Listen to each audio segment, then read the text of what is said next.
So I thought like we've been doing some, to start with the 9 rounds breathing exercise, which comes from the 6 Yogas of Naropa teachings.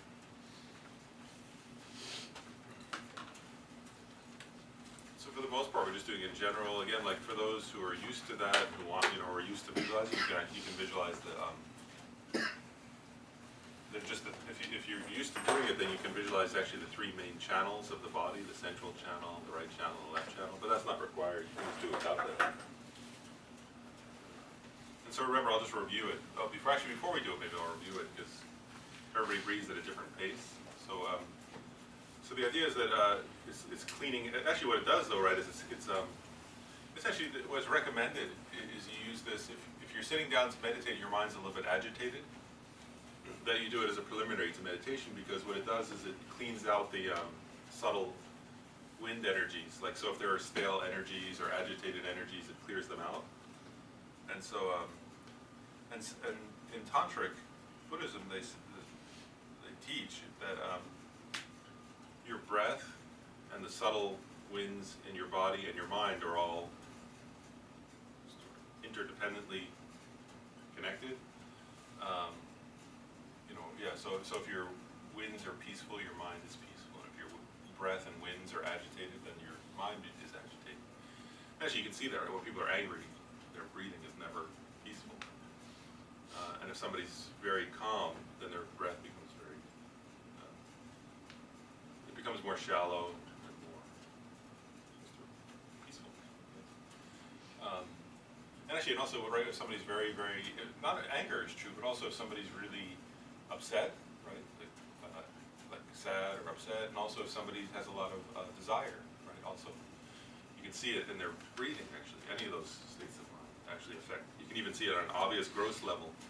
And according to Tantric Buddhism, so the breath and the mind are very important. They're interconnected, and then also even on a subtle level, how the breath flows on the subtle. So there's the gross breath, and there's a kind of subtle energy flows in the body, and all those interrelate with the mind. Right, so that's the reason why, if you're feeling a little bit agitated, it's really good to do the 9-round breathing. Okay, so I'll just remind you. So the first 3, right, it's 9, so it's 3 sets of 3. So the first 3, you start by blocking your left nostril and breathing in through the right, and then blocking the right and breathing out through the left. Then the next 3, you reverse that. You breathe in through the left and out through the right.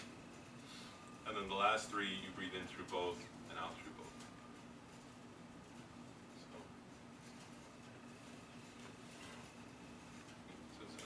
If people have questions, we can go over it later. But that's simple. So that's just the physical part of it. So why don't we just do that at least? So, and that's to settle our minds. So in order to settle our minds, let's go ahead and do that. And so I would suggest actually do it. Use your finger and actually block the nostril. Otherwise, it doesn't work as well, actually. Unless you have too much nasal congestion, you can't do it. If you can't breathe through one.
the 9 rounds of breathing.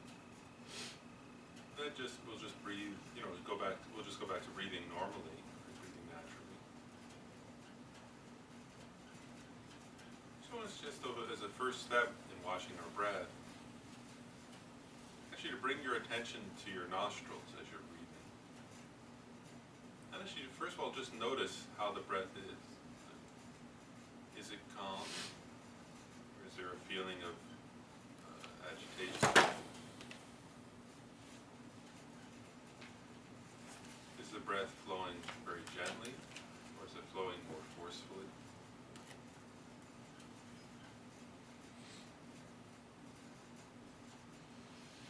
And even notice, is it flowing more to your left side or more to your right nostril? Or is it flowing evenly through both?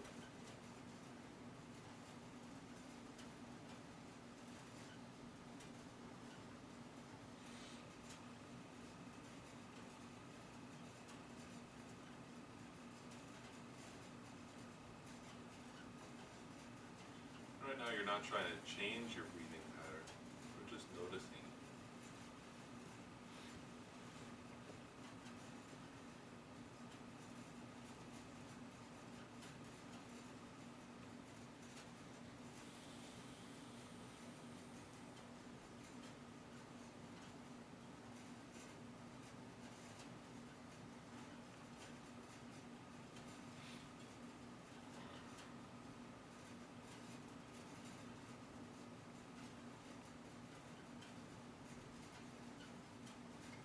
So now we'll just kind of keep our concentration or our mindfulness on the breath.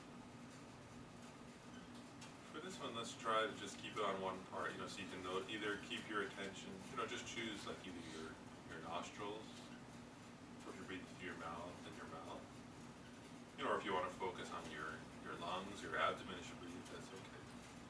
But honestly, let's choose one just for this session. So just kind of keep, kind of focusing your attention there.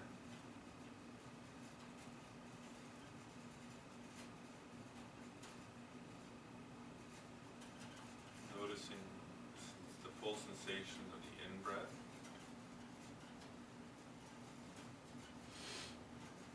And then how that transitions, kind of almost a pause between, and then the out-breath, all the sensations. And the pause, and then the in-breath again. So just kind of keeping or bringing your attention both calmly, but also kind of attentively, clearly, to the present moment sensations of the breath.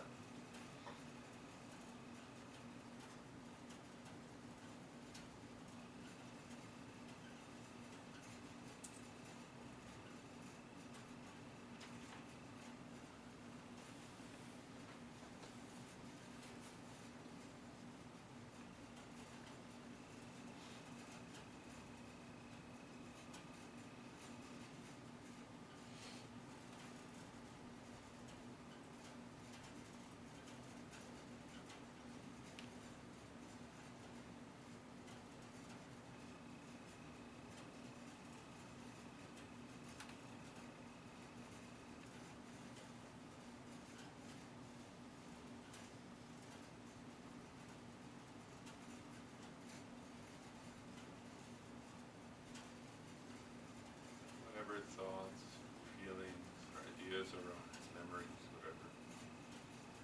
Just notice them, either as they're arising or soon after they arise. And then gently bring your attention back to the present moment, sensations of the breath.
sensations of the breath. And of course, if your mind gets distracted away, you notice that and bring it back. But even if you, as you're focusing, if you haven't lost the focus on the breath, but you notice that some part of your mind is thinking about certain thoughts or going to other senses, and again, without judging, you notice that, and just kind of revivify that focus, or give just a little more energy to the focus on the breath.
So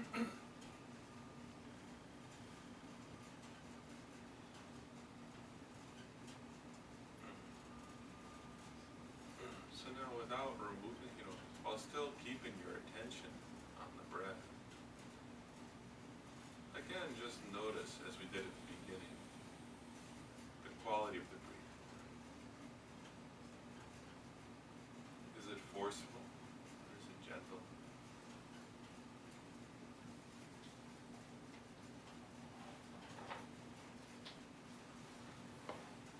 Breathing more through one nostril or the other.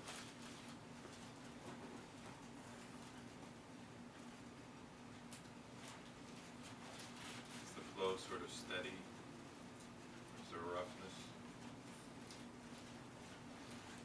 to it? So again, just kind of notice the quality of your breathing.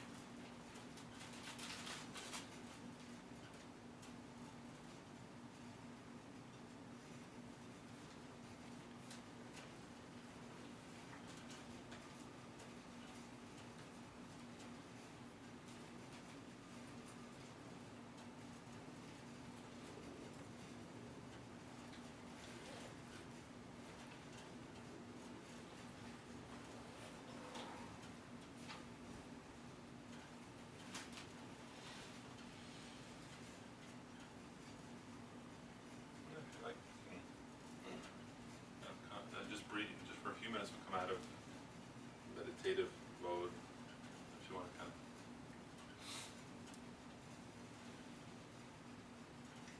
If you want to move your body or anything like that. We'll take a minute to do that and then we'll meditate some more.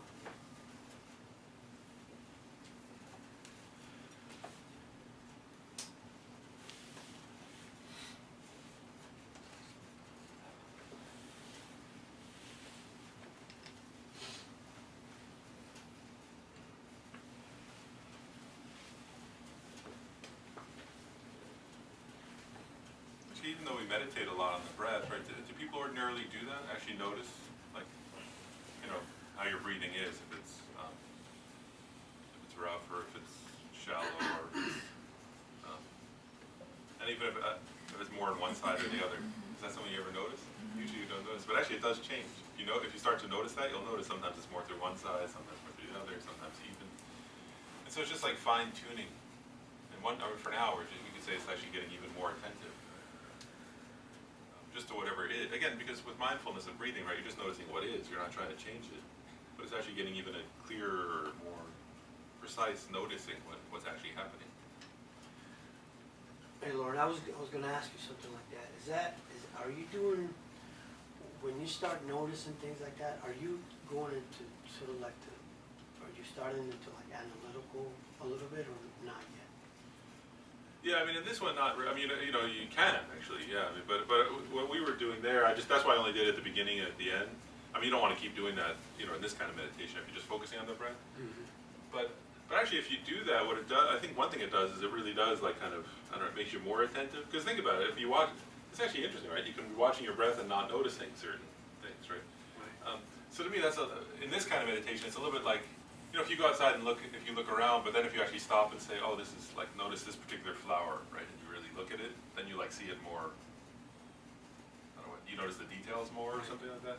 So for right now, it's just that, but you can analyze that stuff too, if you want to, but actually, one thing I'll say, so right now, our purpose wasn't to analyze, it was just to kind of get more precise noticing, but then you can analyze those things and stuff, and also, but for now, one thing I think is interesting is if you do notice that at the beginning and the end, you'll start to notice, actually you will notice if you do it regularly, that not every single time, but most of the time, that meditation will make you'll just see it, right? It makes your breath actually a little bit more gentle. And actually if you get, one thing, Buddhists noticed this a long time ago, but even scientists now notice it, that actually what happens is that your breathing gets it gets gentler, then it gets a little more, it gets more shallow in a way, or not shallow, but gentle and more peaceful, I guess you could say. I mean, it's just not like that, not that kind of quality. And then also, eventually, you're just naturally, if you get into a relaxed state, your out breath gets a little slower. actually it starts to go a little bit more slowly, the out breath. And actually the in breath, there's actually a ratio. Eventually your out breath is a little longer than the in breath. That just happens when human beings are relaxed. It's not something esoteric or something like that. But so those are all things I mean, if you just start to notice that at the beginning and the end, you'll just notice changes. And it's just, to me, it's interesting just to notice how in our own body actually what is happening. So that's the only purpose of that. In Tantric Buddhism, then there are other purposes, like to doing those. You could actually, if you start to notice those things, you can influence them, through the energy channel and things like that. We're not trying to do any of that. But actually, it's good if you notice it now. It's easier to do that too. So there's an extra benefit to noticing those. Kala Chakra last summer, His Holiness described the physical movement of the hands. Yeah, he did that for this breath. That was for this, yeah. It was exactly. for this, Yeah. but I find myself seeing him do it partially when I'm in that mode of doing Yeah. the 9 breath cycle, but I can't remember. I know it was something like this, Oh, yeah, and usually- then this, and Yeah, well, he Can did you it. show me? They usually do. Like you hold your for that particular thing, you put your thumbs inside, actually like this. And it starts like with your elbows straight and on your knees. That's the normal. So your back is straight. So it's a little different, right? Usually we meditate like this, but in that one, you keep your back straight and I'm trying to remember it now. You go like So what you do is you actually push down as you're coming. So it's because I guess you're actually, again, I saw this actually, I think very briefly mentioned this, I think because you're touching energy channels there, so you're actually energizing your body. You come up, and then you go out, and then, actually, and then I'm trying to, okay, so the first one is the right side, so you actually come in, and then you take this one up, so you go out and then in like that, and then the first one is the right side comes like this, and so you do those, those rounds, and that goes down, and then the left one goes like that, and then for the central, the other one there's none, so usually you bring your hands back down. You can do it. I think I'm not sure if it's only did it like that or just came back down. Sometimes they do it like this, coming back down like that, and then the central ones, no fingers.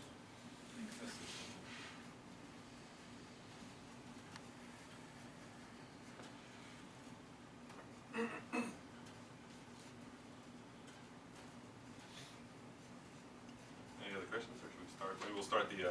So what I was thinking to do, I did this last time like this, is that there are some parts of this daily meditation practice we'll read together, but it actually works better not to read it all together. So the prayer parts we'll read together because they're actual prayers, but the visualizations and the motivation, I'll just read it so you guys can meditate actually. So this first part, the first part, the preliminary motivation. Actually, right, so the preliminary motivation in some ways is, like Lama Zopa Rinpoche would often say, it's maybe the most important part. Like if Lama Zopa Rinpoche were teaching, right, then he might, oftentimes, the preliminary motivation could take hours, something like that, right? Because if you don't get but there's a reason for that, right? Which is if you don't get the preliminary motivation right, then, in other words, if you don't get in touch with a positive motivation, right, then you're not creating good, then it's not Dharma practice, first of all, right? Actually, there are three problems, actually you could say. One is, if you don't get your motivation, if you don't get into a positive state of motivation, one problem is you're not making good karma, right? Because karma is determined by your motivation. So if you do something, out of anger, that's not good karma, right? So but if you do something based on, wishing for a good future rebirth, or wishing for liberation from Sara, or out of love, or out of compassion, or out of wish to benefit others, all those become positive motivation. So one is if you don't have a positive motivation, then you're not creating good karma. And the second one is if you don't have a positive motivation, you're not practicing Dharma. Right? And then the third one is you're not practicing the path. Right? You're not practicing a path that leads to a goal of some kind of higher state. So that's why Lama Zopa Rinpoche, emphasizes the motivation. Is if you get the motivation right, then even if you don't do the practice perfectly, you're creating a positive. It'll lead somewhere positive. Whereas the other way, right? If you just do it, but if you just do some like breathing meditation, but you don't create a positive motivation, then then you're doing breathing meditation, but it's actually not positive karma. It's not dharma practice, and it's not the path, right? So that's that famous story, right? Remember the story we told that one of Dromdompa, who was Atisha's main disciple, right? And the person was doing prostrations, and he said, "That's nice, but it'd be better if you're practicing dharma." And then he was doing meditation, and he said, "Oh, that's nice, it'd be better if you're practicing dharma," right? So that's the meaning of this, right? He was saying he was telling that student that he wasn't setting his motivation correctly. So we don't want to make that mistake with that student. So that's why we want to emphasize the preliminary motivation as particularly important, because then, actually, if we do this motivation now for the rest of our day, right, if we set this very clearly, then our whole day becomes Dharma practice, our whole day becomes positive karma that'll bring happiness in the future, right, cause of happiness. That's the meaning of good karma, right, it brings positive result, so happiness in the future. And then also, if we set our motivation clearly like this, then it's becoming not just Dharma practice, but a practice of the path. And because Lama Zopa composed this, it's a Mahayana path, so it'll lead to full enlightenment of Buddhahood. Right? So we're creating causes for that. So I'm just emphasizing that, right? So it's so important to set. So I'll pause. I want to read through it really slowly, and then we'll stop and actually contemplate it, okay? Because this is the most important part of the day, in some ways, is setting the motivation clearly as best we can. And I want to say one last thing about it too. The main thing too is this, is with setting the motivation, is you just have to, as long as you do it to the best of your ability, then that's good, right? So in other words, if only somebody who had already realized bodhicitta completely could set their motivation as bodhicitta, then it would have then nobody would ever realize, then no one would ever become the person who realized bodhicitta, right? So the rule is not like you have to have realized bodhicitta and have it overflowing and, like your light rays shooting out of you or something like that. If you just do your best now to set your motivation, right, and it's bodhicitta like is described here, then you're creating the cause to actually realize bodhicitta. Does that make sense? So that's how all the bodhisattvas started out. Right? So there's no bodhisattva who had realized bodhicitta when they started getting interested in the path, right? Whereas they had to train their mind. So how they train their mind is by setting their motivation over and over and over until eventually it became spontaneous, right? I want to say one more thing about that. Like Khenso Rinpoche often said that, right? He talked about the stages, right? At the beginning, it seems totally, like you set a motivation, and it seems kind of artificial even. Right? And then you keep setting it, it starts to seem more general. When you make a lot of effort, then it starts to seem genuine when you set it, but it takes so much effort to get that, right? And then if you keep making effort, then it becomes a little easier, but it still only arises when you really try, right? And then if you keep doing that, your mind gets more and more familiar, and then suddenly it starts becoming more natural. And then there comes a point where it's still not natural, but you just think bodhicitta and it starts to arise, right? That's still not, you haven't realized it yet, right? And then eventually it becomes totally spontaneous. But you have to go through all those stages. There's nobody who just wakes up one day and they've realized bodhicitta, right? Everybody has to go through stages like that. And so there's no other way to realize bodhicitta except to do this, right? And do it over and over and over. Does that make sense? So I just wanted to remind everybody that, because otherwise it could seem like, I don't know what the word to say, it's like, because also, even if you do it every day, right, some days it's going to seem much more like heartfelt, and other days, like, maybe you're really busy and stressed out about something, and so it doesn't feel as powerful. But if you're doing it every day, then that's perfect, actually, right? Like, because how does somebody realize bodhicitta? They have to practice it when they're not feeling into it, and when they are feeling into it, and whereas otherwise you'll never make progress. Or if you only did it on days when, like, I don't know what the word is, when there were no distractions and nothing upsetting, then you'll never get like that. Then maybe you never get around to it or something, because life is not that way, right? So does that make sense? I just want to emphasize that. So the point is repetition in a way, and if it does, and it becomes more natural the more you do it, like anything else, right? So anyway, just want to remind everybody. So okay, let's go ahead. So I'm going to go ahead and get in like you don't have to read this. So just kind of get in a meditative, get your posture, right, of meditation, kind of.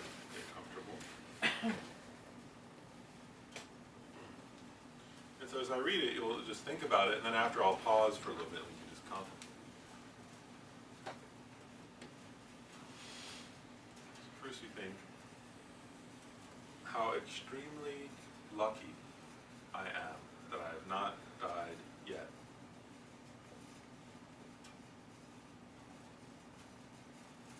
But here you're actually just cultivating the thought, which eventually leads to the feeling.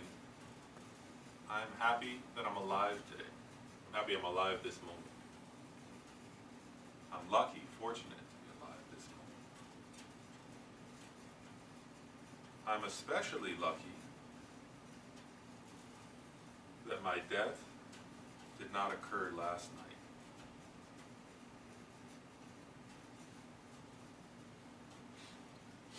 So many people on this planet did die last night. Right now, I'm still breathing, so I'm still alive. So I'm so lucky to be here as a human being on this earth.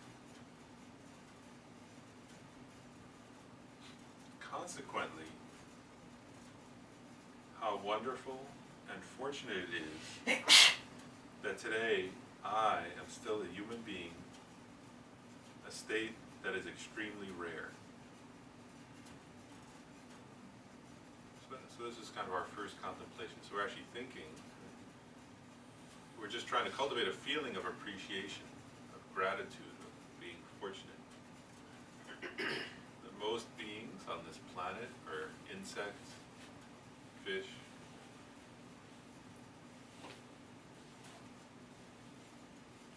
like rodents, so many other kinds of creatures. So here I am right this moment, with a human body, human brain.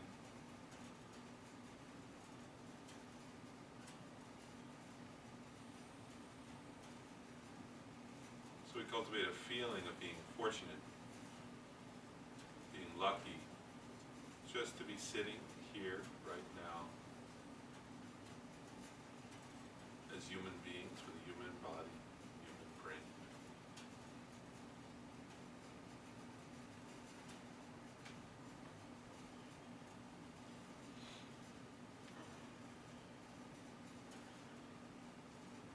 But that's not all. I have a perfect human body,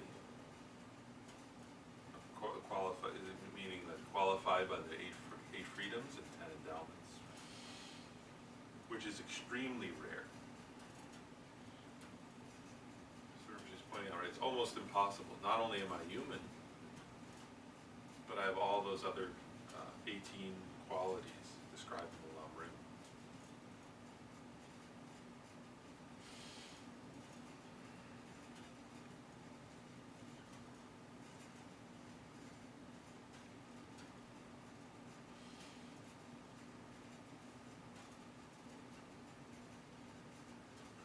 And I've met with the virtuous friend who reveals the unmistaken, complete path to enlightenment, who is extremely difficult to meet. And I have met the Buddha Dharma, which is also extremely difficult to meet. So again, then we kind of pause and just meditate, feel, either thinking, if you can't feel it, then think it. You can feel it if you can. Right? But the thought of being incredibly fortunate. Not only just being human is rare.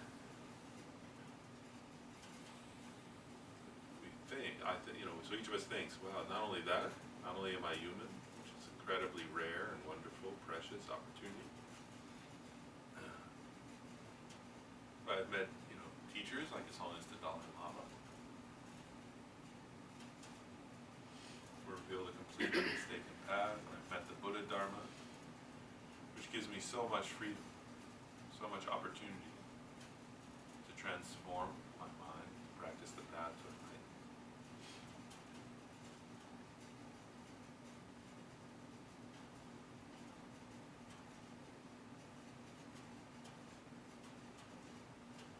I think sometimes Lama Zobashi tries to express the feeling of this. He says, wow, that's like the feeling.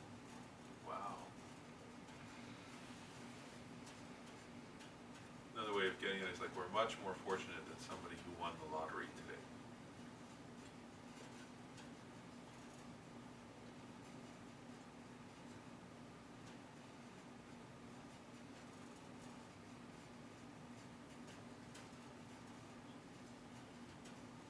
I'm the most a small group of the most fortunate beings in the universe. Just different ways to think to try to get some feeling. So we're trying to cultivate a thought and a feeling. I'm so fortunate. Just to have each moment, so fortunate. Each day, so fortunate. This day, so fortunate.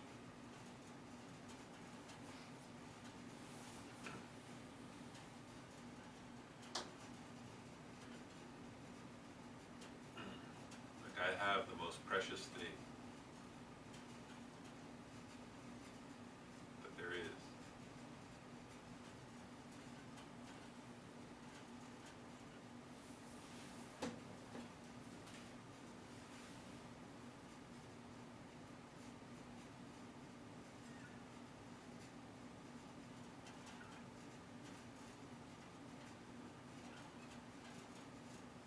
Some lamas say, you give the metaphor, it's like somebody who suddenly discovers by accident, just by coincidence, by luck, by some kind of fortune, they were like, digging in their own basement or yard, and they discovered like a giant treasure.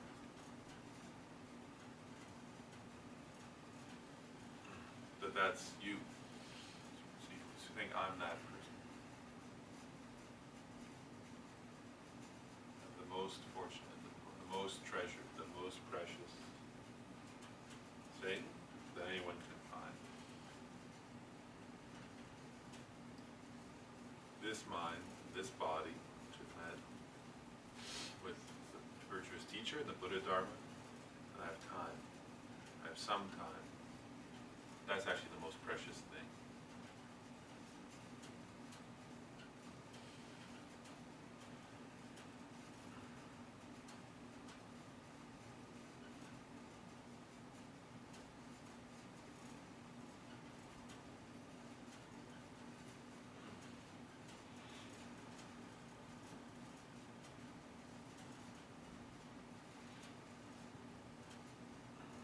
While feeling kind of fortunate like that, I think, given that I've met all of these extraordinarily fortunate circumstances, I should not waste my life in any way. I should make my life as useful as possible for infinite other sentient beings. Their peace and happiness totally depends on me, and my happiness is only received through their kindness.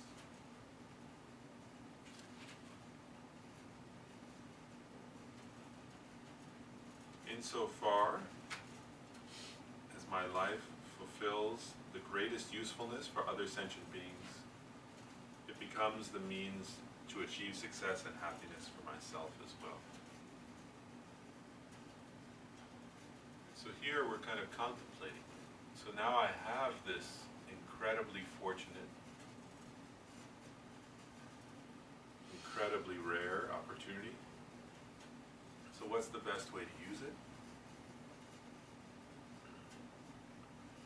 So we're recognizing here that my happiness is totally dependent on my relations with others, and others' well-being is totally dependent on me.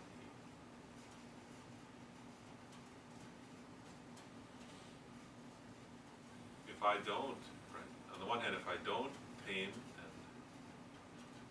my own mind, if I let it follow anger or addiction, or hatred, jealousy, then I can cause so many problems for other beings.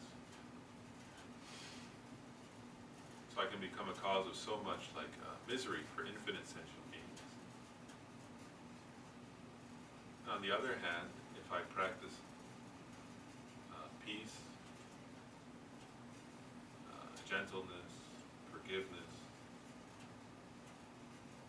loving kindness, and compassion, then I become a source of happiness for infinite others, of peace and of safety, and of happiness for infinite others sentient beings.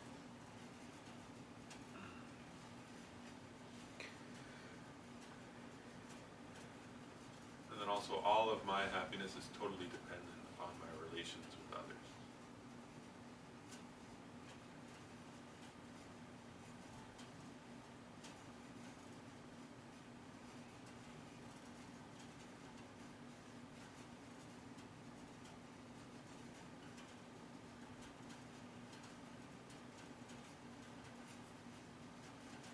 I can't practice morality without others.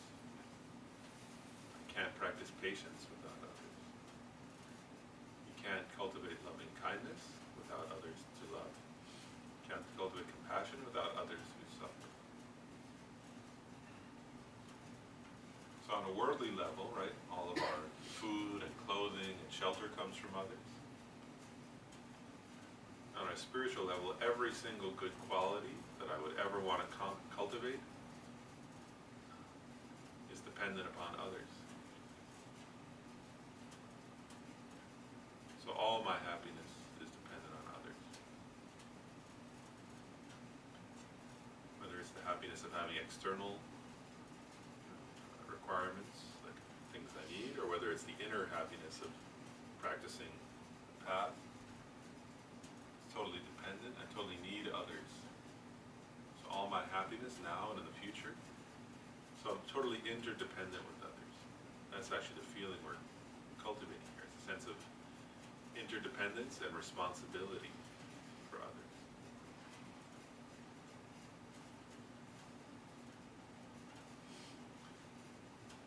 So the purpose of my life is to free all sentient beings from suffering and its causes. Those causes are negative karma and disturbing thoughts or afflicting emotions. And having freed them, to lead them not only to the ultimate happiness of self-liberation, the mere freedom from samsara, but to the peerless happiness of full enlightenment as well. This is my responsibility.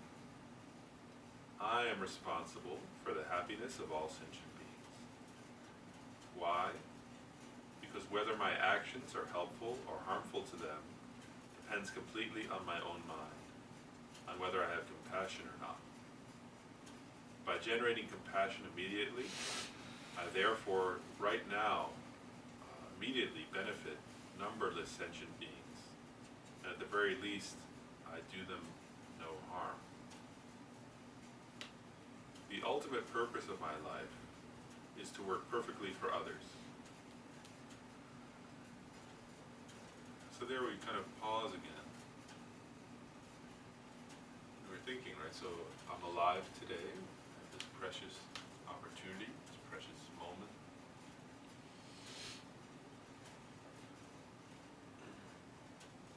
And so Rinpoche is answering the question, right, what's the best way to use this day? Is to cultivate the thought of compassion. There's no better thought than compassion. There's no better practice than compassion. There's no better way to live than compassion. So we're thinking, right, that the purpose of my life is to free all sentient beings from suffering and its cause. That's the universal compassion. So at the very least, my purpose for meditating today, for being together today, contemplating Dharma, reciting some prayers, doing all these different things that we're doing, the ultimate purpose of all of those is to free all sentient beings from suffering and its causes. So all sentient beings includes, yourself, everyone in this room, and all your friends, relatives, all strangers, all enemies. All the infinite sentient beings who are as vast as space.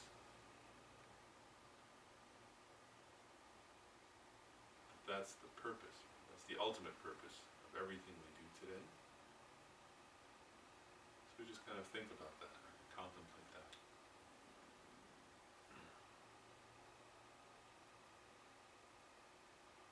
Try to generate feeling like every breath I take today is to progress towards benefiting all sentient beings.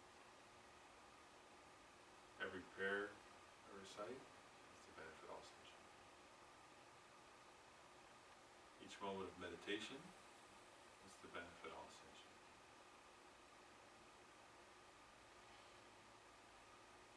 I totally dedicate this day to benefiting all sentient beings, liberating them from suffering and its causes.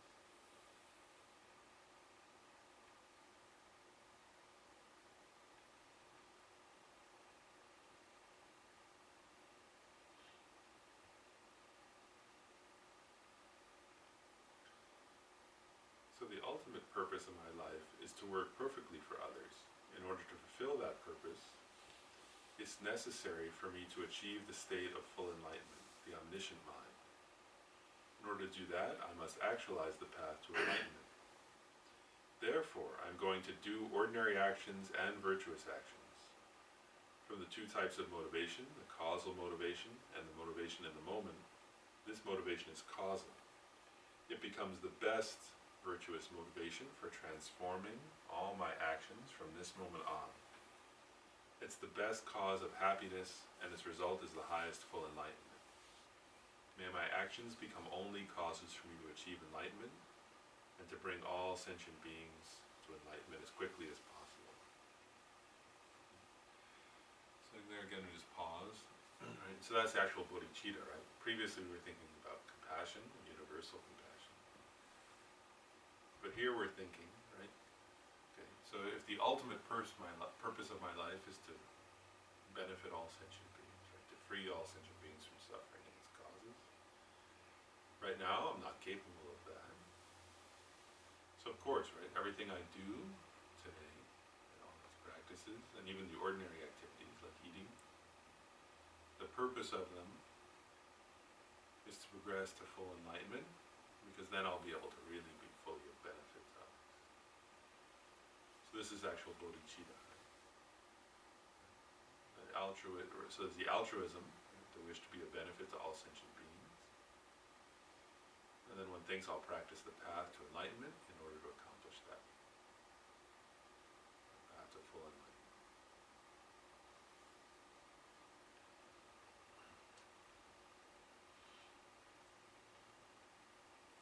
So again, just in your own mind to yourself, right, you're trying to assert to yourself at least that thought, right?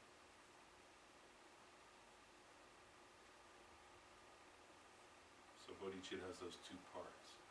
One is the wish to benefit and liberate all sentient beings. And the other is the aspiration to achieve enlightenment in order to accomplish that.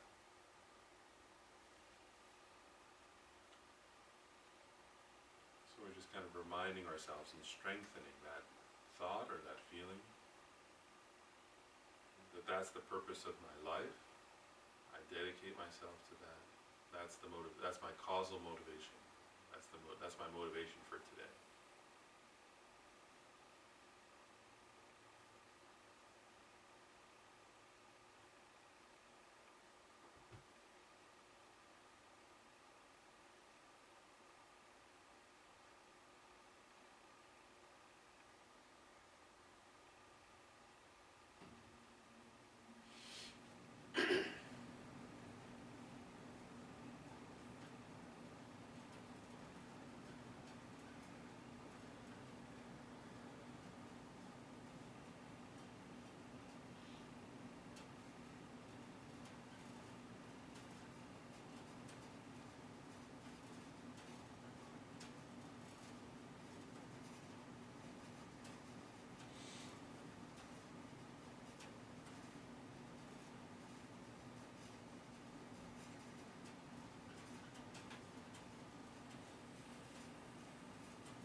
So keeping that motivation in mind, then we'll do a little bit, just a couple of prayers together. Turn to page 171. And so the first step for this, we'll get into more detail later about visualization, but for now, just in general, you can visualize page 171. And then just kind of generally visualize the Buddha in front of you, Shakyamuni Buddha. And we'll start with that, the mantra of prostration. So if you can put your hands, the prostration mudra, and we'll do that 3 times, that mantra of prostration. Om Namo Manjushri, Namaste, Nama Uttama Soha. Om Namo Manjushri, Namaste, Nama Uttama Soha. Om Namo Manjushri, Namaste, Nama Uttama Soha. We'll read to the Guru, Founder, Bhagavan, Tathagata, Arhat, perfectly completed Buddha, glorious conqueror, Shakyamuni Buddha, I prostrate, make offerings, and go for refuge. Please grant me your blessing. Everywhere may the ground be pure, free of the roughness of pebbles and so forth. May it be in the nature of lapis lazuli, and as smooth as the palm of one's hand. So now we're blessing those offerings on the altar there and so on, and you can imagine them like expanding and filling all the expansive space. That's like one of the that's the meaning, or the visualization with the mantra, and the light offerings.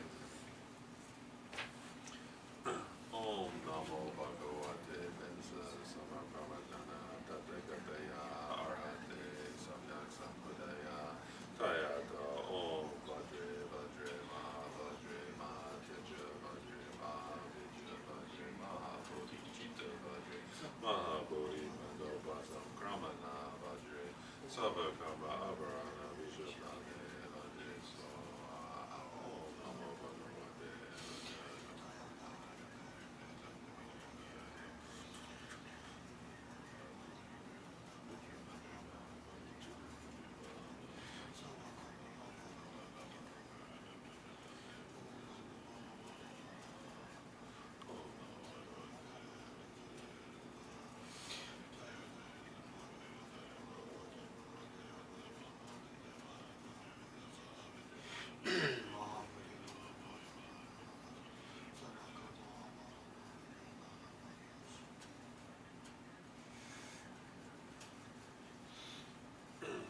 by the power of the truth of the 3 rare sublime ones, the blessings of all the Buddhas and Bodhisattvas, the great wealth of the complete 2 collections, and the sphere of the phenomena of being completely pure and inconceivable, may these piles of clouds of offerings arising through transformation by the Bodhisattvas, Arya, Samantabhadra, Manjushri, and so forth, unimaginable and inexhaustible, equaling the sky, arise in the eyes of the Buddhas and Bodhisattvas, the 10 directions.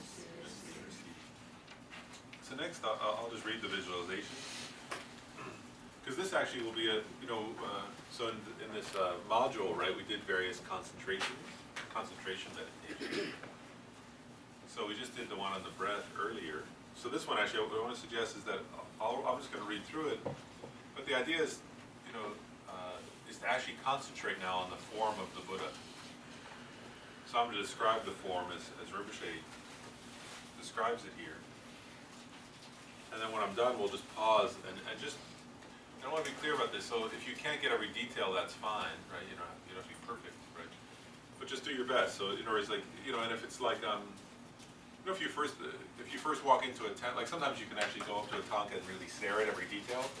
But if you first walk into a temple, right? Like there's a whole bunch of tankas, let's say, right? So you don't look at each one in detail, you just have a general idea it's there, right? Like if you were, like, you haven't really looked at each of these in detail right now, right? But you have the idea they're there. So if that's all you can get, that's fine, then focus on that. Does that make sense? Some general idea the Buddha's there. And then if you can, slowly you can add in a little bit of details, his eyes or his hand or whatever. But don't push yourself for the details. Just try to keep the image of the Buddha there in a kind of general way, and then slowly you can add in the detail. Does that make sense? So if you push yourself for too much detail, you'll lose the image and then it won't work. So just stay with it in a general way and then add in whatever feels comfortable to you. But don't push your mind to try to like do more than it can do, or else it'll just get agitated and upset, right?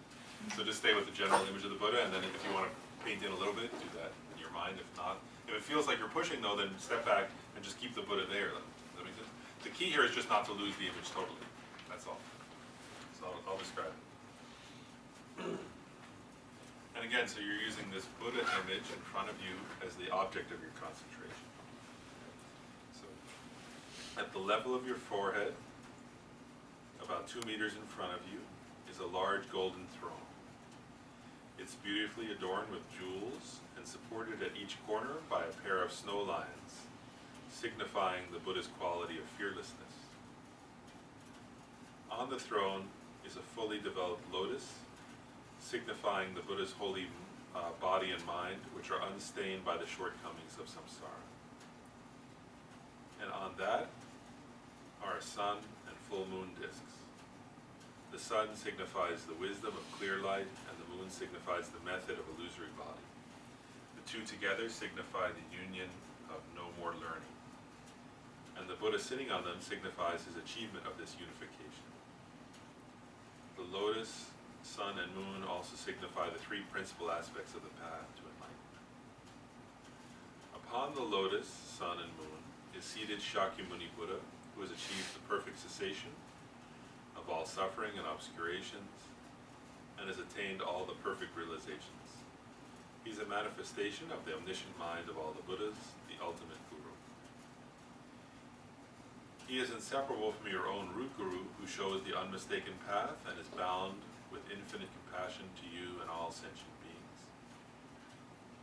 His body is in the nature of golden light, very magnificent, and he wears the 3 robes of a monk.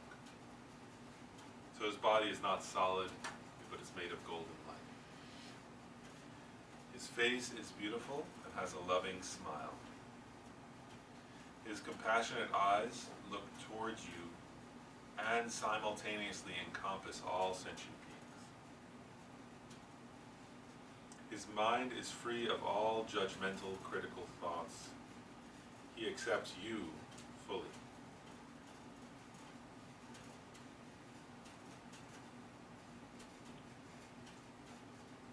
His eyes are long, narrow, and fine. His gaze is very peaceful.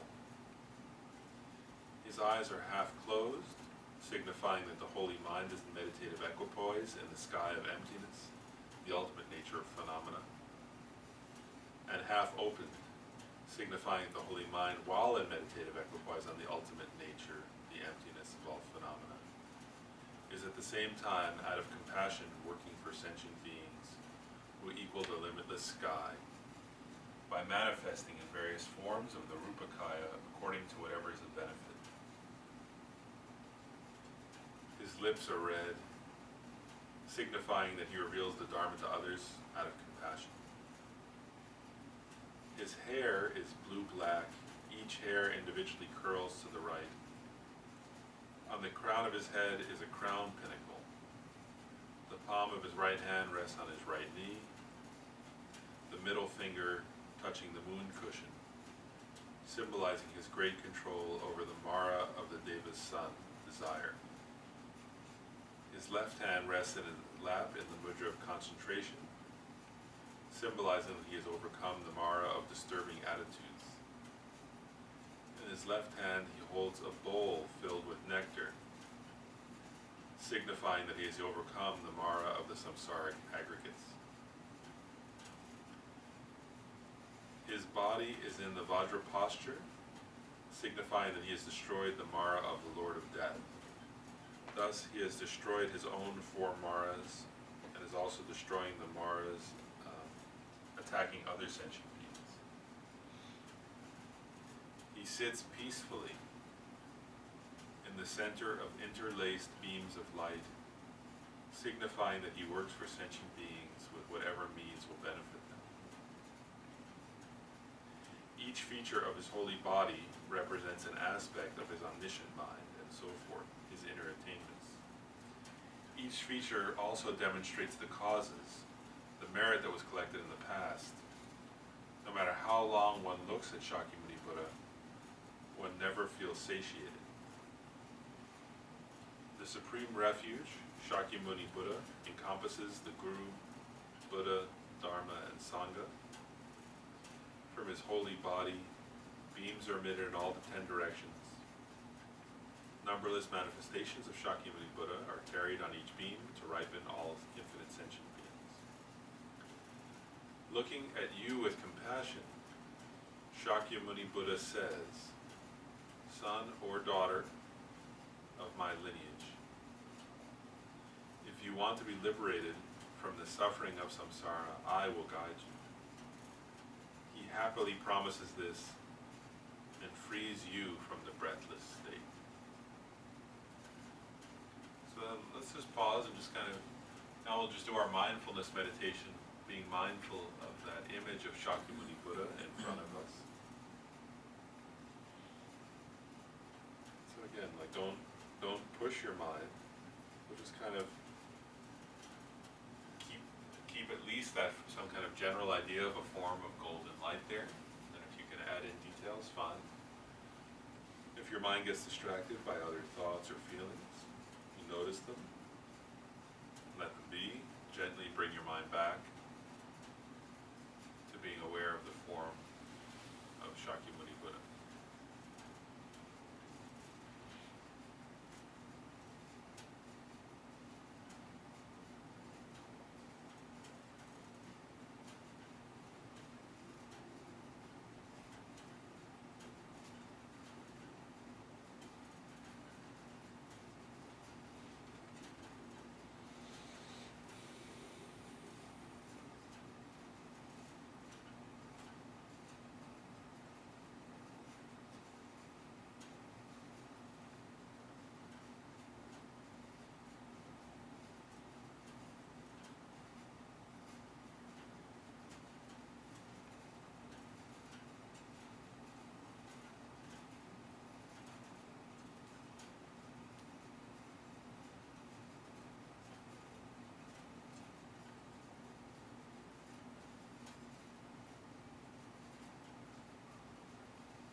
we're not gonna dissolve that visualization of Shakyamuni Buddha, because he's gonna be, there all day, or all the rest of the day. Shakyamuni Buddha will be with us.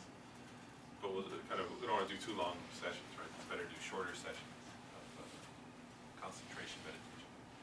So what I wanna suggest is we'll take like a 10-minute break now, and then we'll come back and meditate a little more. And I wanna also be clear, so the goal, we'll just go through, it'll take all day to go through this meditation, right? Even though it's actually a brief one, you could do this in, probably 15 minutes or something.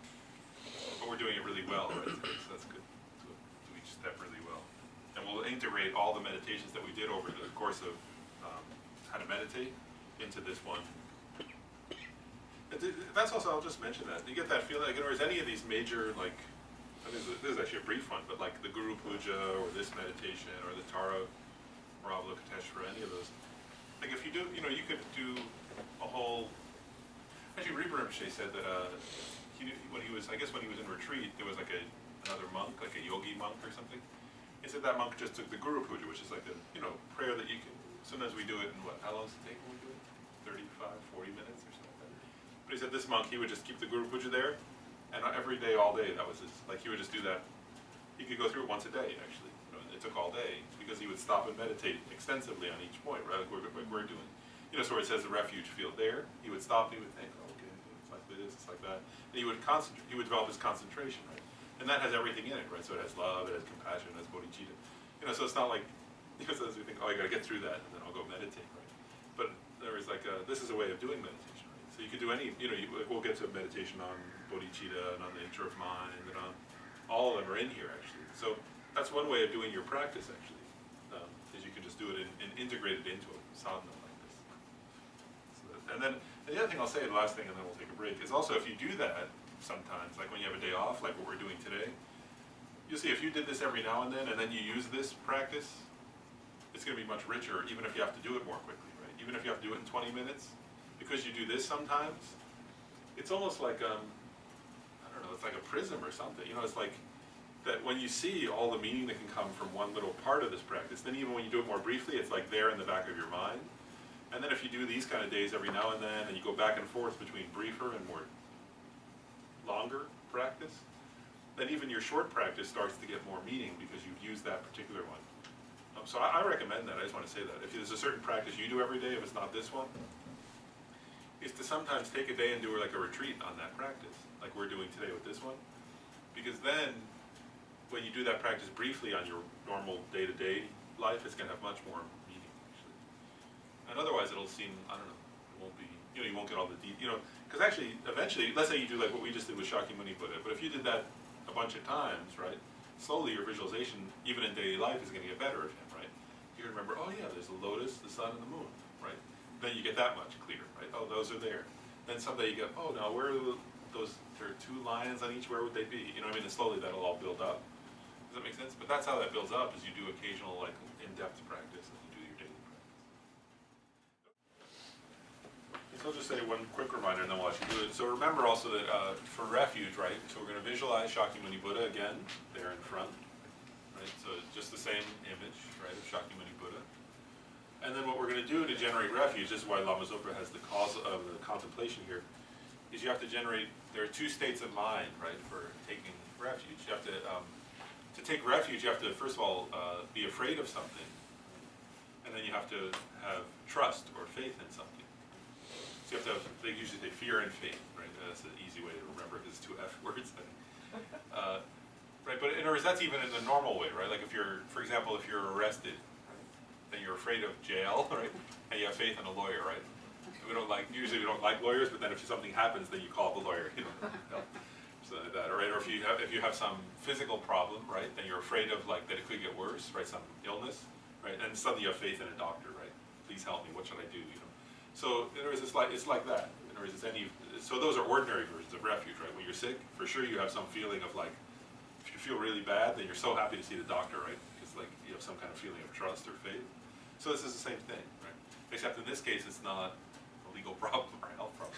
Actually, it includes those, right? But here, the fear is either, there are 3 versions of the fear, actually. You can either fear your own suffering, right, in this and future like you can fear the suffering in the lower realms, which was the first one. Then you could fear the general sufferings of samsara, or then you could fear all sentient beings suffering in samsara. So it just depends on your scope of refuge. But there's always some fear, and then there's faith in the three jewels, right? So again, maybe what I'll do is I'll just read the meditation part so you can contemplate, and then we'll recite the refuge verse together. So again, visualize Shakyamuni Buddha in front of you, made of golden light, seated on the lion throne, lotus, sun and moon cushions. Then you think, around me are infinite Father and Mother sentient beings. You can actually think of your father on your right and your mother on your left. And then like your relatives, family, friends, co-workers, neighbors, and then like strangers. And and if you can, if your mind can handle that, then you can also think in front of you. So all around, first around you, and kind of your left and right and behind are your family, friends. Then around them are strangers. Then if you want in front of you, you can think of your enemies, including them also if you're willing to do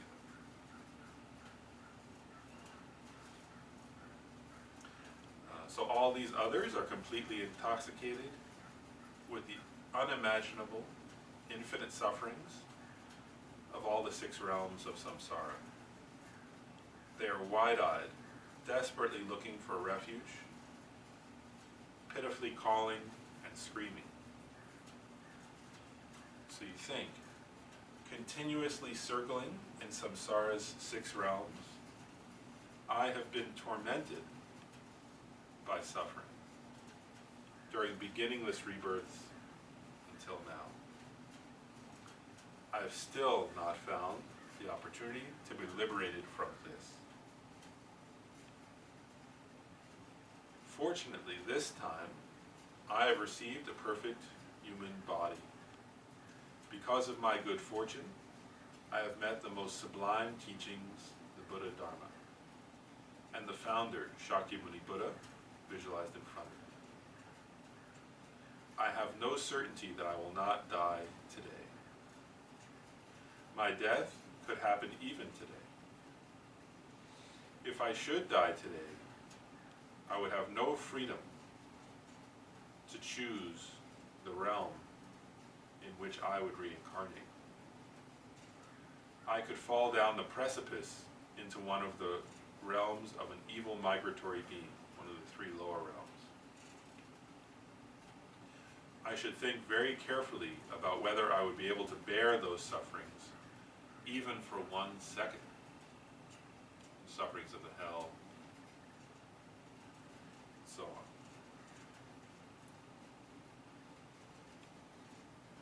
The hungry ghosts and the animals.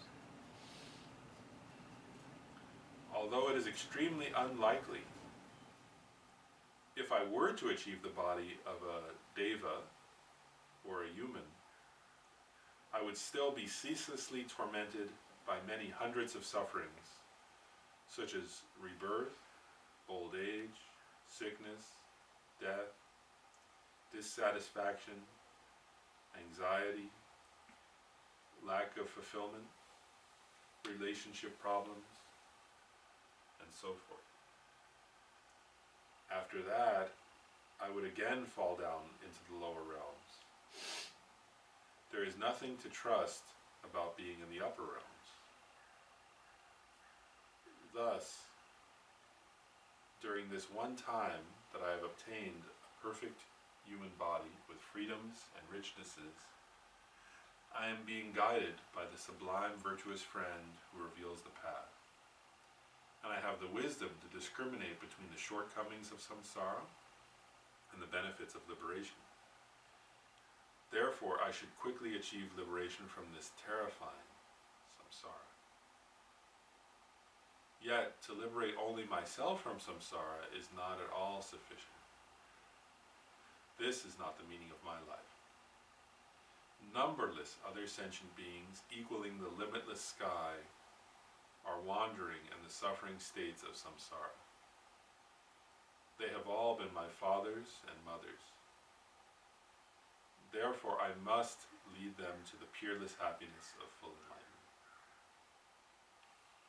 So I'm just going to pause, right? So these verses, or these paragraphs, were about the fear aspect of refuge. So we're thinking about, for ourselves, that if I stop breathing, right, later today or tonight, then that's the first fear, right, is I could fall to the lower realms.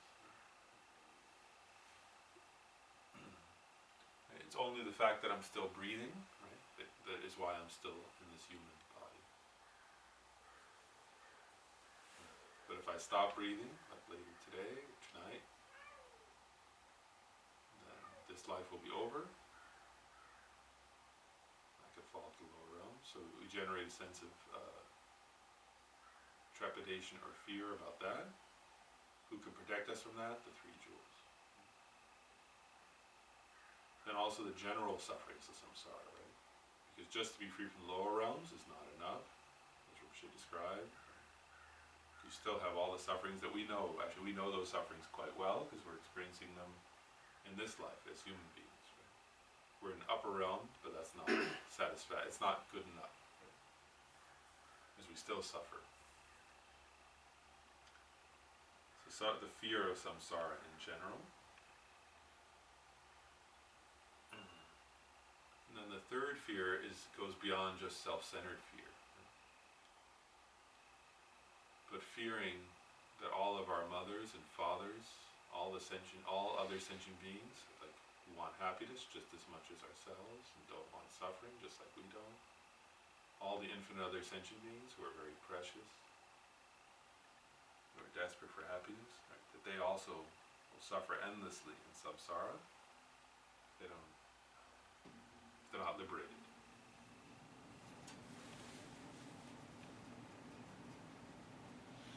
So generating a sense of trepidation or anxiety or fear about those things, then we think, who is the refuge and guide who liberates from the great oceans of beginningless samsara?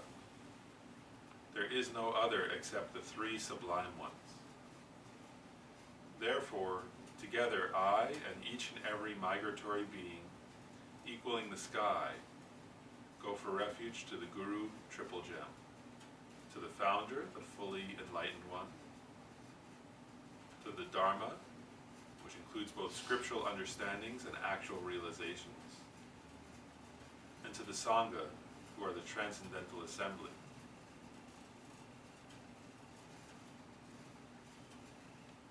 So again, we just kind of pause for a moment to think, right?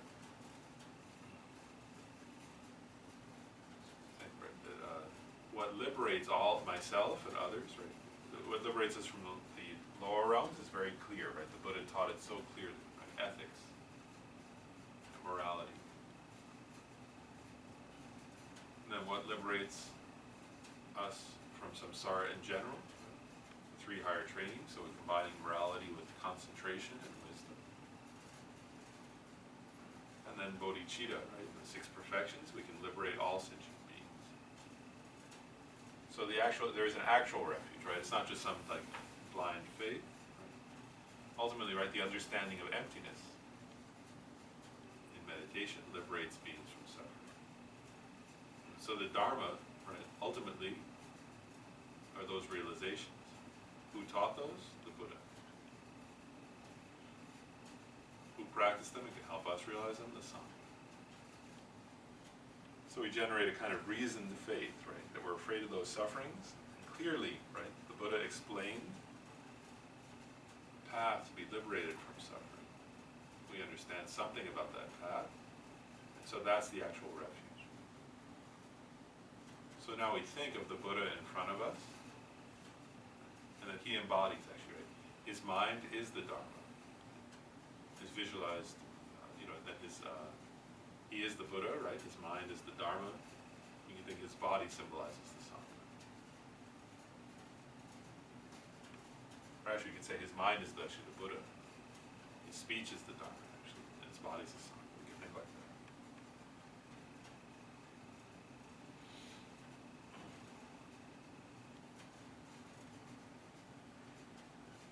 then let's together on page 175, we'll recite. Let's recite it first in Sanskrit 3 times and then in English 3 times. And so as we recite, we're thinking of that meaning though, right? So we're visualizing the Buddha and we're thinking of those meanings that we just contemplated. So first we'll recite the Sanskrit version 3 times. Namo Guruvye, Namo Buddhaya, Namo Dharmaya, Namo Sanghaya, Namo Guruvye, Namo Buddhaya, Namo Dharmaya, Namo Sanghaya, Namo Guruvye, Namo Buddhaya, Namo Dharmaya, Namo Sanghaya. To the Guru, I go for refuge. To the Buddha, I go for refuge. To the Dharma, I go for refuge. To the Sangha, I go for refuge. To the Guru, I go for refuge. To the Buddha, I go for refuge. To the Dharma, I go for refuge. To the Sangha, I go for refuge. To the Guru, I go for refuge. To the Buddha, I go for refuge. To the Dharma, I go for refuge. To the Sangha, I go for refuge. Each refuge recitation pleases the refuge object, Shakyamuni Buddha.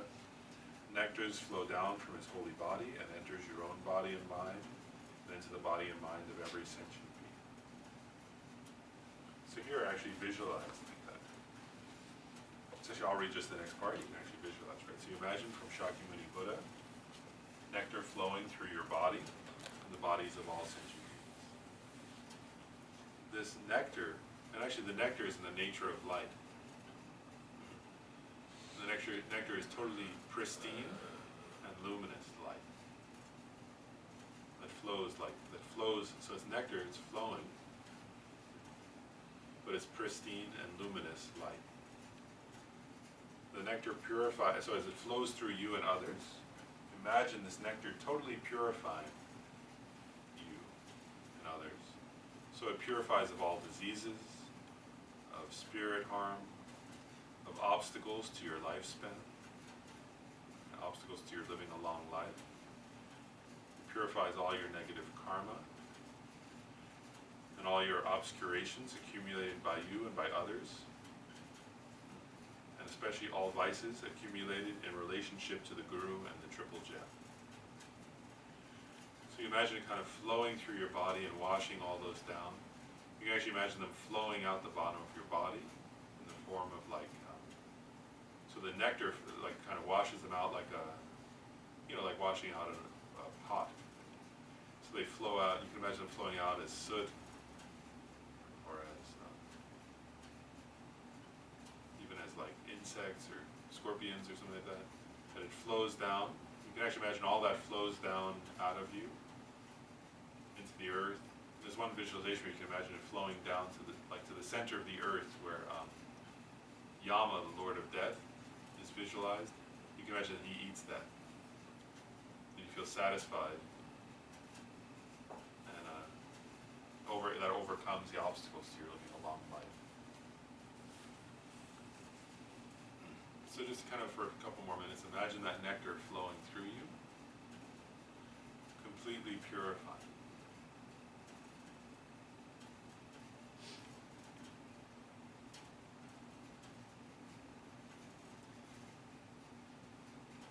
Now that same nectar, you're totally purified. Your body now is like pristine, clear. So now your body starts to fill up with that nectar. And as it fills, you imagine that the meaning or the symbolism there is that you're receiving all positive qualities, such as long life, merit, health, vitality,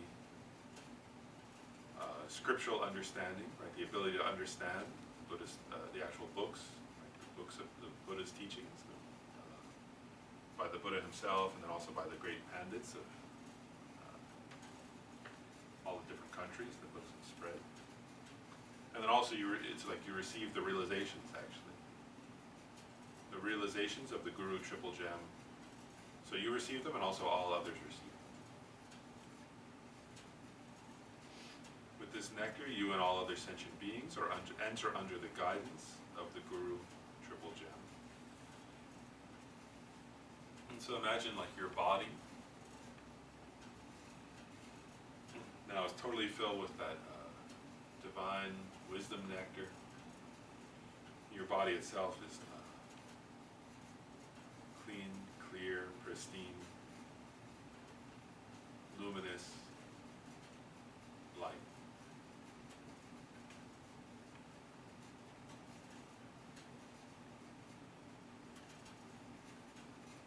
Radiant with all good qualities.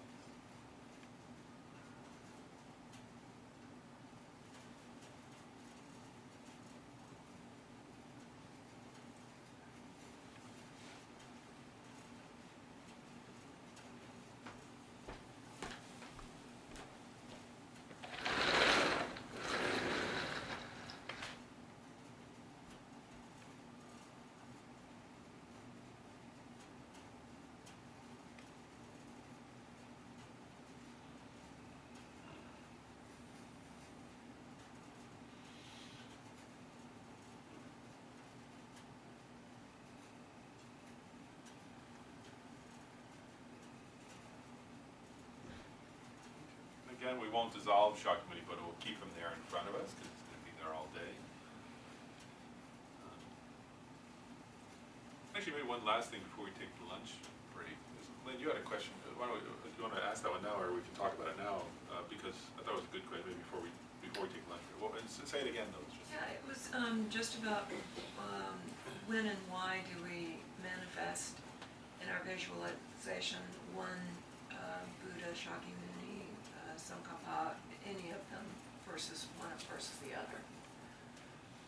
It's a good question, right? Because like, especially in Tibetan Buddhism, right, there are so many choices, actually.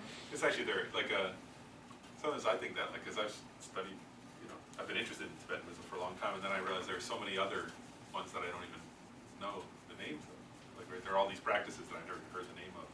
It's like, sometimes there are these, like, sets of initiations where they give, like, hundreds of initiations to hundreds of different figures like that, so you say, well, goodness, how do you pick that or something? But so,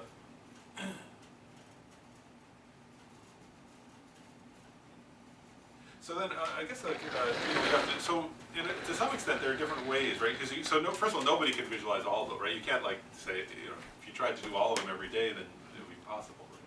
Because it's not, so you can't do all of them, right? So you have to pick for you. So there are two, I just want to say this too. So first of all, there are different ways to choose, like we talked about that a little in the email one time. But so there are different ways to choose who you want to, like which form you want to practice. But I think the first thing is really important to know though is this. It is in the Tibetan Buddhist tradition, for sure, that what's most important is to think whoever you're going to visualize, whichever form you're going to visualize, the essence is your own teacher. Right? That's the most important thing, right? So, in other words, and then the form is just is a manifestation. But the most important training, so whether you're visualizing Tsongkhapa, Lama Tsongkhapa, or Shakyamuni Buddha, or Tara, or Shakyamuni, or Chenrezig, or Buddha Samaja, or Shobhya, or Avalokiteshvara, or whoever. Like the most important thing is you think they're all the same in essence, right? So the essence of them all is my teacher, right, my guru, and the meaning behind that is, in other words, you don't even, but also like it's important that, like Lama Zopa says in here, that the meaning of guru is the mind, right? In other words, it's not so much, is the mind of the Buddha, right? The Dharmakaya. And actually, I'll say too, the Buddha said in the Vajrakutter Sutra, right? The Buddha said, what did he say? Those who by my form did see me, saw me not. The Buddha is the Dharmata. The Buddha is the Dharmakaya. The Buddha is the wisdom, understanding, emptiness. Right? So, and of course, that doesn't mean that people didn't see his form and weren't fortunate to see his form, right? But the real meaning, he was saying that, when somebody who saw, if they only saw, like focused on his form, they didn't understand who the Buddha really was. That the real meaning of a Buddha is the wisdom, understanding, emptiness. Right? So that's the most important thing, is that whatever form we visualize, that the meaning has to be the same, right? Which is that it's the mind it's the mind of great bliss, or the mind of great compassion, understanding emptiness, which is the definitive meaning of my guru, right? So if you think Khensur Rinpoche or Lama Zopa Rinpoche, who are they? They're actually the mind of great compassion, understanding emptiness. Then they manifest in some form, right? Like a monk's form in that case, right? The form of an ordinary human body wearing the robes of a monk, right? But so that's the most important thing. So then whichever form you're going to visualize in your meditation, so you want to visualize, they usually visualize a divine form, right? Like, so, and that's encouraged actually for different reasons. So whether that divine form is Shakyamuni Buddha, or Lama Tsongkhapa, or Tara, or Haruka, or there are many, right? But so, then how do you choose, right, which one you're going to do for your daily practice? So there are two or three things to think about with that.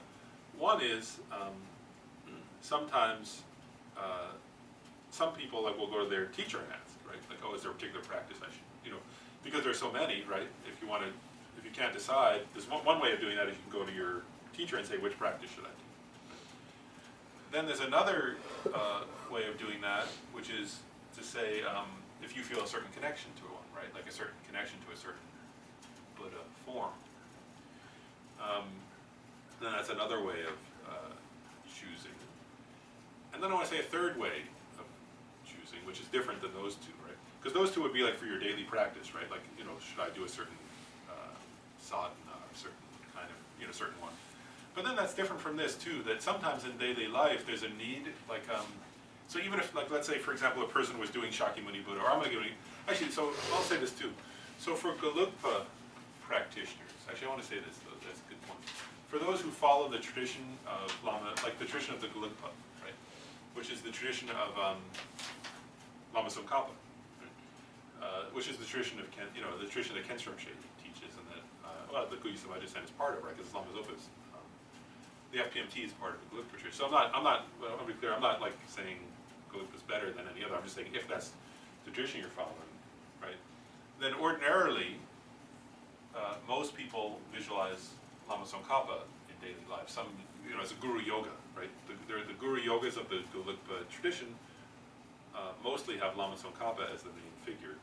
But actually, it's interesting, in the Guru Puja, right, Lama Tsongkhapa has the Buddha in his heart, and then he has Vajradhara, the tantric Buddha, the tantric version of the Buddha in his heart. So they're all there, and that's it. But there's a particular meaning to that, which is, there's a much meaning to that visualization. I'm not going to get into that. That's like a special visualization. But there's a benefit. If you have a connection to Lama Tsongkhapa, right? He was the founder of the Gelugpa tradition, and the teacher of the first Dalai Lama. Right? So I want to be clear. I'm not saying you should particularly visualize it, but I want to say a reasoning behind it, which is this: So Lama Tsongkhapa, like the reason why sometimes people do the Guru Yoga, right? Their main Guru Yoga as Lama Tsongkhapa, is that Lama Tsongkhapa was so unbelievably kind in clarifying the meaning of the Buddha's teachings in a way that in a way that makes it much easier to understand them without error. Right? So, like for example, if you try to read the Perfection of Wisdom Sutras, it's very difficult to understand emptiness. And if you try to read Nagarjuna's teachings, even, which are much very clear, still they're very difficult to understand actually. But if you read Lama Tsongkhapa's commentary on Nagarjuna's scriptures, then it becomes very much easier to understand.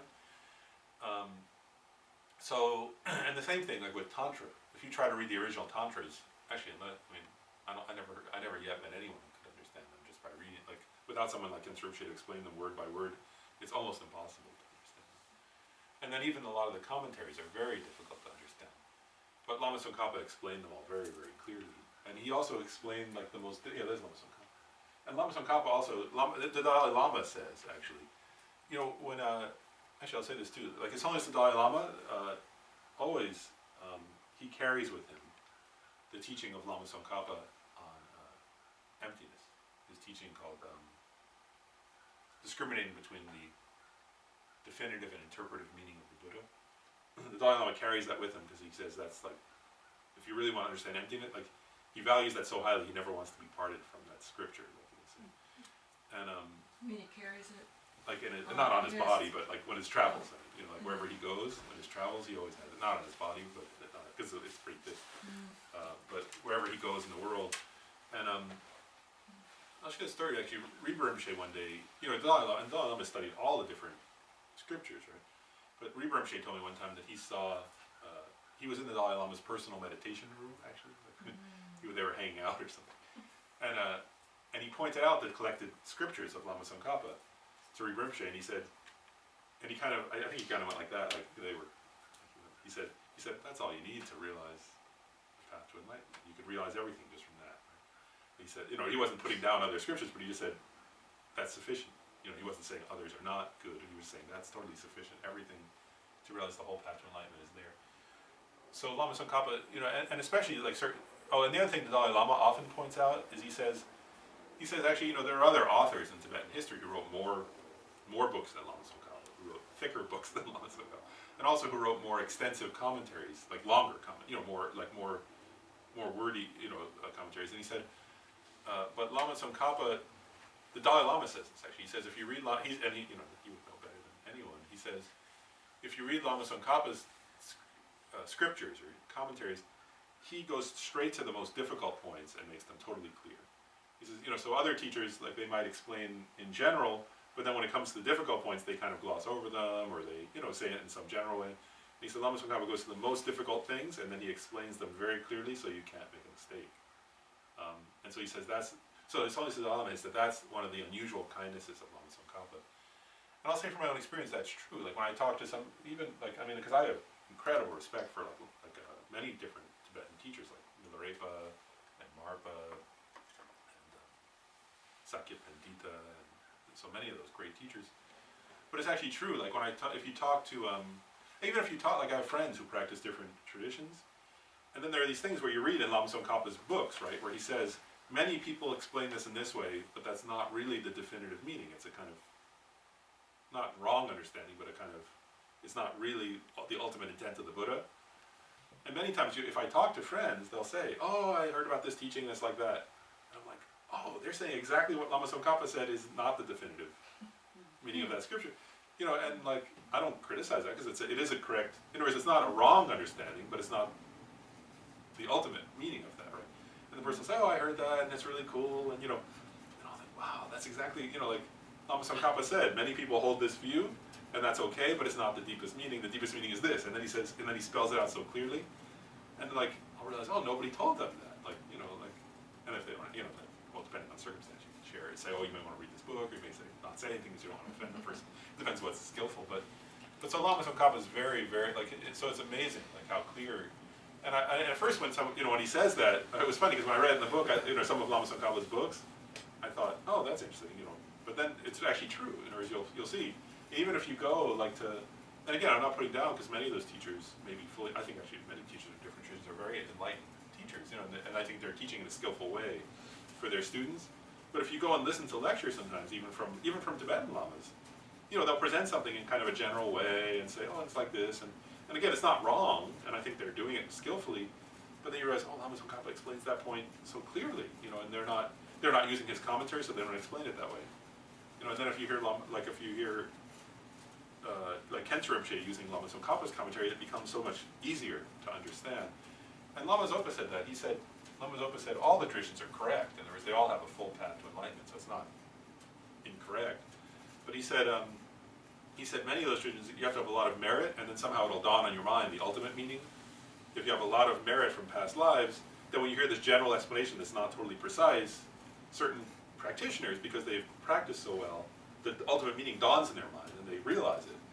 And he said, but for somebody who doesn't have that much merit, then Lama Tsongkhapa's teachings are incredibly kind, because, you know, somebody who doesn't, it's easy to have a misunderstanding, but he makes it so clear that you can't misunderstand it. So I'm just like making an advertisement or something. So there's a deep meaning. So that's one. Is like, you know, so you can do any, but so most people who practice in the tradition of the Gelugpa, then they focus on Lama Tsongkhapa because of his incredible kindness. They see their guru in the form of Lama Tsongkhapa. So that's one option, right? But then I want to say one other thing. So you can do any, though. You know, Lama Zopa composed this one with Shakyamuni Buddha, But then there are many, for Lama Tsongkhapa, there's a very brief one called Genlen Lagema, right, the 100 Deities of the Land of Joy.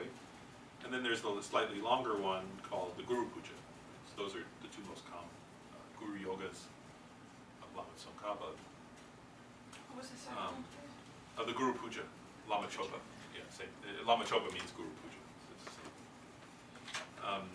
But so you don't have to do those, but those are the most commonly done ones, right?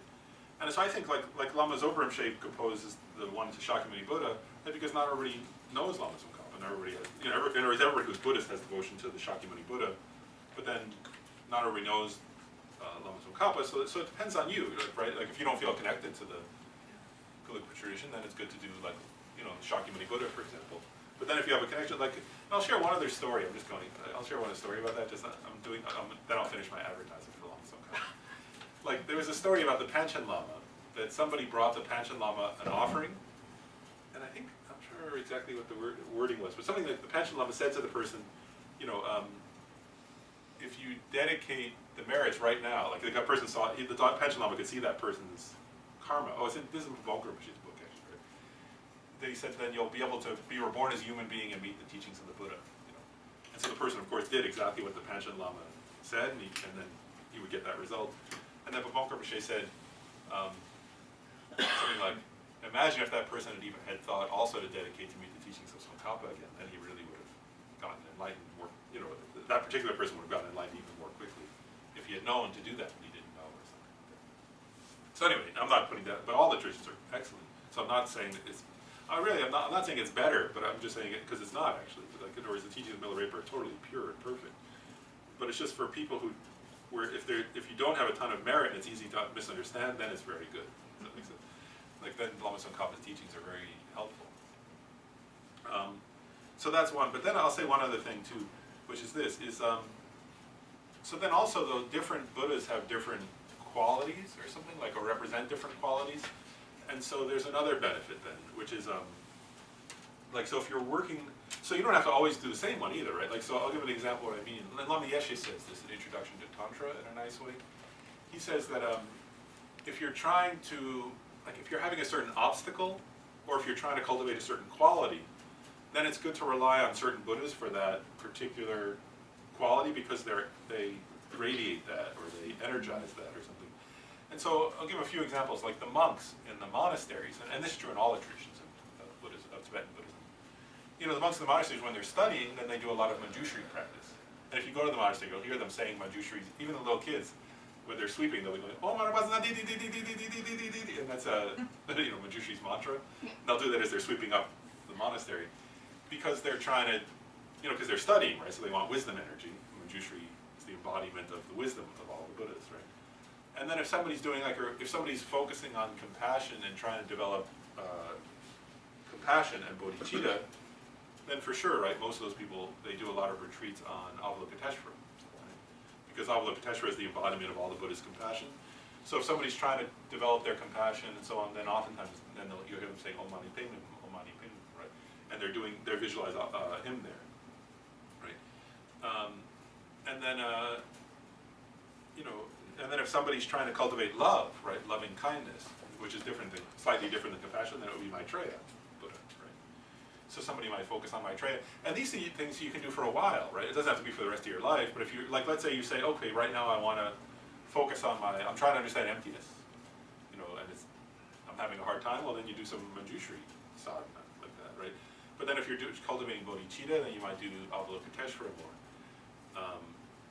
And then if you're having some obstacles, actually many times people do Tara practice, actually, right? So if you're like, Lama Yeshe says, like, if you're trying different things but nothing's quite coming together, and it's not like somehow gelling in your practice, then, or if there's some obstacles coming in your life, or to some project you're trying to do, or to some effort you're making, and also especially external things too, like you're trying to accomplish things in the world and it's not working, then green Tara, many people do, right? And also white Tara, right, for in general like that, and also for if you're having obstacles to long life, or to, also for wisdom, actually, white Tara, both of those. And so on. So there are a lot of examples of that, so there are many different practices like that. And then, each of those different Buddhas has different, there are many, many others. But I'm just giving some example, and then also, actually I'll give one more example, power. So in other words, if a person is feeling like, what's the word, not very strong or not very powerful, then they would either do Tara, green Tara is often done, and also Vajrapani, who's kind of stands like this. He's on fire, one of those Buddhas who's like that, he's a fierce Buddha. Right? So many people do Vajrapani practice to gain some sense of empowerment and that kind of energy, and so on. And actually, you'll see also the lamas do this, right? Well, like, for example, so if somebody's sick, right? If somebody's sick and comes to Khensa Rinpoche, he does medicine Buddha. Right? So in other words, like, he does the same thing. I'm just pointing out the lamas do the same thing. And if like Lama Zopa, you'll often see, actually, this is why they have those hundreds of Buddhas. Because sometimes Lama Zopa Rinpoche, that's why he often does those modes for that, the divination. Is if there's some obstacle to a particular person, then he'll do a special practice for them, or give them the initiation to do some special practice to overcome their particular obstacle. So that's why there are all those hundreds of Buddhas. They're like for particular people who have particular obstacles to their practice. So the last thing I'll say, and then I'll stop for lunch, is this: so many times what you like, if you only have time to do one thing, right, then you just pick one of those with those reasonings, right? Either I'm trying to cultivate this thing, or I'll do a general one of Lama Tsongkhapa, or I'll do a general one of Shakyamuni Buddha, or something like that, depending on your preference. But then also, like, you can do two, right? Like, in other words, many times people do that. So you might do one as your general guru yoga, right?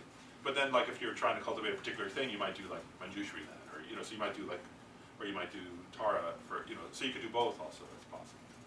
So it doesn't have to only be one, right? You can do like because you could do one as your general practice, and then another for a particular thing you're working on. Does that make sense? So that's also possible.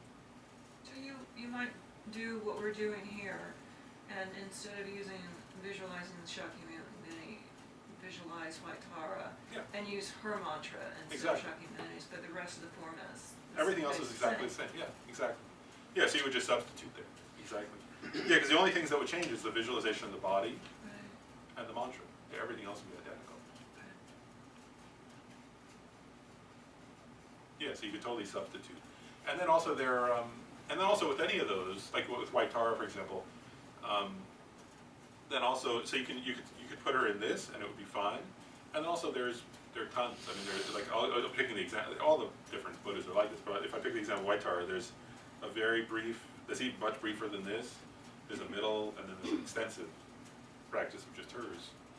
And so one could do any of those. Someone could put her in this kind of, one could focus on her in this version, one could do the very brief one could do the middle length, or one could do the long.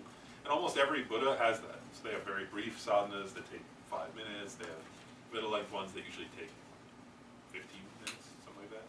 And they have extension ones which take 45 minutes or an hour, depending on what you want to do. And so all the Buddhas, all forms also have all those. So you can choose, and all that is just up to you. It's like, I feel like doing a more extensive one, I feel like doing a shorter one. And I'll say one last about that, is my experience is, if you do the long one a couple times, then it helps to do the short one. Does that make sense?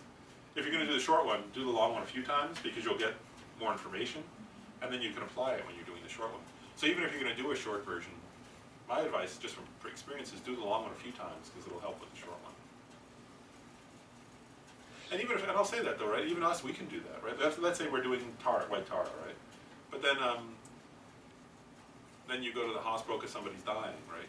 Well, you could do White Tara, but you could also do, you could take a medicine Buddha sadhana with you, and even if that's not your main practice, well, you can do that there because you're helping somebody, or it's like, and so you don't have, so even if you're mainly doing, let's say, White Tara, if you go to the hospital for somebody, then maybe you do medicine Buddha and so on. If you're having an obstacle, maybe you do a special, you do 21 praises to green Tara or something, or the other Taras, because you're trying to overcome some obstacle, but still your main practice is White Tara. Does that make sense?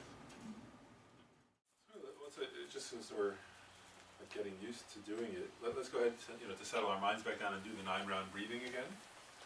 So remember, you start by blocking the left, and then block, so start with that. So I won't do each step, but just let's go ahead and, so do nine breaths in that pattern, starting with blocking the left nostril.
we can, kind of remember, right, our sense of being in the presence of Shakyamuni, or of our guru in the form of Shakyamuni, Buddha, made of golden light in front of us, and then surrounded by all Mother and Father sentient beings.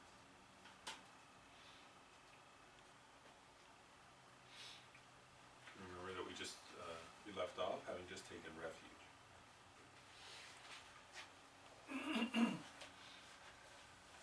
So now, very much in line with what we were talking about earlier about the, sort of setting our motivation over and over, so we can kind of habituate ourselves to bodhicitta, motivation.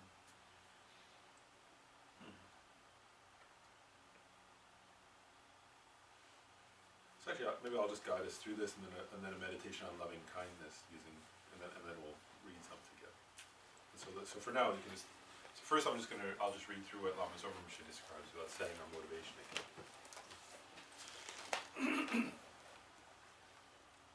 So we think, right? I have been suffering in samsara during beginningless time. So you just remember for a moment that samsara is not a place. Samsara means, right, having aggregates, having a body and mind that are conditioned or brought about through the force of ignorance, afflictive emotions, and karma. So since beginningless time, I've been pulled and yanked around through samsara, right, into these kinds of bodies and minds, due to my endless, or rather beginningless, habituation with those things, with ignorance, afflictive emotions, with karma. So not only myself, but all kind mother sentient beings, right? Everyone else who are so precious, they're also the same, in the same condition, right, of being dragged around through the 6 realms, through the power of ignorance, karma, and illusion. So those other precious sentient beings are the source of all my past, present, and future happiness. And they have been kind to me again and again from beginningless time. Now it's my turn to carry the responsibility of liberating all these pitiful mothers. However, in my present state, forget about liberating others. I'm not even sure about what I can do about my own life. Even if I were to achieve the state of an arhat, foe destroyer, the work for myself would still not be complete, and my work for others would be quite limited.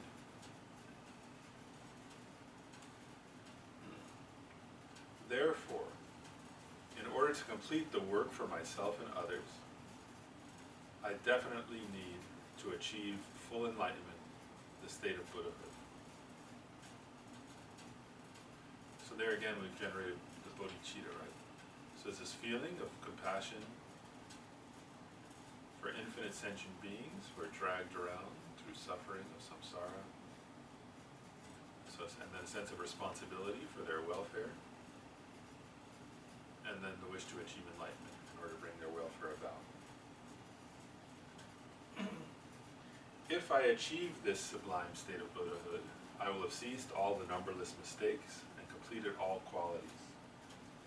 And I shall then be able to work effortlessly for the kind mother migratory beings who fill all of space.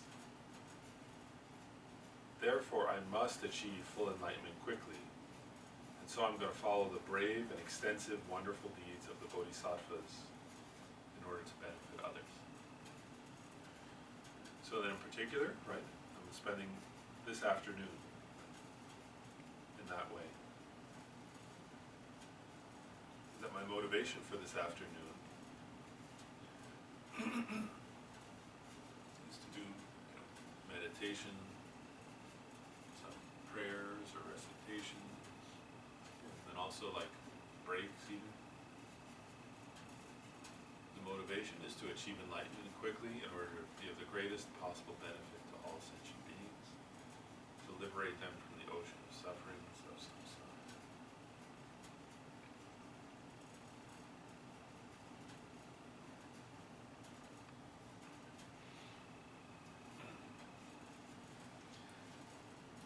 Okay, so having set that motivation, then we're going to meditate a little bit. And this meditation will be on loving kindness or on love. We're going to do it in the way of meditating on four different different loving aspirations or levels of love or kinds of love. So first, we'll start with ourselves, and the first thought is how wonderful or how nice it would be. We'll start with if I had happiness and the causes of happiness.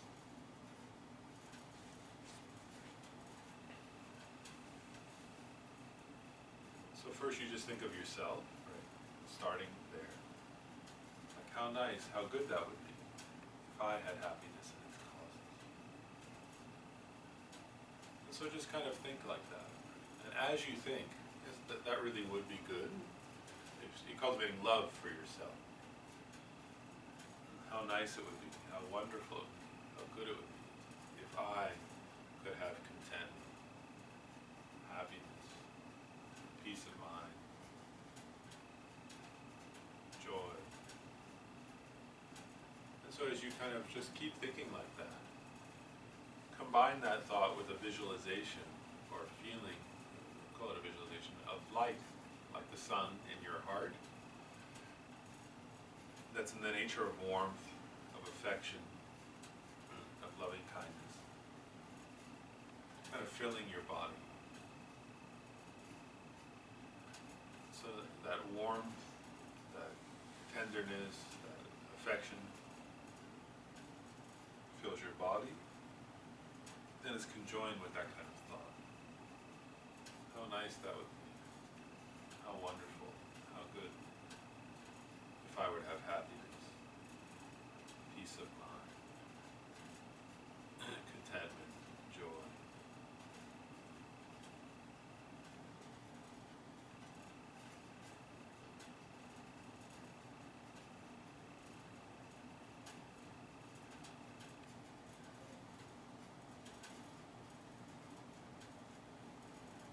You can almost imagine that light or warmth, like the sun filling your body, that it's very radiance or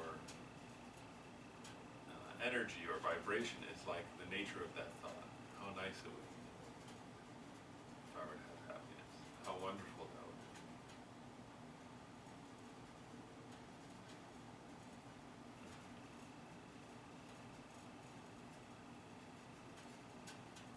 Whenever you're ready, you just kind of expand that outward. So like, including yourself, but also now including, you can start with like, your people close to you. Whether it's your parents, your children, partner, close friends, siblings.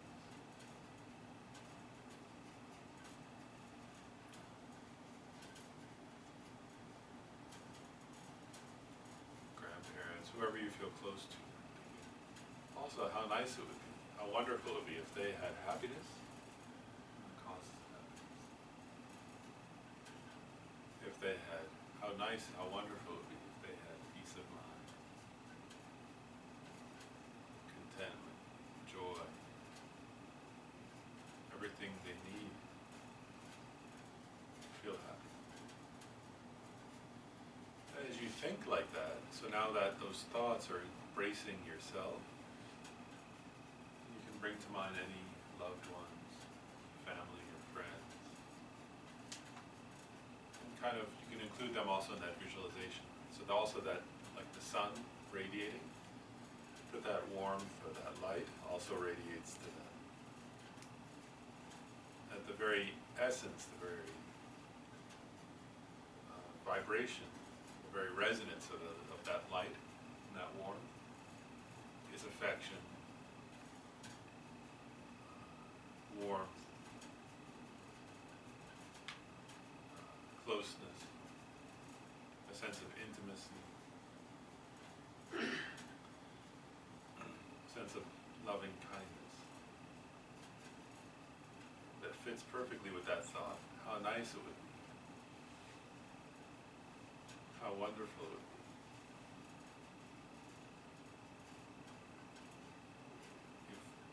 If they also, if we all had happiness and all the causes of happiness. If we all had the inner and outer causes of happiness. The outer things, everything we need, food, shelter, safety. And the inner things, right? Like wisdom, understanding. You know, but they also realize loving kindness, right, which is one of the causes of happiness. So how wonderful that would be. How good it would be.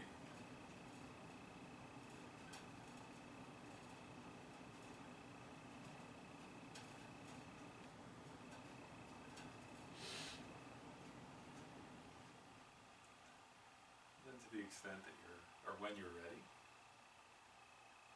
you can also include strangers. And so whether it's like a person who works at the checkout line, in the grocery store, the people you drive by, the other drivers, and also the people who live in those houses.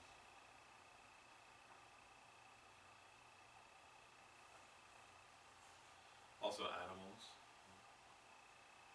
birds flying around.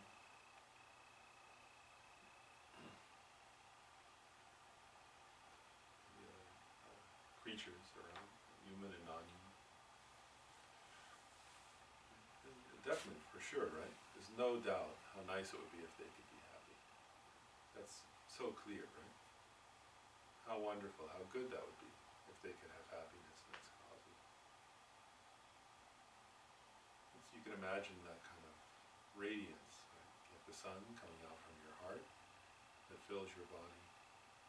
Now it's radiating, not only filling you,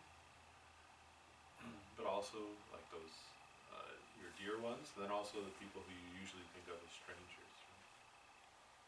Just like how nice it would be, how good it would be if they could be happy, of the causes of happiness.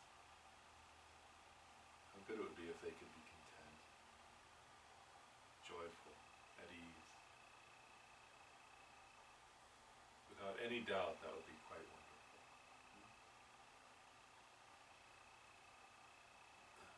So we're kind of generating that wish, that wish and also that feeling. I feel like, yes, that would really be wonderful. And along with that, we're developing as like a kind of sense of intimacy with all those beings, a sense of affection, closeness.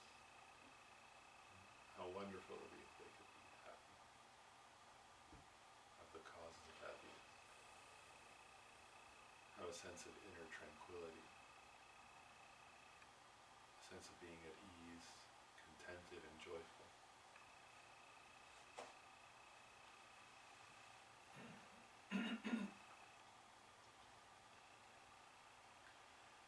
Then even bring to mind, right, we're going to try to include now, let's start with one, even one person who you dislike usually. It could be someone in your personal life or like a social or political figure who you don't know that well personally, but who you usually feel a sense of aversion towards. So you include them too. You know, how wonderful, how nice it would be if they could be happy, contented, at ease, peaceful, joyous.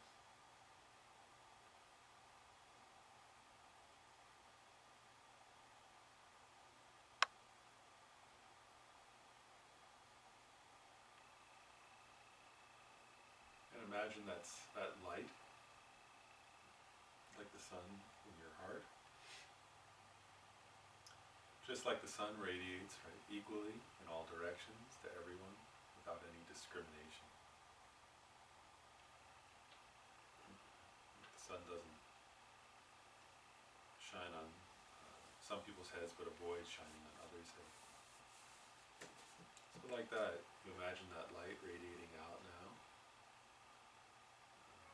to friends, to strangers, and to enemies, kind of equally.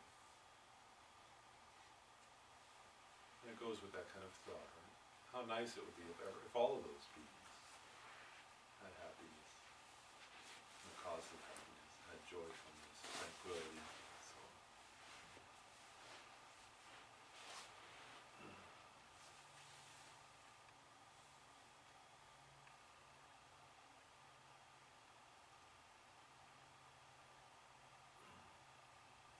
You can imagine that light radiating, kind of in every direction to all sentient beings, thinking, how nice it would be if all beings actually were happy.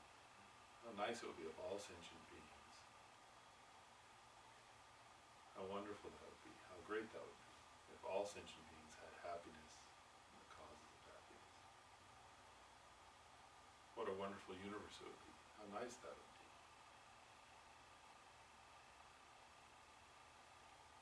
What a joyous place the universe would be, if everyone had happiness in its causes, all beings everywhere.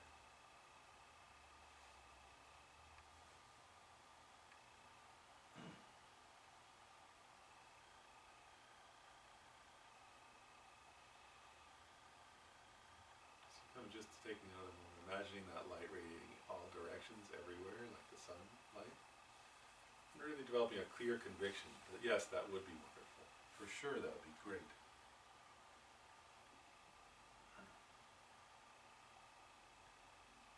Without any doubt, that would be a marvelous, wonderful thing. If all beings were to have happiness, joy, contentment, and the causes of those, externally and internally.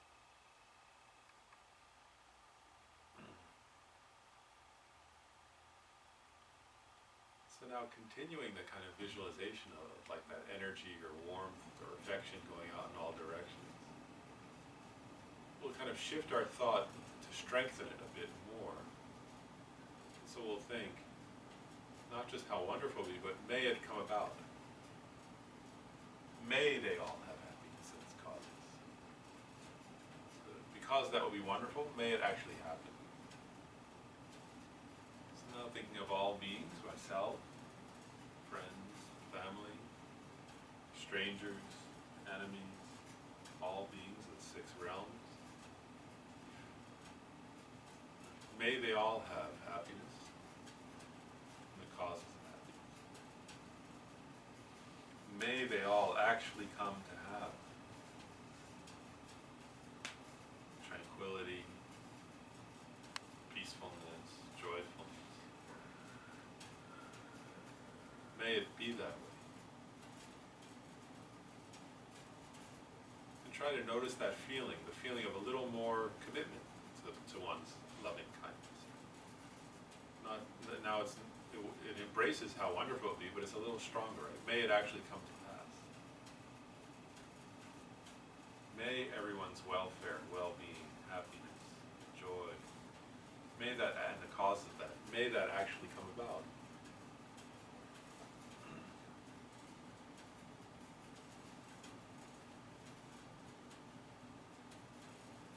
So imagine that light radiating everywhere has that kind of vibration or energy to it. Right?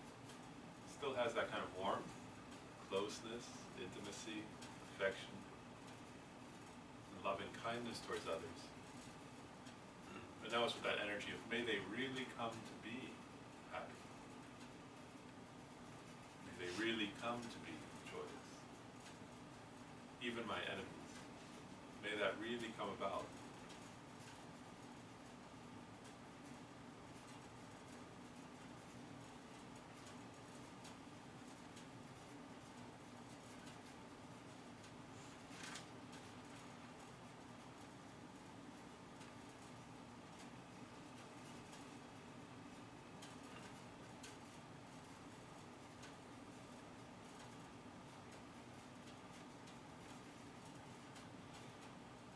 gonna take it one step further. Another level of commitment to love and kindness that we're gonna try to cultivate. So now, still the visualization is the same, but now we think, I myself will cause them to have happiness and the cause of happiness. Start with yourself, right? I myself take responsibility. I will cause myself to have happiness and the causes of happiness. I love myself enough that I'll cause that to actually happen. It's not enough to wish for it, right? I have to take care of my own well-being. So out of love for myself, I will ensure, I'll do it. I myself will ensure that I have happiness and its causes. But not only including myself, right? You're still visualizing the light rays, warmth, but also for my loved ones. If they can't do it for themselves, because they're trapped in confusion, ignorance, and afflictive emotions, and not knowing. So I myself will take the responsibility to lead them, to guide them, to cause them to have happiness and its causes. I take on that responsibility for my loved ones. Whatever it takes, I'll guide them that way. However long it takes, whatever skillful means and commitment it takes, I myself will cause them to have happiness and the causes of happiness. All those various loved ones.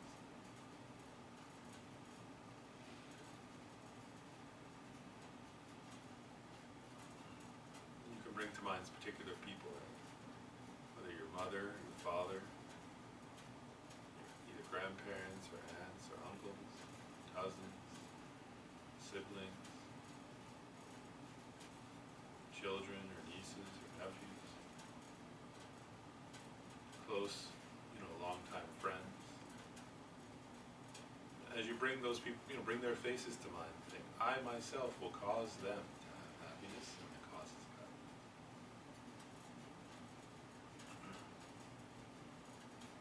And imagine those light rays and the nature of affection and love, kind of reaching out to them and giving them happiness.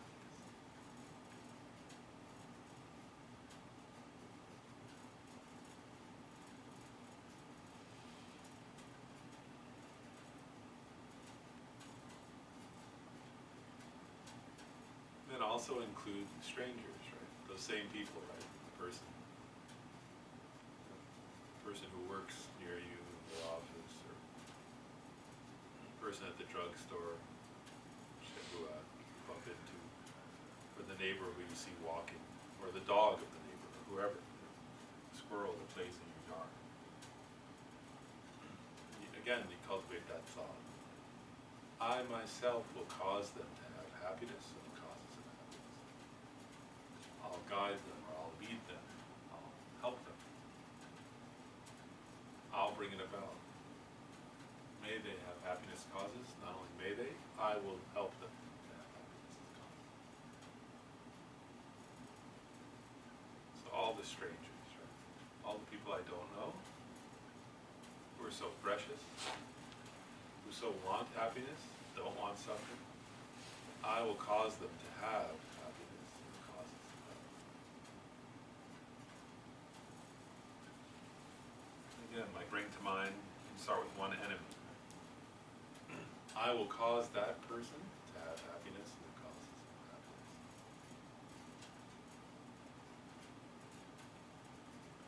I happily take responsibility for loving them. I will cause them to have happiness and the causes of happiness.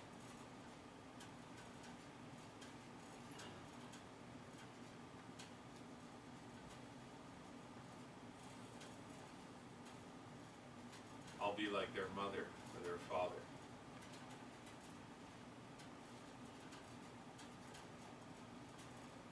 I'll guide them, help them to have happiness and the causes of happiness, to have joy, to have contentment. And eventually spreading out so all sentient beings, right? Friends, strangers, enemies, everyone. I'll be like a parent to all of them. I'll be like a loving mother or father. I will cause them to have the external things they need to be happy, the internal things they need to be happy.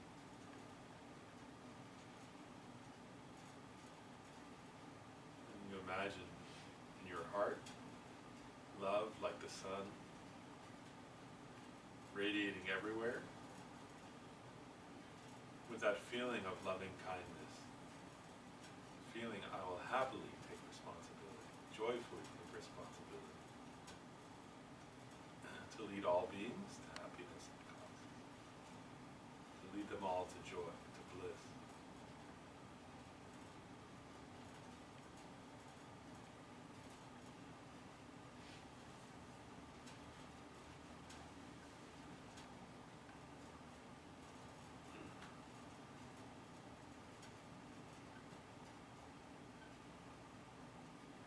And as you're thinking like that, right, with the sun in your heart of love, radiating in all directions, in the nature of the thought, I myself will guide, will lead all beings to happiness and its causes.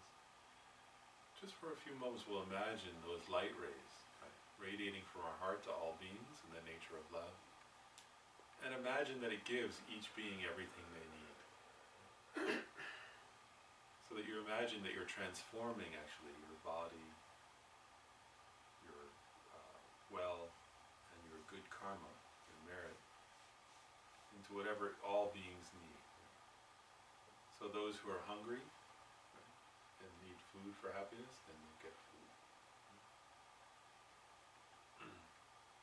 Those who need friends, you manifest as friends. Those who need like teachers, you manifest as teachers. Those who need doctors or nurses, you manifest as doctors and nurses.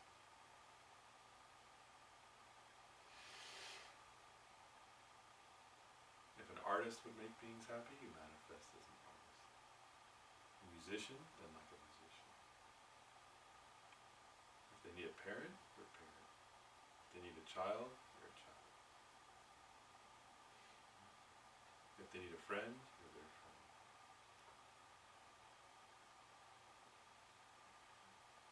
And imagine those light rays, right? If beings need food, it manifests as food. If they need means of travel, it manifests as means of travel. If they need a bridge, it manifests as a bridge. If they need medicine, it manifests as medicine.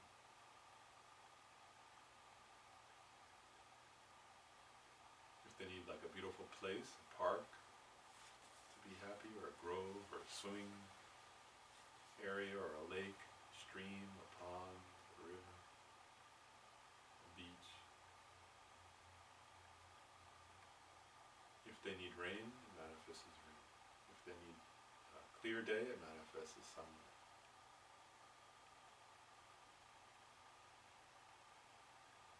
Even in their bodies, right, it manifests as energy. So you can imagine, right, as those light rays hit beings, right, it energizes them, it gives them joyful energy. That also your love, right, radiating everywhere, it inspires all beings so that they also develop love. That they develop a sense of inner contentment, of peacefulness, of joyfulness. Keep visualizing like those light rays in your heart radiating everywhere. And you can even imagine, right, that slowly your light rays are transforming all those beings into enlightened beings, leading them to the ultimate happiness.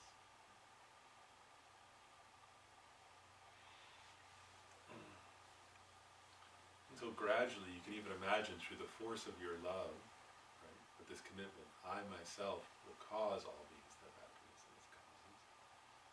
You can imagine all beings transforming into enlightened beings, right? So you can even imagine some become like, start to manifest like Shakyamuni Buddha, others like green Tara or white Tara, or Vajrayogini, or the Buddha of compassion. Buddha of power, the Buddha of wisdom. That they all transform into various enlightened forms. That they all achieve the ultimate inner happiness, right? A permanent kind of happiness, an everlasting happiness, because that's your aspiration for them. Right? For them to achieve every kind of highest happiness. And they include you, actually, right? So that your love embraces everyone equally with this commitment, right? I myself will lead them to happiness. And just in this part, you're imagining, right, that you've transformed now your own body, wealth, and merit into the outer and inner things beings need, so that they achieve mundane happiness and then supreme happiness, and especially the ultimate supreme happiness of their own enlightenment. So that they're also now all radiating with love, like surrounded by auras of love, by halos of love. That they're all like blissed out, joyful, totally content, totally happy.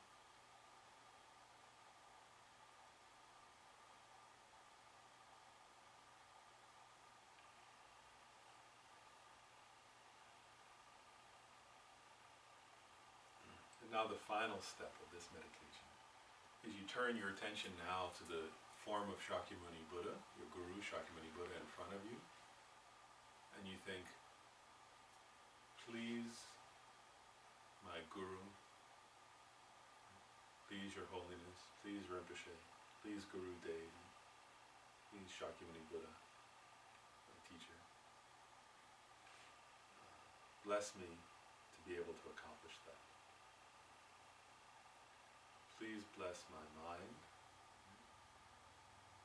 please bless my body, to be able to actually accomplish that kind of love. That leads all beings to happiness and its causes. So this final step, you're now here, right? So you're focusing on your guru in front of you in the form of the Buddha. Please bless me so that that's no longer just a visualization. Please bless me to actually be capable of that. Please bless me to transform myself into that kind of love. Please grant me your blessings to fully actualize great, infinite, Mahayana love. The love of universal responsibility. So of course you can imagine that your guru is extremely pleased with that kind of aspiration. So you imagine your guru smiling at you and granting you blessings of love. So your guru's love radiates into you and further energizes the love in your own heart, totally filling your body with a kind of loving vibration.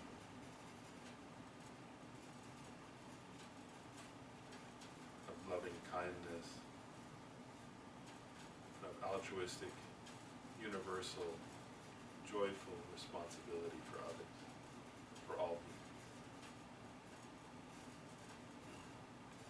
So your guru fully grants blessings to you, blesses your efforts, blesses your mental continuum to fully actualize great love.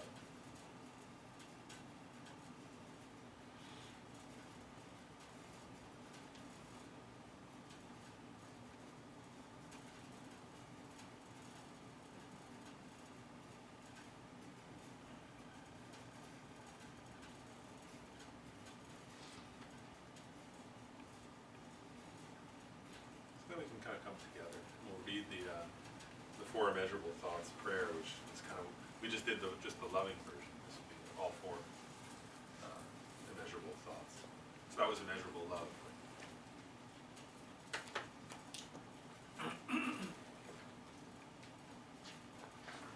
How wonderful it would be if all sentient beings were to abide in equanimity, free from hatred and attachment. May they abide in equanimity. I myself will cause them to abide in equanimity. Please, Guru Deity, grant me blessings to be able to do this. How wonderful it would be if all sentient beings had happiness and the causes of happiness. May they have happiness and its causes. I myself will cause them to have happiness and its causes. Please, Guru Deity, grant me blessings to be able to do this. How wonderful it would be if all sentient beings were free of suffering and the causes of suffering. May they be free from suffering and its causes. I myself will cause them to be free from suffering and its causes.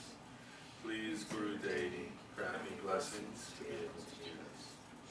How wonderful it would be if all sentient beings were never separated from the happiness of higher rebirth and liberation.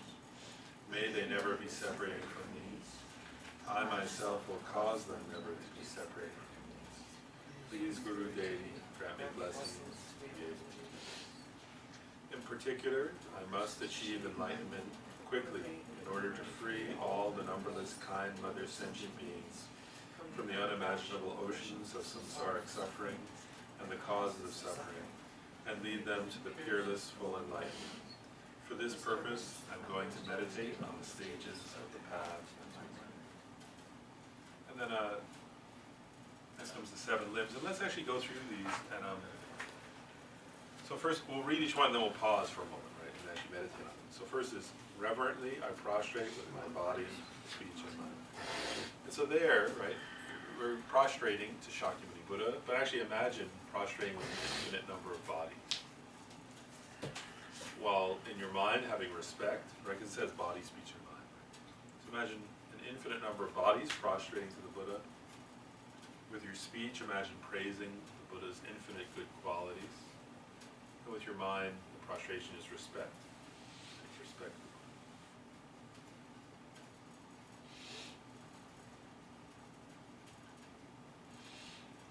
Then we'll read the next one.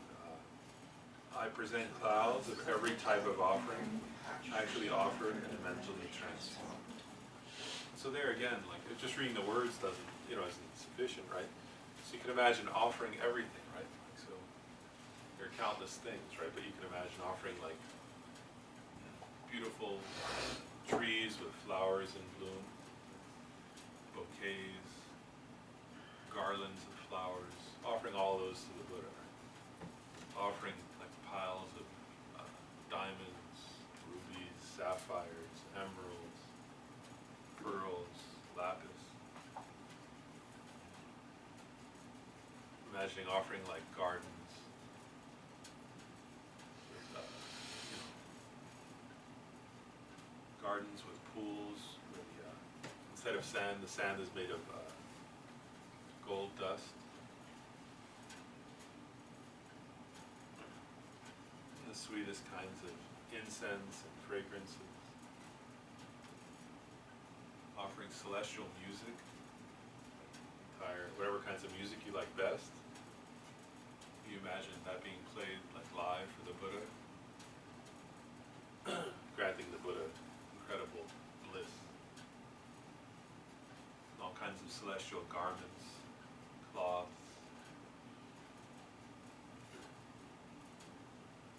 beds and chairs.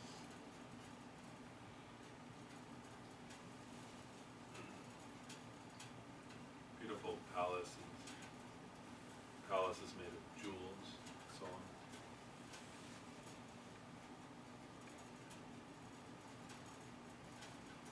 Golden vessels filled with nectar. Other jeweled vessels piled with exquisite delicacies.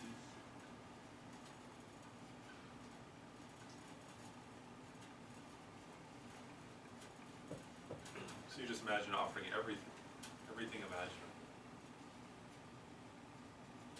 to the Buddha.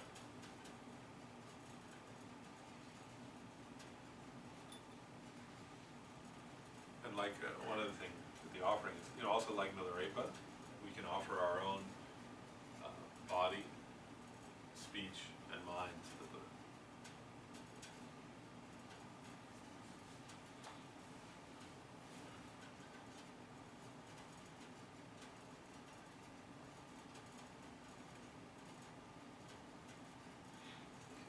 next line. I confess all my negative actions accumulated during beginningless time. So there again, it's not enough, it's not complete if we only read it so we can think, right? Since beginningless time, right, we've done, of course, countless times over, right, the 10 non-virtuous actions. So we can confess them, right? Regret them, thinking that we don't want to do those again. That we regret them because they cause suffering to ourselves and others. Right? So we've lied, we've gossiped, we've said harsh things, we've said things that drive people apart. We've stolen, killed, committed sexual misconduct. Also, we've physically harmed others, hit them, and beat them, or tortured them. And then mentally, right, since beginningless time, we've followed ignorance, views, we've been covetousness, we've been covetous of other people's things, we've had ill will and wished to harm people, we've taken vows and then broken them, we've made promises and then broken them, we've met perfectly qualified spiritual teachers and then disrespected them, or not followed their advice, or even belittled them. When they were extremely kind to us, then we rejected them or criticized them. So we've been mean to other people, we've been disrespectful to the enlightened beings, that we just made every kind of mistake, actually. In this life we've made so many kinds of mistakes, in previous lives. So we think, right, that we regret those mistakes, and that we don't want to, that we won't keep doing them over and over. And especially think of the mistakes, right, towards your teachers, actually towards your spiritual teachers, towards your gurus, right, in this and previous lifetime.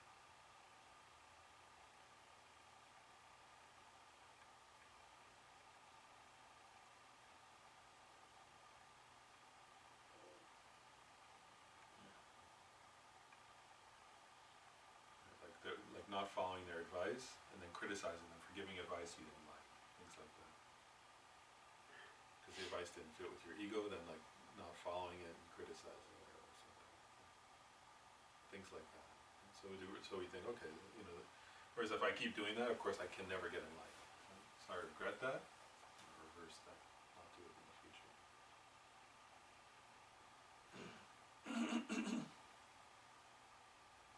I regret it because it stops me and from being happy and leading others to happiness.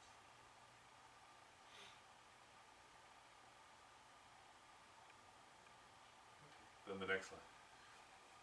And I rejoice in the virtues of all holy and ordinary beings. So there again, this one's really important to pause and actually meditate. Lama Zopa Rinpoche often says, at least do the rejoicing every day. And so there's so much that's easier to rejoice in. Everything from just ordinary people lighting one candle, right? Or offering some flower on an altar, or offering a few water bowls, just ordinary things like that. Then everyone in Tibet who's done all those hundreds of thousands of prostrations so sincerely out of devotion. People who offered hundreds of thousands of butter lamps, water bowls, things like that. Then also think of all the people, right? The people who serve others, right? So we can rejoice, right? People who run homeless shelters, people who run soup kitchens, people who teach, people new languages, right? Or help them get jobs. People who teach parenting classes and parenting skills. Teachers who teach children with compassion and patience. Good teachers in the world. So there's so much that we can rejoice in.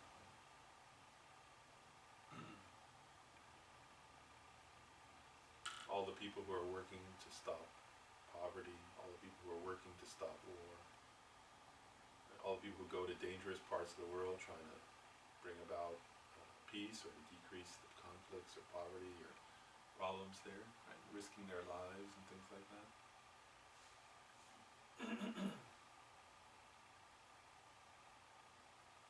All the really good practitioners of other religions, right? Like the Sisters of Mother Teresa's order, and so many other groups like that, right? Who dedicate their lives to helping others.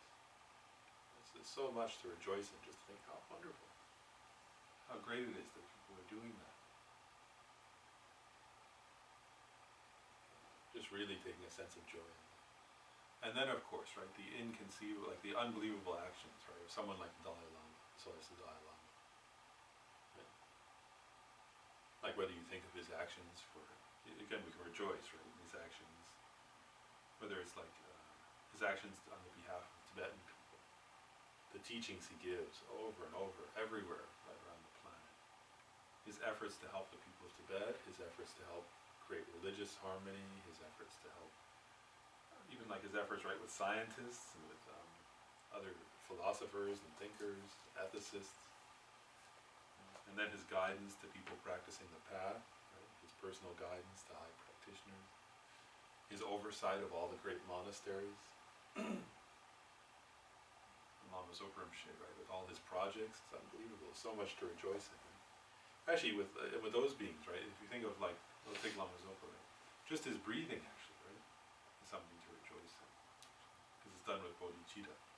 Every breath is done with bodhicitta. And then of course the activities, right, like whether it's teaching tonight, traveling around, doing prayers everywhere, offering things to all the ascension, pray to hungry ghosts, and then, you know, for humans, right, building all those statues and stupas and prayer wheels and creating texts and sponsoring monasteries and, you know, overseeing, taking care of like thousands and thousands of people. Same like His Holiness. You know, so you can think of all the, you know, you think of Khenchen Rinpoche's studies and teaching for like decades and decades and decades. Yeah, so it's just easy to think of these things and rejoice, and thereby you create so much merit. Then you can rejoice just easily in the deeds of Lama Tsongkhapa. All of his like retreats, his studies, his teachings, the deeds of Milarepa, right? His incredible guru devotion, his bearing hardships in caves to become enlightened in one lifetime, and then benefiting others so extensively. So there's so much to rejoice in. So it's just easy, we can think of so many things, whether it's, you know, just ordinary people doing simple good things, right? Or someone like Milarepa's activities, or the Buddha's activity, right? For 3 countless great eons, giving away his body, his limbs, practicing patience, practicing generosity, learning about emptiness for eons and eons in order to become enlightened.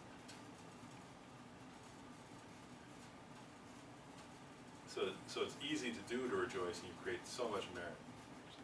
And also, one last thing with rejoicing is rejoice also in your own good karma. Everything good you've ever done, every time you've developed love, every time you've helped somebody, every time you've tried to support like the efforts, you know, to preserve the teachings on in this world, every time you've tried to practice and meditate, every time you've studied, made offerings, contemplated, you know, helped somebody, just been kind to somebody. So they rejoice in that also, and it increases positive merit of those actions. Then the next line. Please remain until samsara ends. So there, right, where you actually can visualize offering a throne to the Buddha, who's your guru. And then think, right, it's good to think there of each of your teachers, right? So this is like a long life puja, actually. So you think particularly, like for example, if it's only the Dalai Lama, right, you request, please live until samsara ends. You can think of like Khenchen Rinpoche, right? Please live until samsara ends. Please never, don't pass away. And the same with like, you can think of Lama Zopa Rinpoche, right? Please don't pass away. Please remain. If there are other teachers you have who are alive, then it's good there to actually pause and think of each of them. And think, please, please live long. Please remain until samsara ends. You can think of each of your teachers. Imagine offering them each a throne, like a lion throne, lotus, sun and moon cushion. And think, please live long, please remain.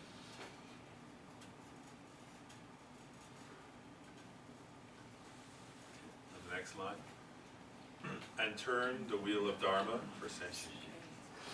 So there, imagine offering Shakyamuni Buddha a giant 1,000-spoked wheel made of gold. That's the auspicious visualization there. And you can actually think right to yourself, to the Buddha, right, who's the manifestation of your guru in space in front of you. Right? In general, please teach the Dharma. Right? And then you can, just this is actually good for you to do as an exercise, is to think also of different teachings, right? Please teach emptiness, so clearly. Please guide us by teaching the exact view of the consequentialist middle way school of Nagarjuna, Chandrakirti. Please teach the extensive deeds as taught by Maitreya, right? The extensive deeds of the Bodhisattvas. Please teach exactly all the teachings of Shantideva, right? All those beautiful teachings that Shantideva wrote. Please always teach those. Please teach all the collected works of Lama Tsongkhapa. Please explain them all in detail. Please explain like all the teachings of Sutra, the Guhya Samaja Tantra, and all the deep meanings of that.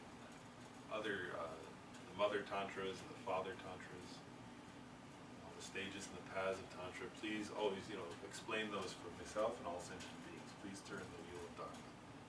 Explain all of those difficult points. Please explain all the trainings of the Bodhisattvas. And all the teachings that explain those by all the great masters of India and of Tibet. Please always explain every, even the most difficult points, please always explain. All the most extensive points, please always explain those. Then we can say in particular, please teach the Lam Rim teachings over and over until I and all beings realize all the points completely in our own mental continuum. So just by requesting those in this context, then you create the karma to actually hear all those teachings in the future. So you can add in whatever other teachings you hope someday to hear, right? Offer that golden wheel and request those from your guru now.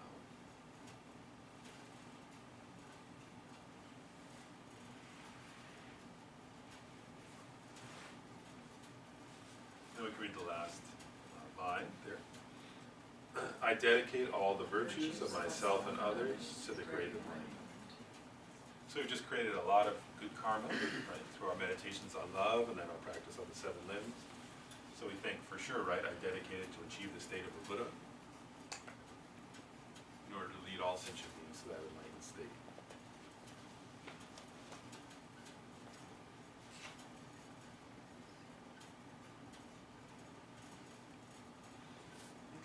Then we'll turn, let's go ahead and do the mandala offering together too, since while we're doing these prayers.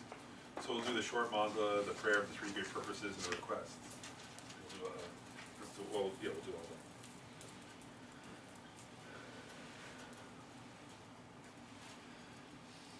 This ground, anointed with perfume, strewn with flowers, adorned with Mount Meru, 4 continents, the sun and the moon.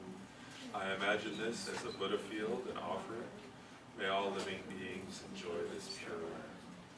I go for refuge to the Guru and the 3 precious, rare, sublime jewels. Please bless my mental continuum. Please bless me and all sentient beings to cease immediately all wrong conceptions from incorrect devotion to the Guru up to the subtle dual view of the white appearance, red increase, and black near attainment. Please bless me and all sentient beings to actualize immediately all the correct realizations from Guru devotion up to the unification of no more learning. Please pacify immediately all outer and inner obstacles. Yadam Guru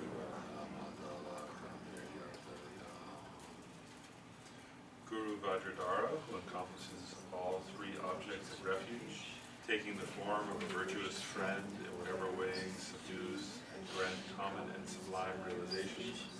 To you, kind Gurus, I make requests, whose holy body is created by millions of riches and goodness, whose holy speech fulfills the wishes of all sentient beings, whose holy mind sees every existence exactly. At the holy feet of the principle of the Shakyas, I make requests. By making offerings or requests with devotion to the highest sublime field of merit, you, the Savior, who are the sole source of my happiness and goodness, please grant blessings to guide me with your holy soul. let's pause there before we read the next part. First, does anybody have comments or questions just about anything that we've done so far? Or I just wanted to pause there and see.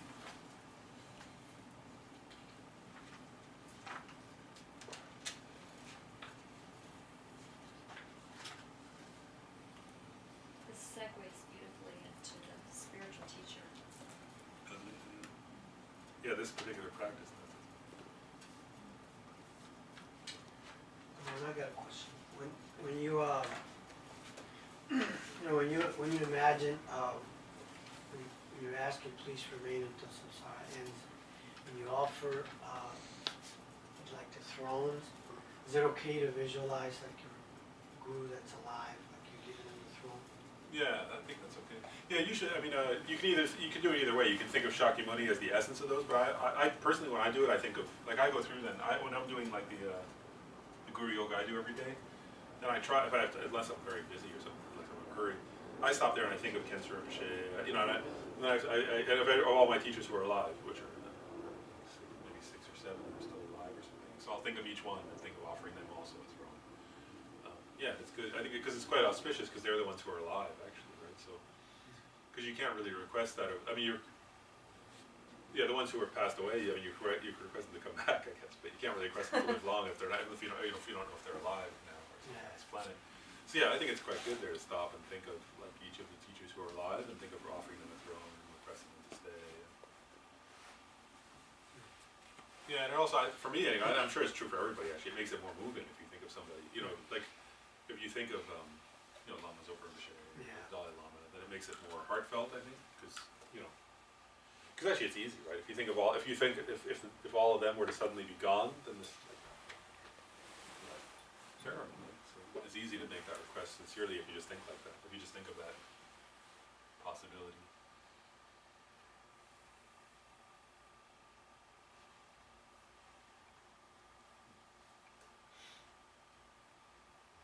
I want to say one other just quick comment. Do you see also with the, I wanted to mention this, with the 7-limb prayer, right?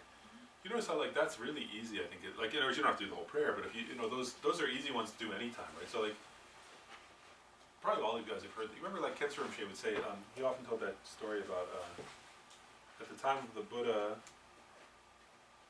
there was a king, I think it's King Prasenajit, said to the Buddha, I'm so busy, you know, like I want to practice Dharma, but I'm really busy. How can I practice Dharma while still taking care of my subjects? And so the Buddha said to that king, I think it's Prasenajit, he said there are 3 things you can do that you should do all the time. You know, and it was good. I think Khensa Rinpoche teaches this in the West all the time. You know, I don't think I don't know. I'm guessing he doesn't teach that as often to the monks because it's layperson, right? I mean, it's the Buddha's advice to a lay person, a king. So I think Khensa Rinpoche teaches in the West a lot because he knows that we're not monks and nuns, we're, you know, busy like that king was. So the 3 things he said, right, one was you can cultivate bodhicitta all the time, right? No matter what you're doing, you can set a bodhicitta motivation, right? Whatever worldly activity, you know, you don't have to be sitting in meditation, wherever you're going, you can cultivate bodhicitta. Then the second one was you can rejoice. Right? It's so easy to rejoice wherever you go, and that's the easiest way to create extensive merits. And it only makes you happy. You know, like rejoicing is such a good way. First of all, it only ever makes you happy, right? If you rejoice in others, or your own or others' good actions, you know, it's never a downer to do, right? And to create, I mean, it's always uplifting. You create a lot of good karma that way. And Lama Tsongkhapa said that was the easiest way, right, to create. Actually, Khensa Rinpoche quoted some other Tibetan saint, and he said something like, there are different ways to translate it, but basically he was saying, you know, how can you create a lot of merit while laying around on the couch, basically? I mean, the Lama didn't actually say it like that, but that's like a Western American version. Like, how can you create a lot of merit while laying around on the couch for joy? You know, because all the other like prostrations are hard work, and mandala offerings you have to go like this, and you know, but what else can you do where you can have your feet up? You know, it's easy. Like you're still creating just as much, so you can lay there with your feet up. And you can think how great it is that people in Tibet are doing prostrations. While you're eating chips. You know, while you're I mean, you can actually do that, right? And you create a lot of merit still that way. You know, so actually it's a valid way to create a lot of merit. So, and it's an easy way, and what they're saying though is it's the easiest way, that's what Lama Tsongkhapa said, it's the easiest way to create a lot of merit. So if you're skillful, right, then that's good. Actually, that's why, like, but like when they criticize Shantideva, right, because like, that story when Shantideva taught the guides of the Bodhisattva's way of life, like, they were trying to kick him out of Nalanda Monastery, right? But, because he would just be laying around in bed, right? Like, and they were all studying and debating and composing, they're all sitting up at night writing and, and like at the monasteries now, right, they're reciting things all night and they don't go to sleep. Like you read the stories of like, during Khenpo Rinpoche's time, that's what it was like, they would stay up all night, they would debate, they would study in the day, they would debate, study and debate, then all night they would either continue debating or they would recite prayers, right? So you can imagine then this guy's like laying in bed all day. He like doesn't show up in class, and then when they're debating, he like misses the session, and when they're, so like you can see how people would feel if they didn't know. You can see how people would get annoyed after a while. Like you're eating the food too. There are people who are donating it. Why are you doing that? But if you think about it, like if somebody's really skillful, right, then he could be laying there thinking, well, how? Because actually, like you can only create if you're out debating, you create the merit of yourself debating, right? But if he was laying in bed thinking, how wonderful it is that this one's debating and that one's debating, this one, that he was actually creating more merit than all of them. How great it is they memorized all those books and he's just laying. But no, I'm just kidding. I'm sure that was one of Shantideva's he did a lot of practice, but I'm sure that was one of them. Right, so it's an easy way to create a lot of merit. You can do that anywhere, right? Like you don't have to have, like other things you need like a vajra and a bell or a mandala set or an altar, right? But rejoicing, actually, there's literally no place you could be that you can't rejoice, right? Because wherever you are, you can think of somebody else doing good things, and you can do it, right? Even if you're like sick in bed, you can rejoice, right? If you're busy, like doing errands, you can rejoice. So anyway, it's easy. So he said the three things. One was generate bodhicitta all the time, rejoice over and over again in your own and others' good deeds, and then dedicate the merit of that to enlightenment. And so Khenpo Rinpoche always says, like in daily life, that those are really excellent things to do. But actually, that advice came from the Buddha himself. So it is good. Isn't that really practical advice for lay people? Because it doesn't say like sit in meditation for hours and hours, because king can't do that. But anyway, so anyway, I just wanted to point that out about the 7 limbs, that you can do those anytime, right? Offerings also, because the mental offerings, right? Like you don't have to have an altar to do mental offerings. So maybe what we should do, I'm just thinking, we'll do more meditation a little bit, but we've been trying in this series of classes always do a little bit of discussion, right? We always, each class we try to do that. And so I thought maybe now would be a good time for that, because it's after lunch, so people don't get tired too much. So what I was thinking, it's similar to something we talked about in one of the classes, but I just thought this would be a good setting. So why don't you like break up into 2 or 3 groups, it doesn't matter. But at least like groups of, let's say either 3 or 4 or something. And then what I want to suggest just talking about is this, let's just talk about this, I had 3 questions, but I'll just do 2. Like, what obstacles come up with regards to meditation, right, because this is about meditation. What obstacles arise for you, and how do you try to work with them, right? So with your own meditation practice, what obstacles arise, and how do you try to work with those to overcome them? And it'll be useful, right, because whatever obstacles you share, right, everybody else in your group is also going to have had that experience sometime or other. And then what you work with, and then share, and then give each other feedback. Like, in other words, if one person says, I'm having this obstacle and this isn't really working, and there's something that works for you, then share that. Does that make sense? Oh, what works for me with that one is this. If you're not sure, then it's okay. But it's just good to share those experiences, I think. So let's do that just for like 15 minutes. So I think we'll do, we still have 3 more meditations to do today, but I think we'll do one now in the context of the prayer for the graded path to enlightenment, and then we'll take a break, and then we'll do the other 2 after. Because we're going to meditate on Lam Rinpoche, and then on the mantra, and then on the nature of mind. We'll still do those things. In the context, still all in the context of the sadhana, right? So we're integrating them all in here. Emptiness? Emptiness isn't part of this module, right? So we did that last module a little bit. We have a whole module coming in. So, but yeah, this module we don't do emptiness actually. So, and how to meditate is not part of the suggested topics. Baby steps. I just got your t-shirt. Oh, the t-shirt, You're yeah. trying to into some. Oh, that's a good one. That's your question. But I'll ask you guys a question for the meditation. So we're like, I'll make a comment, and then I'll ask you guys a question, then we'll start. the comment is, so the way, what we'll do is actually there are different ways to actually meditate on Lam Rim, and there is different contexts or something. But the most common one is what we're going to do, which is, so we'll start reading the Graded Path to Enlightenment. This is actually the foundation of all good qualities by Lama Tsongkhapa, right? And so what we're going to do is, after the verse on precious human rebirth, we'll stop and meditate on that, because that's the recommended one for how to meditate. Of the Lam Rim subjects, that's the main contemplative meditation recommended. I just want to say that that's a nice way to do it. In other words, you can meditate on Lam Rim anytime, right? You can just stop and do the 7 limbs and then meditate. But if you're going to do once a day some prayer of the path like this, if you do that, or if you're going to do it in a retreat or something, then it's nice to stop at the point in the prayer and actually meditate on that point, right? Because there's some connection of having just read what Lama Tsongkhapa said, and then meditating on that point. But so that's the comment I want to make. It's nice to do it in that context, but you don't have to, of course, right? Like Tenzin Rinpoche taught that in the easy path classes, or the paths and bliss classes, right? You can do it that way, or you can just visualize the Buddha, do your 7 limbs, then stop and meditate. So either way is fine. Okay, so then the question I have for you guys is this, is on precious human rebirth, right?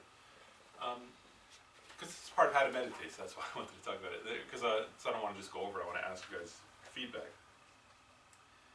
So the idea is, right, like I was saying in the last class, I think it was, that like in these Lam Rim points, like precious human rebirth, right? Especially precious human rebirth is a good example. There's a lot of discursive thinking there, right? Because there's 8 freedoms, there's 10 endowments, right? There's the great value of a precious human rebirth, there's its rarity, and its difficulty of finding it according to the cause, by the example, and by nature, right? So there are many different points you can contemplate. And I guess the question I have for you guys is this, so there are 2 different things though when you're trying to meditate on a point, and the same goes for bodhicitta though, there's all the contemplative meditations, right? Bodhicitta also has a lot of points, right? There's 7-point cause and effect, but the issue is this, so the goal with contemplative meditation isn't to say, okay, so I'm going to review, like, did I review all 18 and then all the other points and everything, and did I review them all, right? There is like a tape recorder or something, right? Like, did I play the whole tape recording? Like, at the beginning that's important, kind of like we were talking about memorizing a text, right? During lunch break, and Gabe was pointing out correctly, that at the beginning when you're going to meditate, if you want to memorize a text, at the beginning you have to just say it over and over and over, and eventually it becomes like a tape recorder, right? Like, in other words, it's like a sequence of things in your brain that, like that. And I've talked to young monks, like from the monasteries, and they say, when they memorize some of the texts when they're quite young, they have no idea what they mean. They haven't received any commentary yet. So to them it's just like,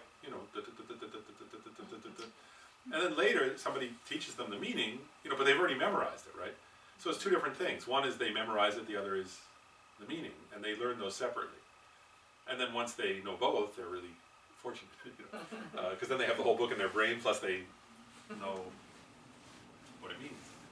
But I'm giving an analogy of that to contemplative meditation, right?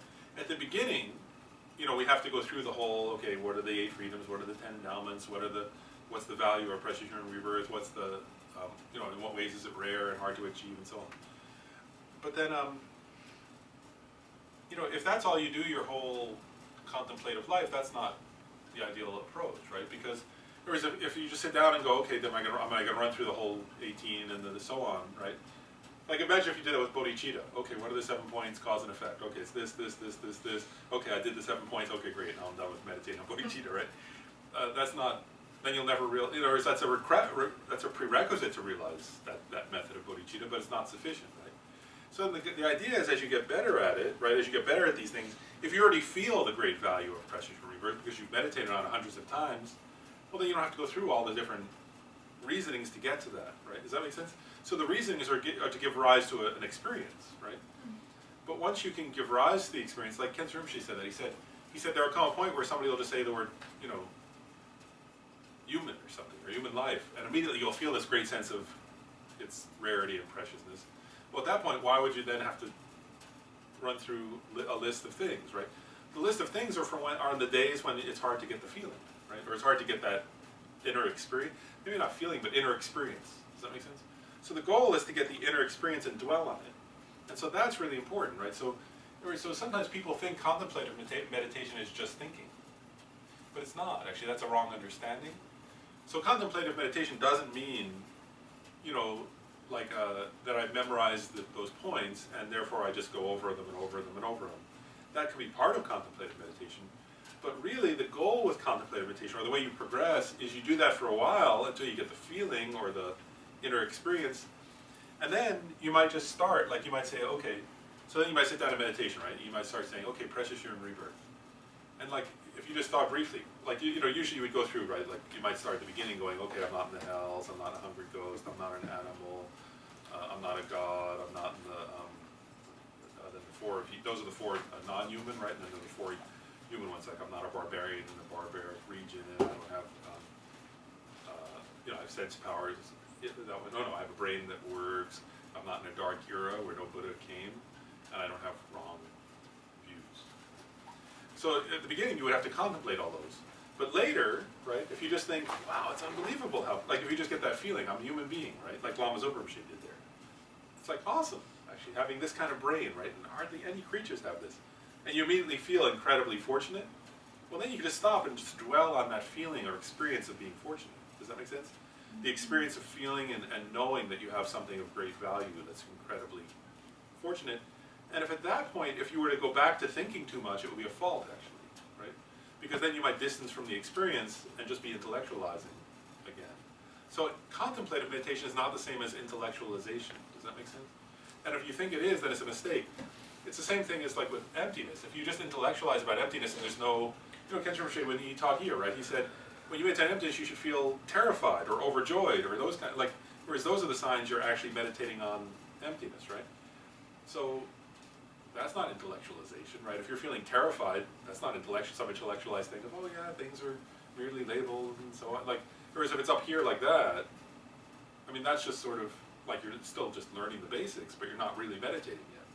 It makes sense. The meditation should feel, so like with Precious Human Rebirth, if you're getting there, if you're making progress, the meditation, the feeling should be a visceral sense of like, wow, like I have something amazing, you know, this is incredible, like that I have this, and that I have this moment today, and you know, I'm not even getting yet to impermanence, right? That'll come later, but it's like that. But I mean, it's implied. Actually, if you've meditated enough, it's already implied. Wow, I have this. It's not going to last forever. It's already implied there, right? Because the next point is impermanence and death, right?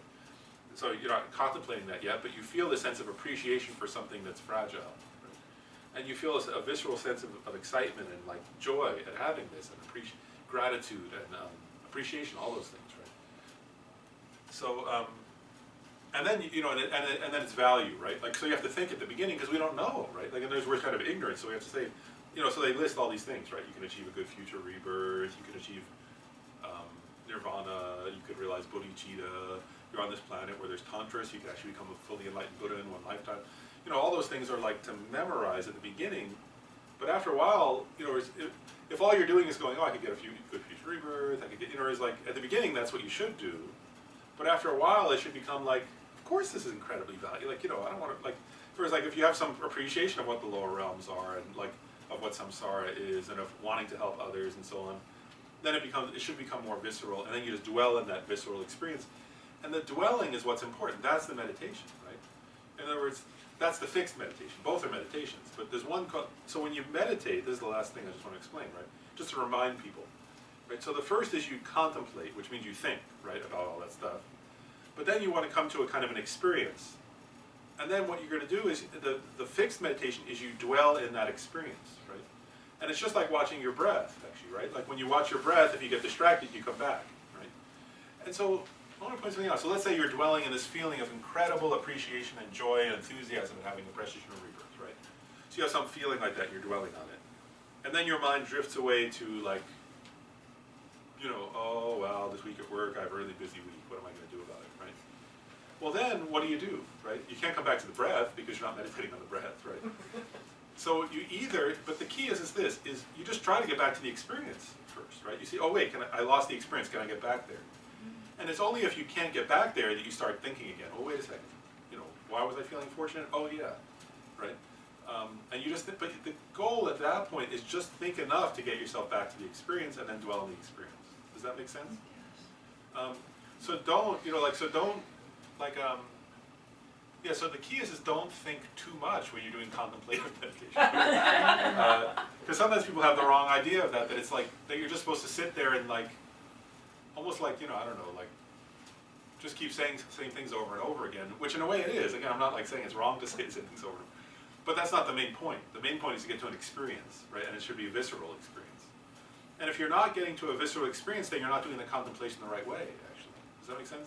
If it's just staying intellectualized, and I think this is where Western people, often we don't get contemplative meditation. We think it's just an intellectualized exercise, and then we say, who the hell wants to do that? Like, you know, oh yeah, I'm not in hell, I'm not a hungry ghost, I'm not a, you know, like, and it seems like, I don't know, it can almost seem like, what, you know, I'm not a Klingon, I'm not a, I don't know, what's that, you know, I don't know, I'm not a, one of those things, I don't know, I'm trying to remember the other names, anyway, I'm not a Martian, I'm not, what was Spock? Vulcan, I'm not a Vulcan, my mind's not, I'm not a Vulcan, you know, I don't know, yeah, I'm not a shapeshifter, right? Like, it's not, if you do, you know, I'm not a vampire, I don't know. I mean, that's not, it shouldn't feel, if it feels like that you're not doing contemplative meditation right. Does that make sense? Like, in other words, then, so, because it should give rise to experience, and actually, I mean, sometimes it should be enough just thinking I'm not in hell, right? Like, if you actually have a feeling of the hell realms, then just that you could stop actually, go, oh, phew, you know, like, I have something unbelievably precious, you know, and the rest could be implied to you. In other words, it should all be there, you know, the rest could be implied, like, you know, that also I've met the Dharma and all those things that I've met with the time of the Buddha, right? Or just like, it could be enough, like, and also, I guess I'll say this too, like, you should use experiences in your own life also to give rise to a visceral experience. Like, I'll give an example, I'll just give one example, the one about not born in a dark era, right? That's one of the qualities of a precious human rebirth. And if you can remember, because we're all, actually we have, for that one, we're fortunate, we're all Westerners, right? So you should be able to actually remember a time when you felt, I bet you can, I guess you shouldn't, I'm not saying you should, I bet you can remember a time in your life, right, where you felt, what the hell is the purpose of, like, I have this weird life that doesn't last forever, what the hell am I doing here?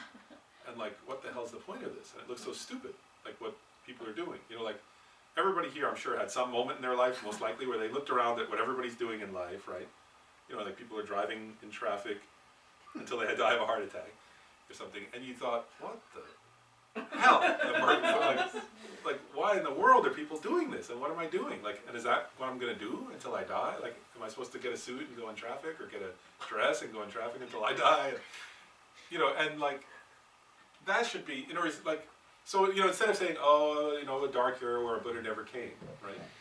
Like, in other words, you should be thinking of that. You should be thinking, oh, wow, like, what if that was all? Like, in other words, that's a dark era if Buddha never came. Like, I never would have met the Dalai Lama. I never would have heard of a Dharma book. And nobody, and not only that, not just Buddhism, but nobody would have ever told me anything else. Like, whereas I would have been in some planet where I said, like, what's the meaning of life? And somebody said, and everybody, not, because here, on this planet, most people say that, right, in America.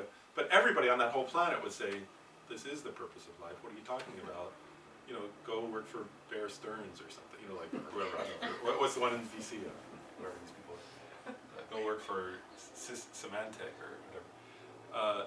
You know, like, that's the purpose of life. And that there would be no other option. Like, nobody on the whole planet. Imagine if there was a whole planet and nobody had any other, which is practically where we grew up, right? So it's not hard to think of that. See, I mean, so like, these points should be like that. It should be like, oh my God, like if I was on that, and like there was nobody, there was no Dalai Lama anywhere, and Tibet, like they had actually killed them all off, you know, like, then it would be complete darkness. Like I'd be in some utter dark, it should feel, you know what I mean? And then when you come to that, then stop thinking. You got it, you know, then like stop and dwell on that. Oh my God, thank God, you know, it would be wrong if you say thank God. But thank Buddha, I got that. But I mean, you get the feeling, you know what I mean? Like you should use a practical example and you should get a feeling like that, and then you should dwell in that. And and then at that point, don't say, oh, and what's the next of the 18, right? It's like, I'm so glad I found, like, you know, that you feel like you grabbed hold of a life raft when you were about to drown, right? And then you stop and you think, that's my existential condition. I grabbed hold of the life raft and I have it. And everybody else around me is drowning, right? Like, but I have this life raft and I don't know how long it'll last, and then you just stop and you just dwell on that. And if you're doing it right, you should feel like that, right? Like some feeling of like, But you have those feelings from your life. It's just that if you don't apply them in this meditation and you just think, okay, Pavanka Rinpoche said there's a dark year and dark years last 3 eons or I don't know, no, they don't last 3. Whatever it is, there's certain, there's this many eons and, if you just dwell in that and you don't get the feeling, whereas those points are to give you a feeling, right? But you have to apply your own life experience to actually get that feeling, and it has to be visceral. So if you're going through the list and it's not feeling visceral to you, then you're doing it wrong. Does that make sense? And I don't mean wrong in the sense of like morally wrong, and also I don't mean wrong in the sense that at the beginning if you're memorizing it, that's fine. Sometimes it's okay to run through the list just to make sure you know. Like a glance. Yeah, like a glance. But you're not going to make progress unless it starts to become like, where you could almost like, cry or vomit or something, like that should be eventually it should start to feel like that but it's not that hard because you have to think of your real life, right? Like, and think of people right? Like, if you think about like those ones, right? Like, and I'll say another one, like, the thing about defective, like not having sensory organs, right? There's a thing like where you can't hear the teachings. And they give the example that sometimes Pavanka Rinpoche, they translate it deaf mute or something like that. But like, if you just read that, again, it doesn't have that much meaning. But for me, like if you think of somebody with severe autism, right, or severe low functioning, like a severe, mental retardation. I mean, very severe kinds, right, or severe schizophrenia, where a person can't hear anything because their mind is so hallucinating all the time. Like, I don't mean literally hallucinating, not like the way Lama Zopa, I don't mean Dharma hallucinating. I don't mean like hallucinating the way we do, and then you think of the incredible suffering that person goes through. Right? I remember somebody with autism where he would like, smash his. He was in so much pain mentally that he would smash his head over and. I mean, like not just a little, like where he was bleeding and, things like that. I mean, just like the amount of suffering. And I mean, so it should feel like that. Like, this isn't like, oh yeah, I don't have sensory organs. Or it should be like, oh my God, like I could be that. It's not like judging that person, saying, that was me in another life, and that will be me again if I don't get enlightened. And I can't do anything then. Like I can't take the essence of then I'm like totally trapped. That's all. Like, you know what I mean? Then it's like, it's a complete, I'm totally trapped in some existence where I have no freedom to do anything, right, that I want to do. I mean, like, like that, if I think of some of those people I've met, like they have no freedom, right? It's like worse than being in prison, actually. Like a person in prison is much better off than that person, because at least the person in prison can think about getting out, right? That person is trapped in their own subjectivity and in a brain that's not working, or something like that. Or the person who's like hallucinating every day and hearing voices and can't turn them off, and so you think, I'm not that, wow, and then you stop because you have the experience. Does that make sense? So you have to like apply and all the points should have some, and I'll give one more example, right? The teachings still exist, right? That's one of the teachings, like when it says there are 5 qualities, right? A Buddha came, taught the Dharma, the teachings still exist, there are still beings who gain realizations, and there are people who help out, right? But like if I just say that list, that doesn't really do much to me, right? But if I stop and just think of one of those, right? Like that the teachings still exist, and I think, that almost doesn't happen anymore, right? They're almost gone now. Lama Zopa says like, they're so thin, right? And if I think, well, if I don't make progress in this life, like maybe I'll take rebirth on this planet and there's nothing left, right? There's nobody left who's like Lama Zopa or Khenpo Rinpoche. That's gonna happen soon, right? We'll come and it'll have all the relevance of like Egypt. Like when somebody looks at the pharaoh and they say, I think this meant that, and somebody else goes, I think it meant that. And isn't it pretty? Or something, and like it is pretty, I guess. Those things like the Sphinx and that, but nobody actually knows what they mean, right? But someday people are going to look at like Maitreya and they're going to go, oh, why does he have that thing on his head? I don't know. They'll say, I don't know, probably it has some symbolism that he was the earth or something. They'll make up some theory, right? Some professor at some university will make up a theory that's totally wrong. And there'll be nobody left to say who Maitreya really is, because they'll all be gone, it'll be over. And like, oh. They're really scaring me. I know, I'm like, Yeah. But that's the feeling. In other words, that's meditation then, right? That's our meditation. That's it. There you got it, right? And if we feel that, then we're meditating on the Lama, really. Before that, it's just, it's good. Again, we have to do the review to, like the glands, to sort of know that we know what the subjects are. But you have to stop and do that, and feel scared, and then you meditate on it, because that's actually how we should feel. Like, I finally have this. It's like in an entire universe where it almost doesn't exist. And that should be the feeling. Does that make sense? So that's how we should meditate on precious human rebirth. And you see how then it becomes very powerful, like, and it becomes transformative. If you do that every day like that, then it'll, you know, if you just do it once, it doesn't do much actually. But if you do that every day for like a month or two or a year, you know, then you won't want to waste your, you know, imagine if you felt that way every day for a year, right? You know, and then you would reach a point where you could say, okay, now I can move on to impermanence and death, you know, like I've got that one. Whereas where you would feel like, where you would feel scared to waste your time, not scared of anything else, but you'd be terrified to waste your time because it's so valuable. You know, it'd be like, and they, you know, in Tibetans, they use all these metaphors for that are relevant in Tibetan culture, but sometimes they don't apply that well. So you have to apply your own experience, right? You know, like they say, oh, you went to a jewel island and you came back without any, you know, without any wish-granting jewels or something, which is a good metaphor, but it doesn't really, you know, like again, that like for me, if I just, I don't know, if I don't think about it deeply, it could seem the same as like, I'm not a Klingon, or I don't know, I went to whatever, such and such planet, I don't know, it seems a little science fiction-like or fantasy-like.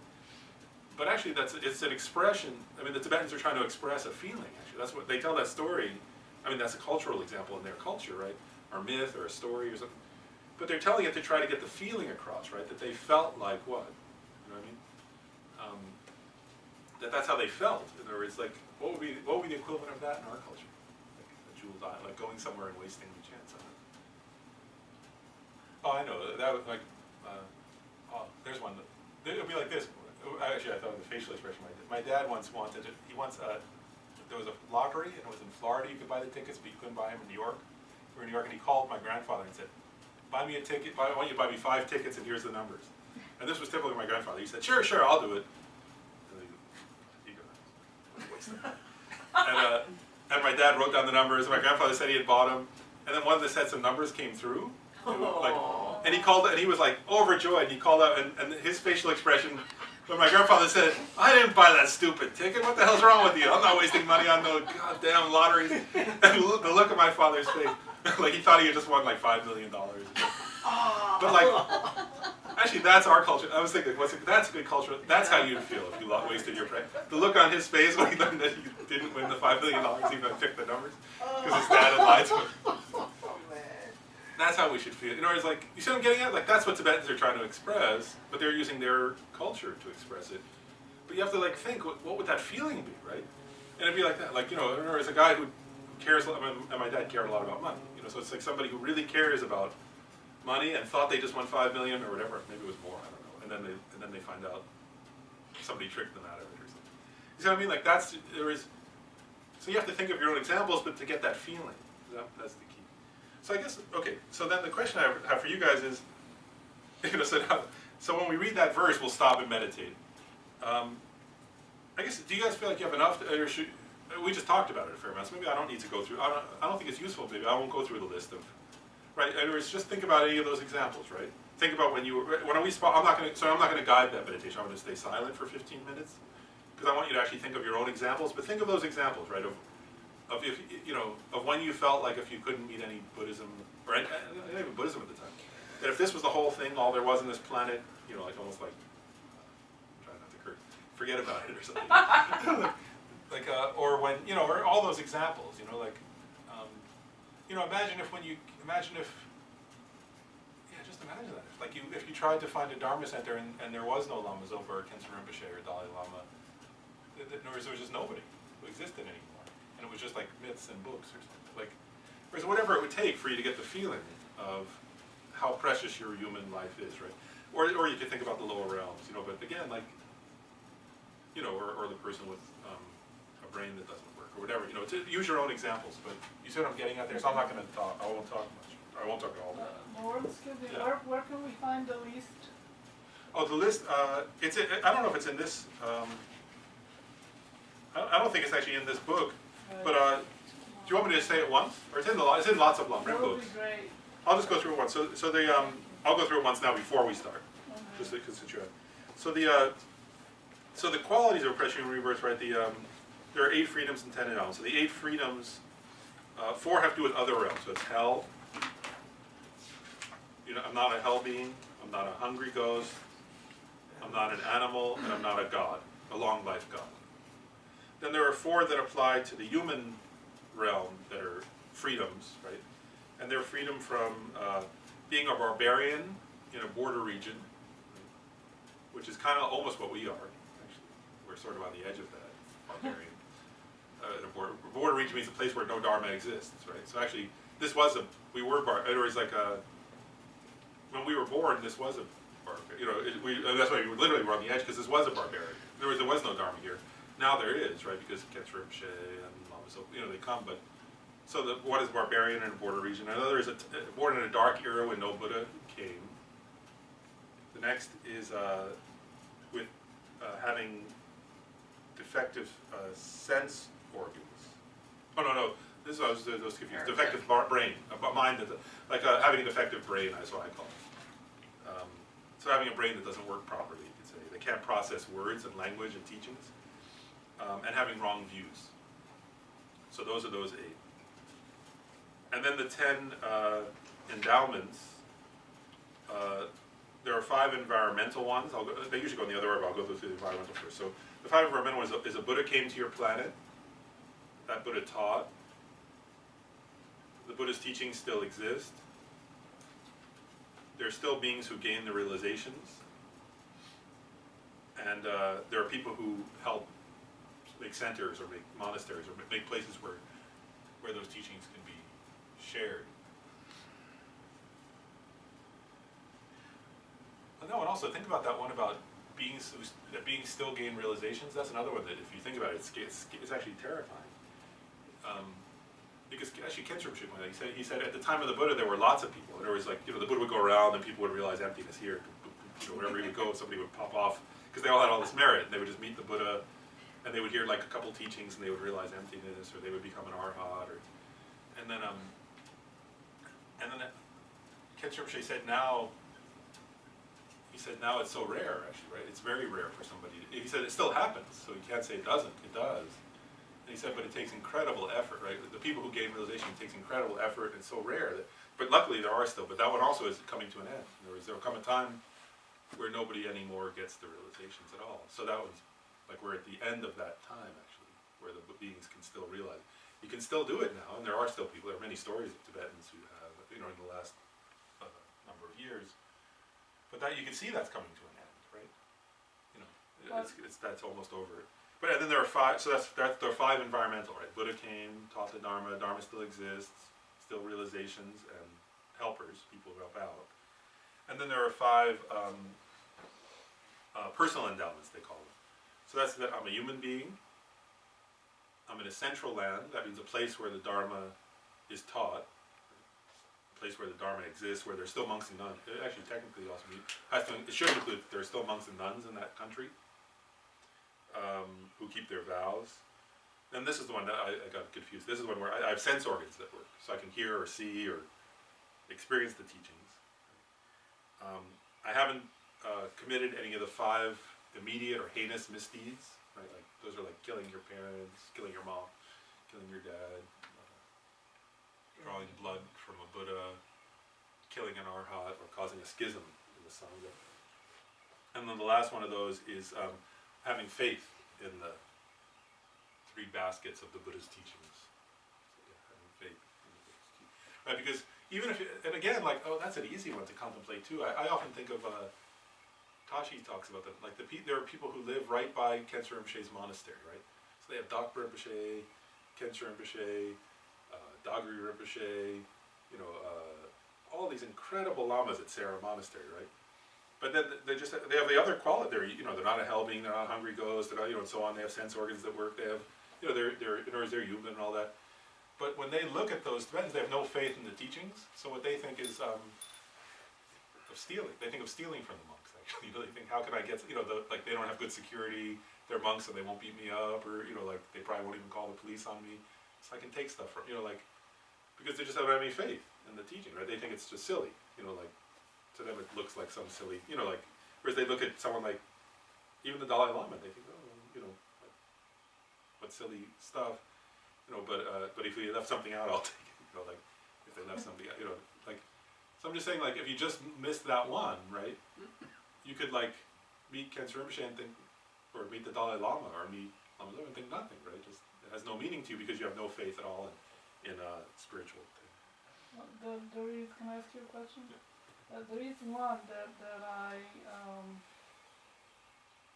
don't see as me not having it because I do have wrong views, and that's why I'm starting to Oh, the meaning of, overcome the wrong views. So wrong views usually is the lack of understanding of emptiness. no, in this I don't know if context, that's this is in a different meaning here. context or not. Okay. Yeah, no, here, for precious, like, yeah, that's a good question. No, so like, I mean, the wrong, of course, we all have the wrong view of this, not, not understanding, the subtle dependent origination emptiness. But here, what that means is, I sometimes, actually, when I contemplate it, I think extreme wrong views. And what it means is, in the sense of not having a precious view, it means these wrong views. It means not believing enlightenment is possible, Okay. not believing that karma exists at all, Okay. not believing in past and future lives at all. And that doesn't mean doubt. In other words, if you have doubt about those things, that's not wrong view. It means firmly saying, there's no such thing as that. So, it's like if you say, because actually there are many levels of even doubt. There's doubt leading in the wrong direction, middle doubt, and doubt leading in the right direction. So there are all kinds of doubt. But this means that those can be, so this kind of wrong view actually in the Buddhist hierarchy of views is the extreme, actually. That's why I call it extreme wrong view. Whereas an extreme wrong view is not even having doubt. It's just saying, I totally don't believe in that. That's silly. Like that. That's that kind of wrong view. Thank you. Yeah. And if you have the wrong view that enlightenment's not possible, then of course you can't practice Buddhism because you don't believe that a Buddha exists, right? You would say absolutely no, there's no such thing as a Buddha, right? That's just somebody's myth to make some money or something. You would have that, which people actually have, right? People have that view. People have that view about Jesus, right? Oh, there's no such thing as Jesus. Somebody just made him up to make money. Right. So that's the meaning of wrong views there.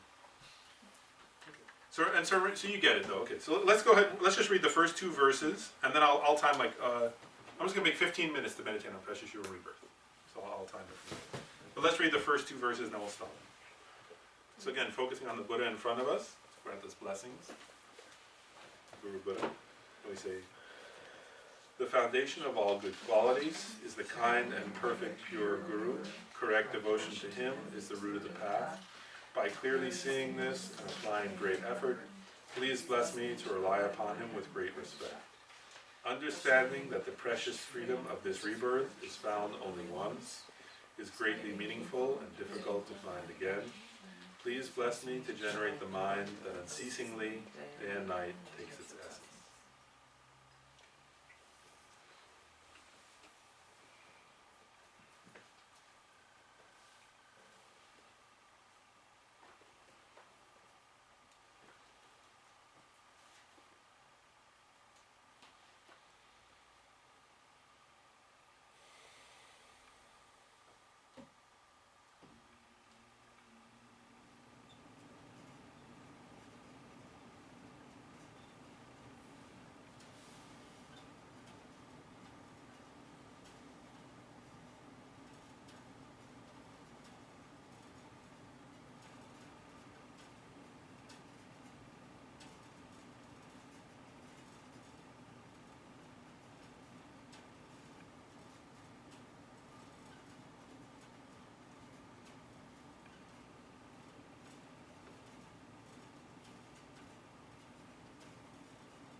that's 15 minutes.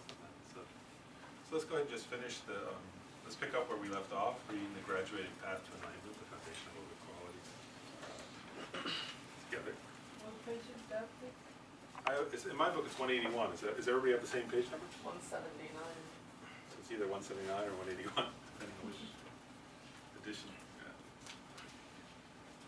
It's called, the title of in the book, in the bold, says The Graded Path to Enlightenment. So read up. So we start with this life, right? This life, as is impermanent as a water bubble, remember how quickly it decays and death comes. After death, just like a shadow follows the body, the results of black and white karma follow. Finding firm and definite conviction in this, please bless me always to be careful to abandon even the slightest negativities and to accomplish all virtuous deeds. Seeking samsaric pleasures is the doorway to all suffering. They are uncertain and cannot be relied upon.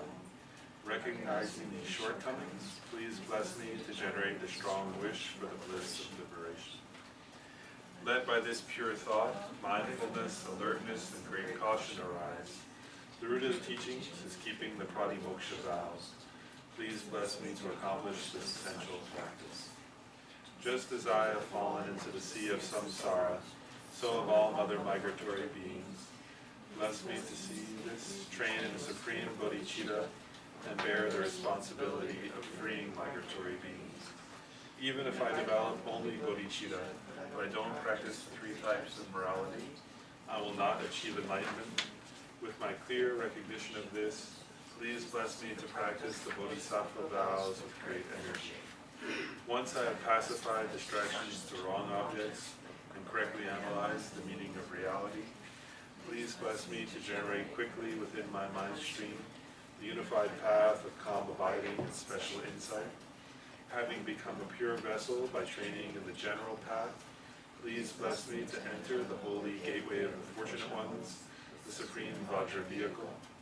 At that time, the basis of accomplishing the 2 attainments is keeping pure vows and samaya. Having become firmly convinced of this, please bless me to protect these vows and pledges like my life. Then, having realized the importance of the 2 stages, the essence of the Vajrayana, by practicing with great energy, never giving up the 4 sessions, please bless me to realize the teachings of the Holy Guru. Like that, may the Gurus who show the noble path, the spiritual friends who practice it have long lives. Please bless me to pacify completely all outer and inner hindrances. In all my lives, as I'm separated from perfect Gurus, and I enjoy the magnificent Dharma by completing the qualities of the stages and paths, and I quickly attain the state of Vajradhara.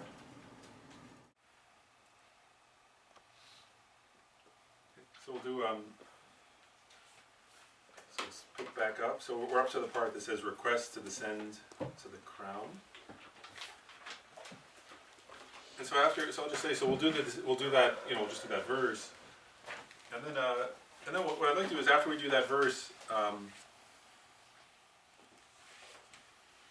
I'd like to actually is this, so then we'll start reciting, we'll do Shakyamuni Buddha's mantra, right? Tayata Om Mani Mani Maha Mani Asoa. And remember we did this before, so this time the concentration object is the mantra, I just want to point that out, right?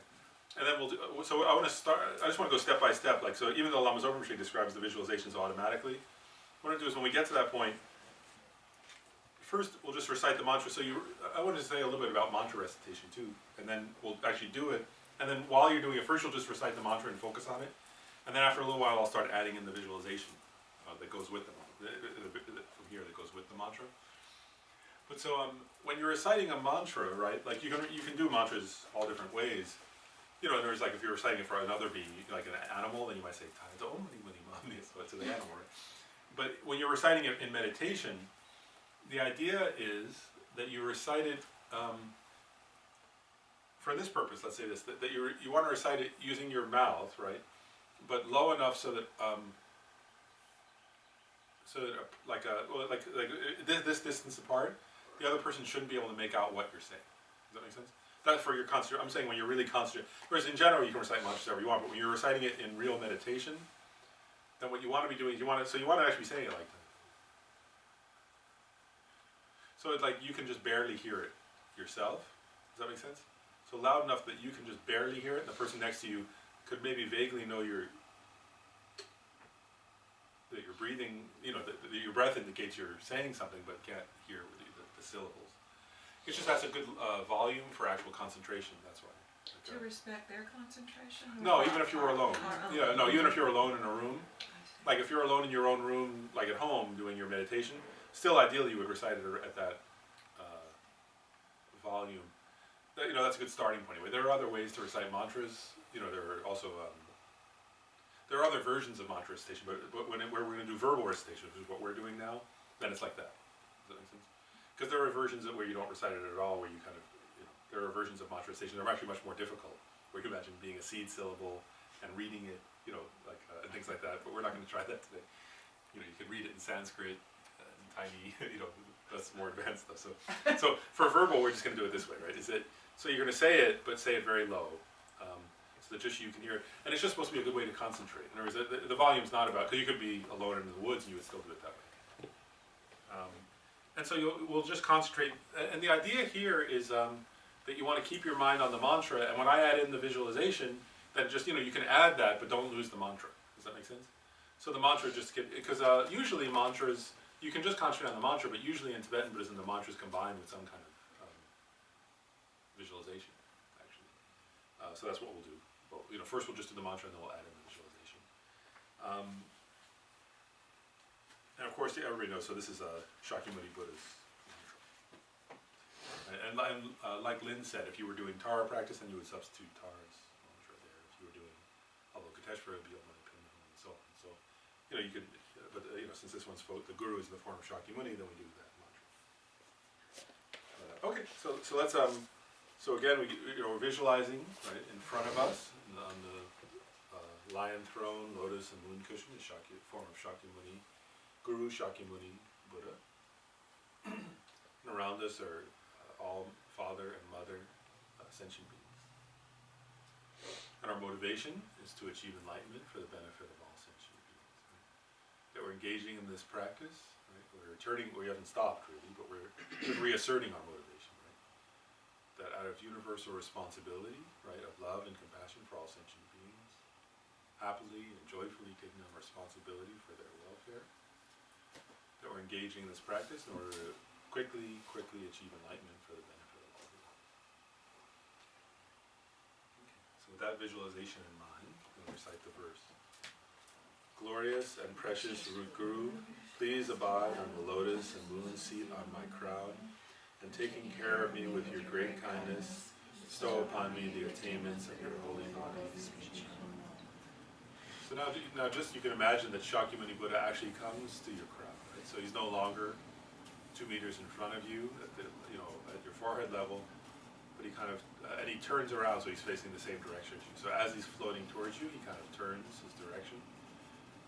So that he's kind of, his throne, you can say the very bottom of his throne is like, not touching, but just almost touching the crown of your head, right? Just floating just barely above the crown of your head. So you'll just kind of have that visualization now, right? Or that sense that the Buddha is above you, your Guru's on your crown. And then we'll start reciting the mantra, right? So, Tayata Om.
reciting the mantra.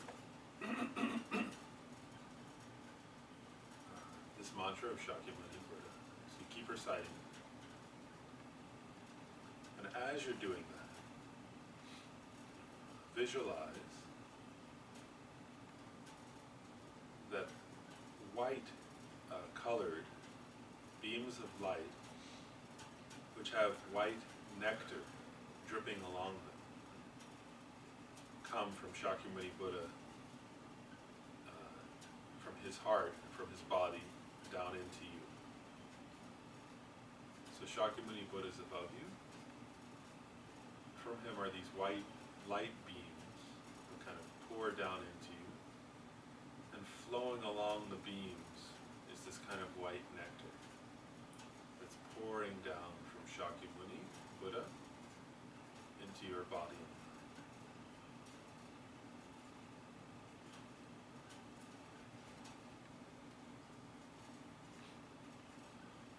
Because white is it symbolizes purification, purity, peace, or pacifying.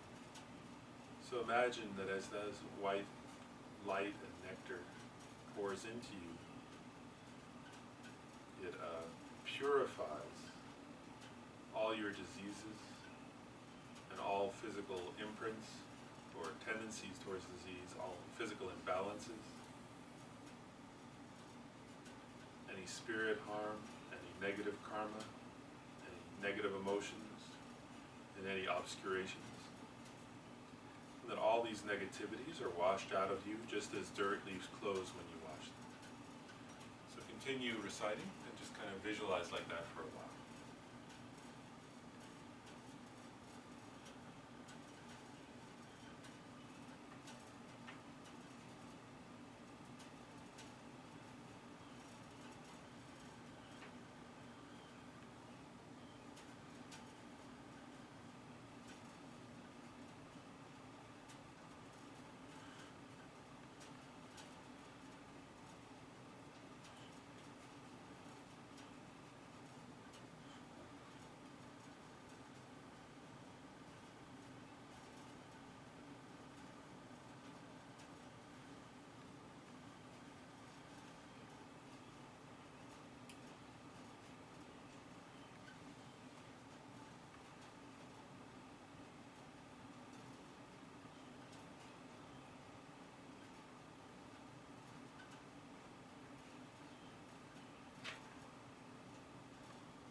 continue reciting the mantra, but now you're totally purified by the white beans and nectar. And so now Shakyamuni Buddha begins to radiate yellow light rays with yellow nectar flowing down along those light beams.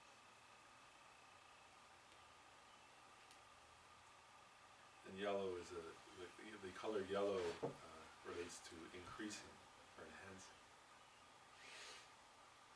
As you continue reciting the mantra, the yellow light and nectar flows from Shakyamuni, Guru Shakyamuni Buddha's heart, entering your body, speech, and mind. With this yellow light and nectar, you receive all the qualities of the Buddha's holy body, holy speech, and holy mind. In particular, concentrate that your mind has been transformed into the perfect understanding of the Buddha's omniscient mind, and that you have attained the Buddha's perfect compassion and perfect power. You have become a perfect guide, able to fulfill all the wishes of all sentient beings, and to bring them every happiness, especially the highest happiness of full enlightenment. So just for a while, recite the mantra and visualize those yellow beams granting you all those realizations and qualities.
you're reciting the mantra,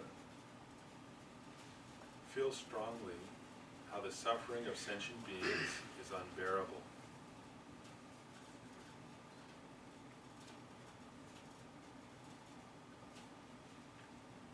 Feel how unbearable it is that even one sentient being must experience so many problems.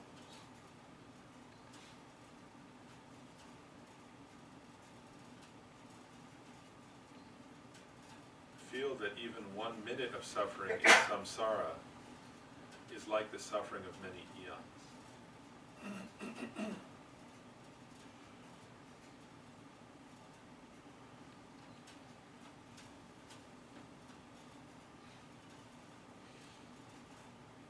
Generate a strong wish and determination to free every sentient being from suffering and its causes.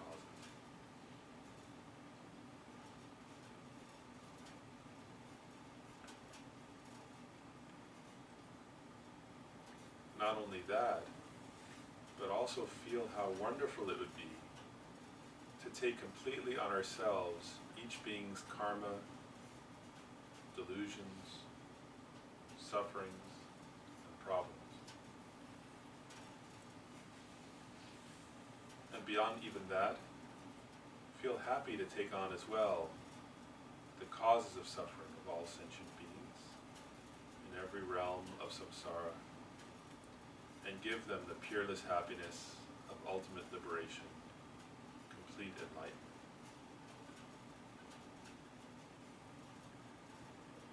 Feel determined that you will live your life in this way, with the good heart,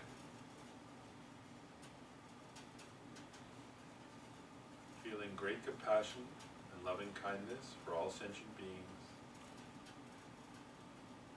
and being committed to freeing them from all the suffering and causes of suffering, and to bringing them to the state of enlightenment.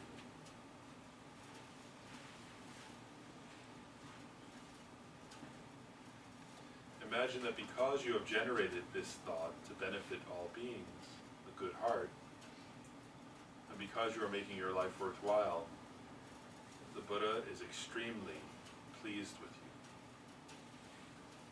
So just for a couple more minutes, think like that while continuing to recite the mantra.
recitation. And imagining the Buddha, Shakyamuni Buddha, Guru Shakyamuni Buddha above you is extremely happy and pleased with you because of all your practice, especially because your practice was motivated by compassion, bodhicitta. Imagine the Buddha is extremely happy with you.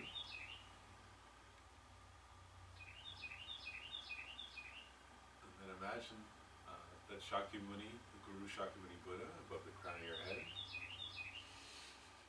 dissolves into light. And that light itself kind of pours down into you. And your body, speech and mind become one with Guru Shakyamuni Buddha's holy body, holy speech, and holy mind. So first let's spend a little bit of time just meditating on that sense of Guru Yoga. Guru Yoga in the sense of like union with our Guru.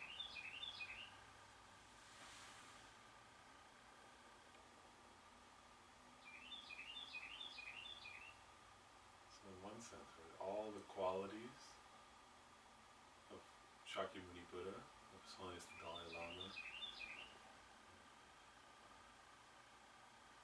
Zopa Rinpoche, Genshin Rinpoche, any other teachers, right? But they've all dissolved into you, and that you're them, they're you. It's a sense of that.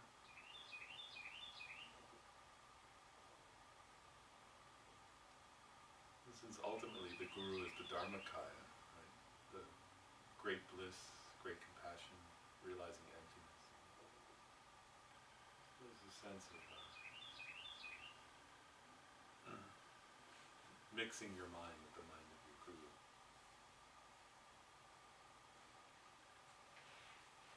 Like water poured into water.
guru yoga in the sense of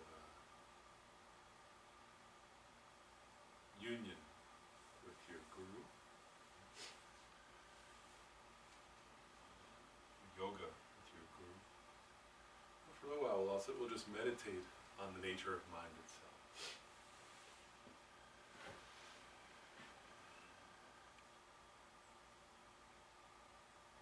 So just as a reminder.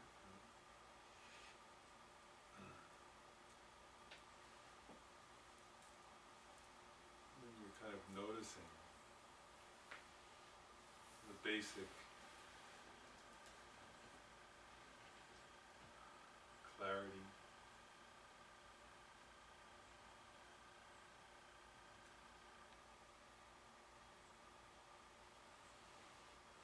openness, unobstructedness,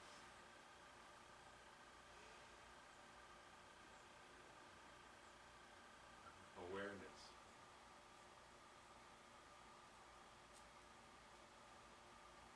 That are the basic nature of your own mind.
When thoughts arise,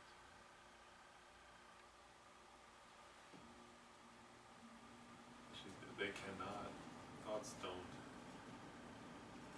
obstruct that nature. Actually they arise within it. And they dissolve within it. Because the mind is clear, unobstructed, and aware, that's why thoughts can arise.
thoughts arise, right?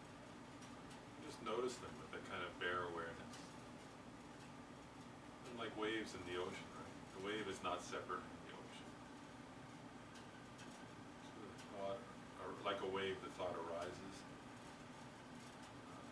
within the mind, dissolves back into the mind of its own accord, without your having to actually do anything.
As you're focusing on that mere clarity,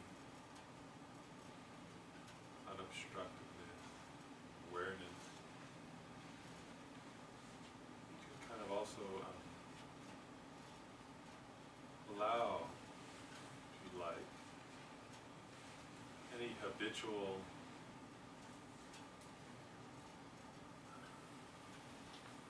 sort of idea that you may be holding on to about, the mental image of your own body, which is just a mental image in your mind. You can also, if you like, allow that to dissolve.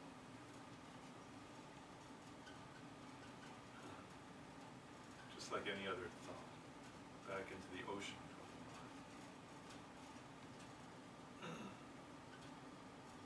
Also your notion or subconscious sort of mental habit of imagining yourself being in a particular place.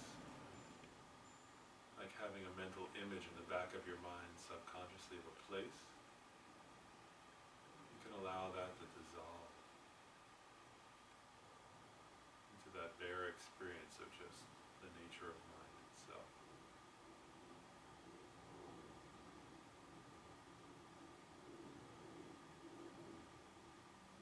Even the kind of subconscious notion that you tend to hold on to of being some kind of separate individual in some sort of a universe. These are all just notions. They're all habitual ideas. If you like, you can let those dissolve also. Just kind of let them go.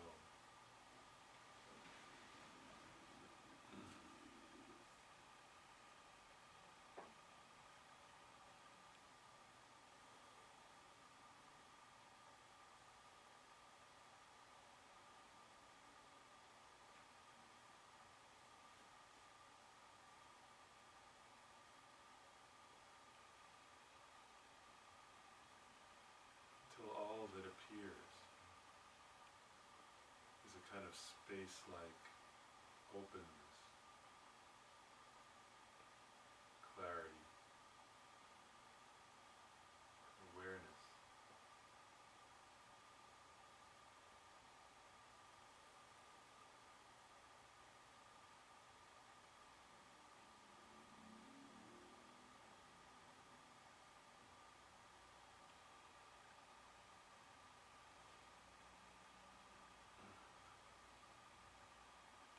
Whatever thoughts or ideas arise,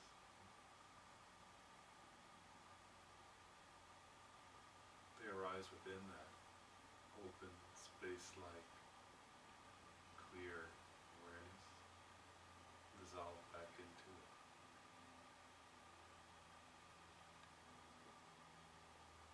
But the nature of mind itself is just that simple, bare, space-like openness, clarity,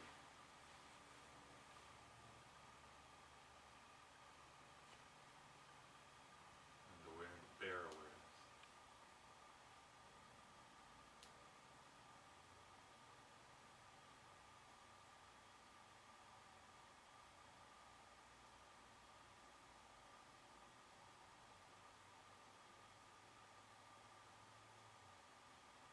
Just for a few minutes, allow like any notions, any feelings, just let them be.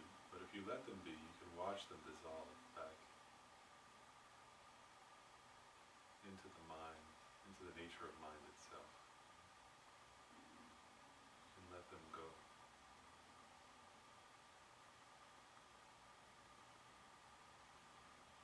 Any notions of who you are, what you do, where you are. They're just notions.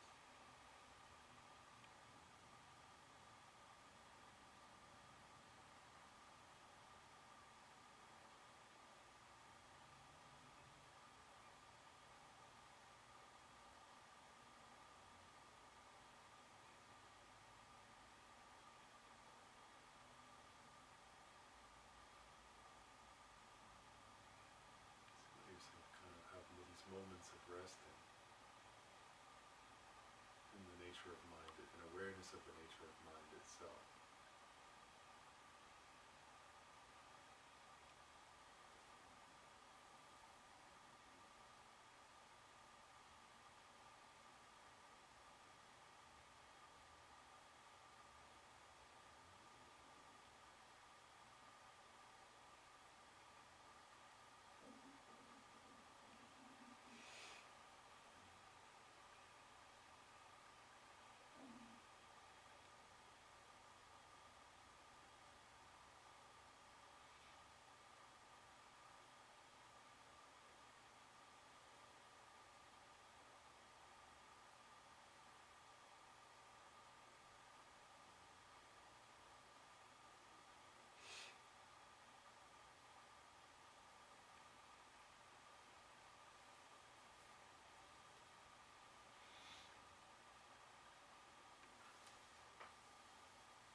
within that sort of awareness, you imagine your own body in the form of the golden body of Shakyamuni Buddha, Guru Shakyamuni Buddha. Because you are totally non-dual, right? Non-duality from your own Guru Shakyamuni Buddha. It's non-dual from Shakyamuni Buddha. So imagine your body in the form of Shakyamuni Buddha.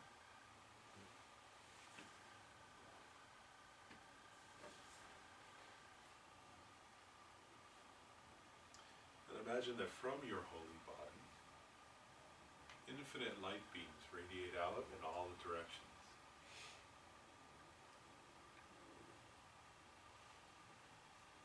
On the tip of each beam of those infinite light beams is a tiny Shakyamuni Buddha.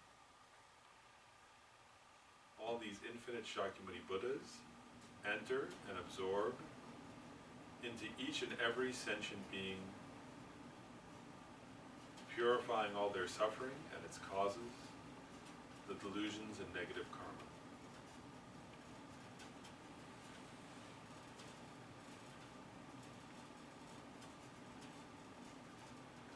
Then the light beams with the Shakyamuni Buddhas at their tips return and absorb into yourself.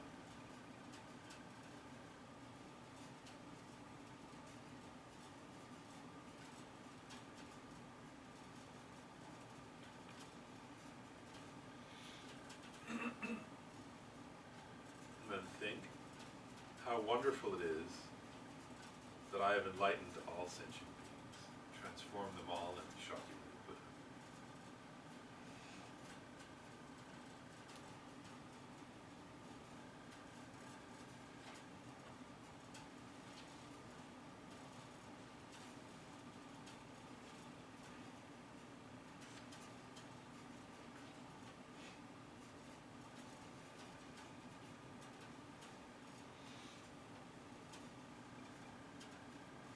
Actually, while we're still in that form of Shakyamuni Buddha, we'll do one more thing before we read the dedications. When you're ready, we'll turn back to the book for a moment. That's the prayer book.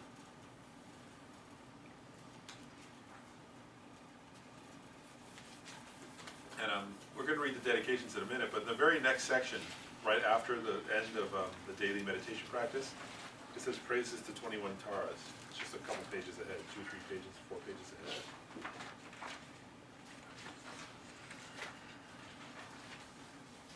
Everybody has that? And does everybody's begin with the,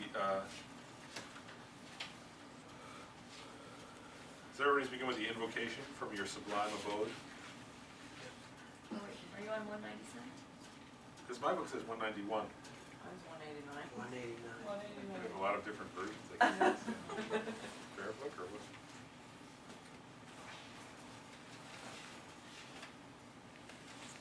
Because it's just the very next page after the end of the dedications from the prayer we were just doing. It should say invocation. Yeah. People have that? It says invocation. 189. Oh, 189. Right, I probably have the odds. That's above. Yeah.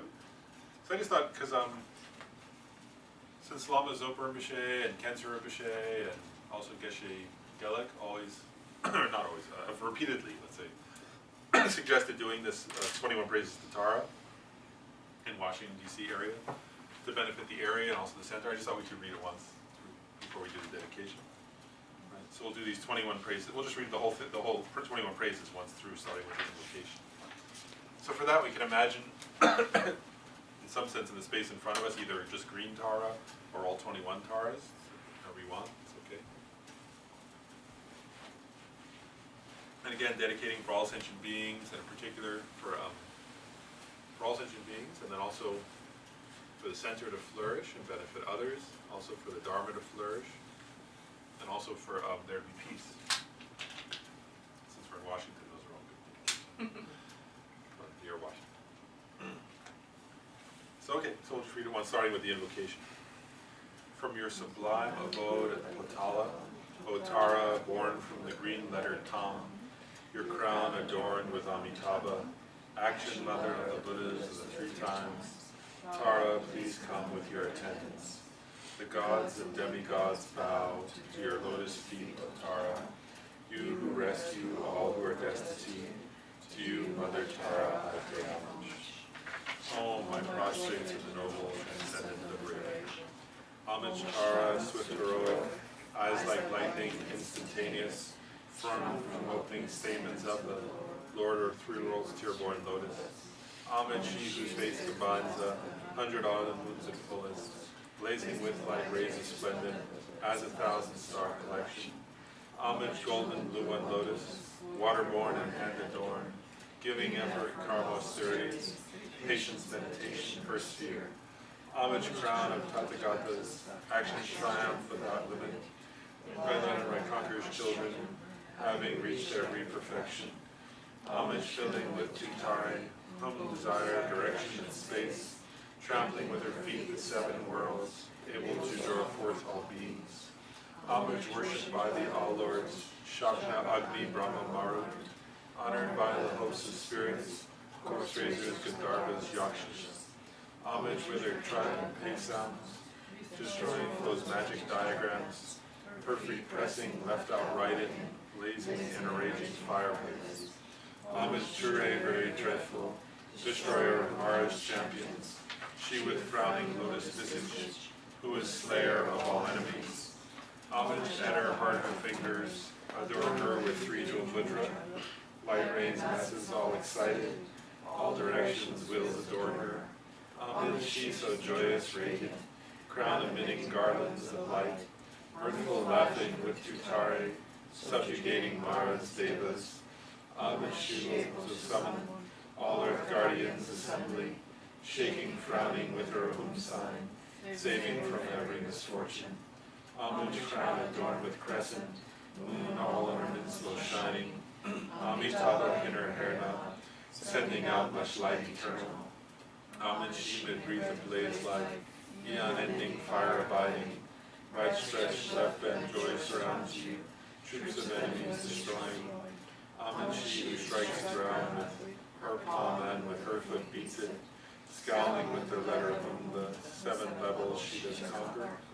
Homage happy, virtuous, peaceful, she whose field is peace nirvana, she endowed with Om and Swaha, destroyer of the great evil. Homage she with joy surrounded, tearing foes' bodies asunder, frees with Hum and knowledge mantra, arrangement of the 10 letters. Homage Ture with sea letter, of the shape of syllable Hum, life with stamping shakes the three worlds, Meru, Mandara, and Vindhya. Homage holding in her hand the hair mark of Deva lake form, with thy spoken Tara and Pei, totally dispelling poison. Homage she whose gods and their kings, and the Kinnaras do honor, armored in all joyful splendor, she dispels bad dreams and conflicts.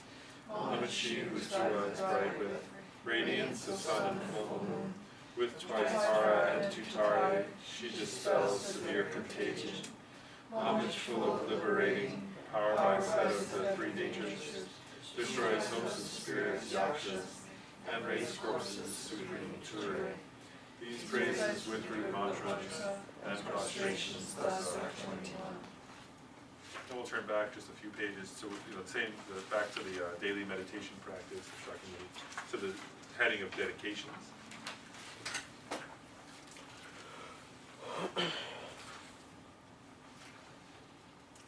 Dedicate our virtuous karma. Right? As a result of all my own merits, the three times, and the merits of all the Buddhas, Bodhisattvas, and sentient beings, may the altruistic wish to achieve enlightenment be generated in my mind and in the minds of all sentient beings without even a second's delay. And may the altruistic wish that has already been generated be increased. Whatever sufferings sentient beings experience, may it ripen upon me. Whatever merit and its resulting happiness I have accumulated, may it ripen upon others. In the land encircled by snow mountains, you are the source of all happiness and good, all powerful Tenzin Gyatso, please remain until samsara ends. May the glorious Guru's lives be long and stable. May all beings equaling the extent of space have happiness. May I and others, without exception, accumulate merit, purify negativities, and may we be blessed to quickly attain Buddhahood. Due to the merits of the 3 times created by me, by others, and by the Buddhas and Bodhisattvas, may we be able to meet perfectly qualified Mahayana virtuous friends in all our future lives. From our side, may we always see them as enlightened. May we always perform only actions most pleasing to the holy mind of the virtuous friends. May we always be able to fulfill their holy wishes immediately. Because of these merits, may my actions never cause even the slightest harm to any sentient being. Instead, may they only bring the greatest benefit. Whatever suffering or happy life I experience, may it only be of the greatest benefit to others, causing them to achieve enlightenment as quickly as possible. Due to all the merits of the 3 times, by me and others, may seeing, hearing, remembering, touching, or talking to me, may any being be freed in that very second from all their sufferings, diseases, spirit harms, negative karmas, and obscurations, and abide in the peerless happiness of full enlightenment forever. Like Lama Tsongkhapa, may I be able to offer extensive benefits equaling the limitless guide to all sentient beings and teachings of the Buddha. From now on in all future lives, by having the qualities like Lama Tsongkhapa within me. Just as the brave Manjushri and Santavajra too realize things as they are, I dedicate all these virtues in the best way, that I may follow their perfect example. Whatever dedication victorious one has gone to live so the 3 times and admired as the best, I shall also perfectly dedicate in the same way all these roots of virtues, so that I might perform good works. Due to the merits which are empty from their own side, accumulated over the 3 times by me and by the Buddhas and Bodhisattvas, may I, who was empty from my own side, achieve the state of Shakyamuni Buddha's enlightenment, which is empty from its own side, and lead all sentient beings who are empty from their own side to that state as quickly as possible by myself alone. Because of the past, present, and future merit created by me and all the Buddhas, Bodhisattvas, and sentient beings, may I, my family, disciples, and all sentient beings be able to actualize completely in this very lifetime Lama Tsongkhapa's path of unified sutra and tantra, which is pure like refined gold. May this pure teaching of Lama Tsongkhapa spread in all directions and flourish forever. Because of all the merits of the 3 times created by me and all the Buddhas, Bodhisattvas, and other sentient beings, may there be no wars, famines, diseases, quarreling, fighting, or unhappy minds. May there be great prosperity, and may everything needed be easily obtained. May all the human beings in the world be guided by spiritual leaders teaching only the Dharma. And may everyone enjoy the happiness of Dharma. May everyone have perfect conditions and have only compassion and love for each other in their mind streams. May they only benefit and never harm each other. May I and all others be able to live lives of pure and moral conduct like Lama Tsongkhapa himself, train the mind in bodhicitta, and live in pure view and conduct. In this way may we be able to complete our lives without corrupting the pure wisdom of the second Buddha's teachings. It is only from the kindness of my gurus that I have met the unequal teachings of the Buddha. I dedicate all this merit so that all migratory beings, without exception, may be guided in the future by kind and holy gurus. Until samsara ends, may the teachings that benefit not be moved away by the winds of evil superstitions. May the whole world always be filled with people who have understood and have stable faith in the true teachings. May I pass my time day and night thinking and examining by what means this teaching can spread in the minds of myself and all sentient beings.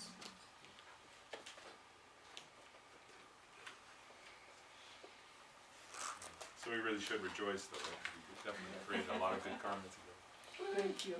We can rejoice on our own rejoicing. we rejoiced earlier, so now we can rejoice. And a couple of just quick comments. One is I want to just clarify, just in case people, I think everybody knows it, but just want to say, like even that part where we were meditating on the nature of mind and that the mind is like space, and everything can, you know, even the sense of self and other can dissolve, and sense of body can dissolve. I say that's not emptiness. Just remember that, because that's a misunderstanding. That's one of the misunderstandings that Lama Tsongkhapa clarifies. Some Tibetan teachers said, you know, oh, that's emptiness, but that's not emptiness actually. But that is a very profound meditation. But that's not. Don't mistake that for emptiness, because if you do, then you won't find the meaning of emptiness. But that is a good meditation though.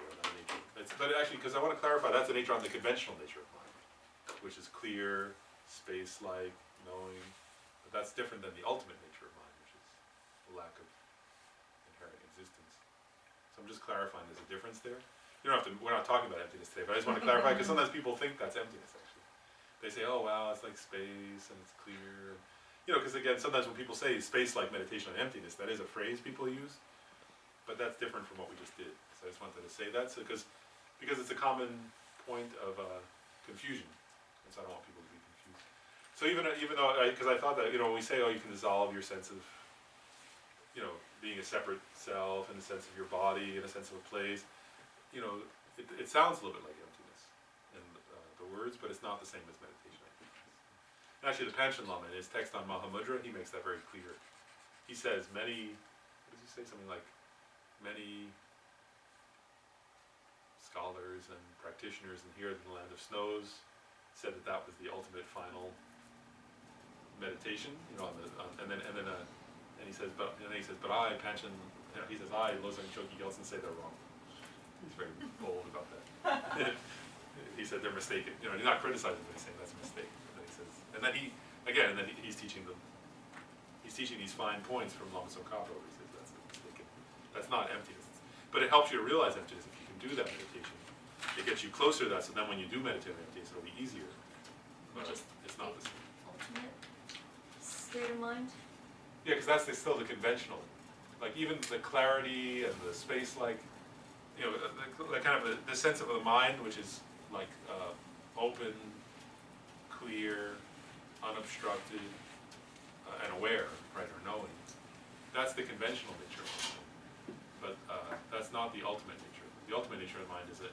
Actually, and one reason, I'll just say, I don't want to get into too much about emptiness, but I'll just say one comment about that, just to think about, or like, so when you study about emptiness, is that something that's clear, right, unobstructed, space-like, and knowing, is a positive phenomenon, right?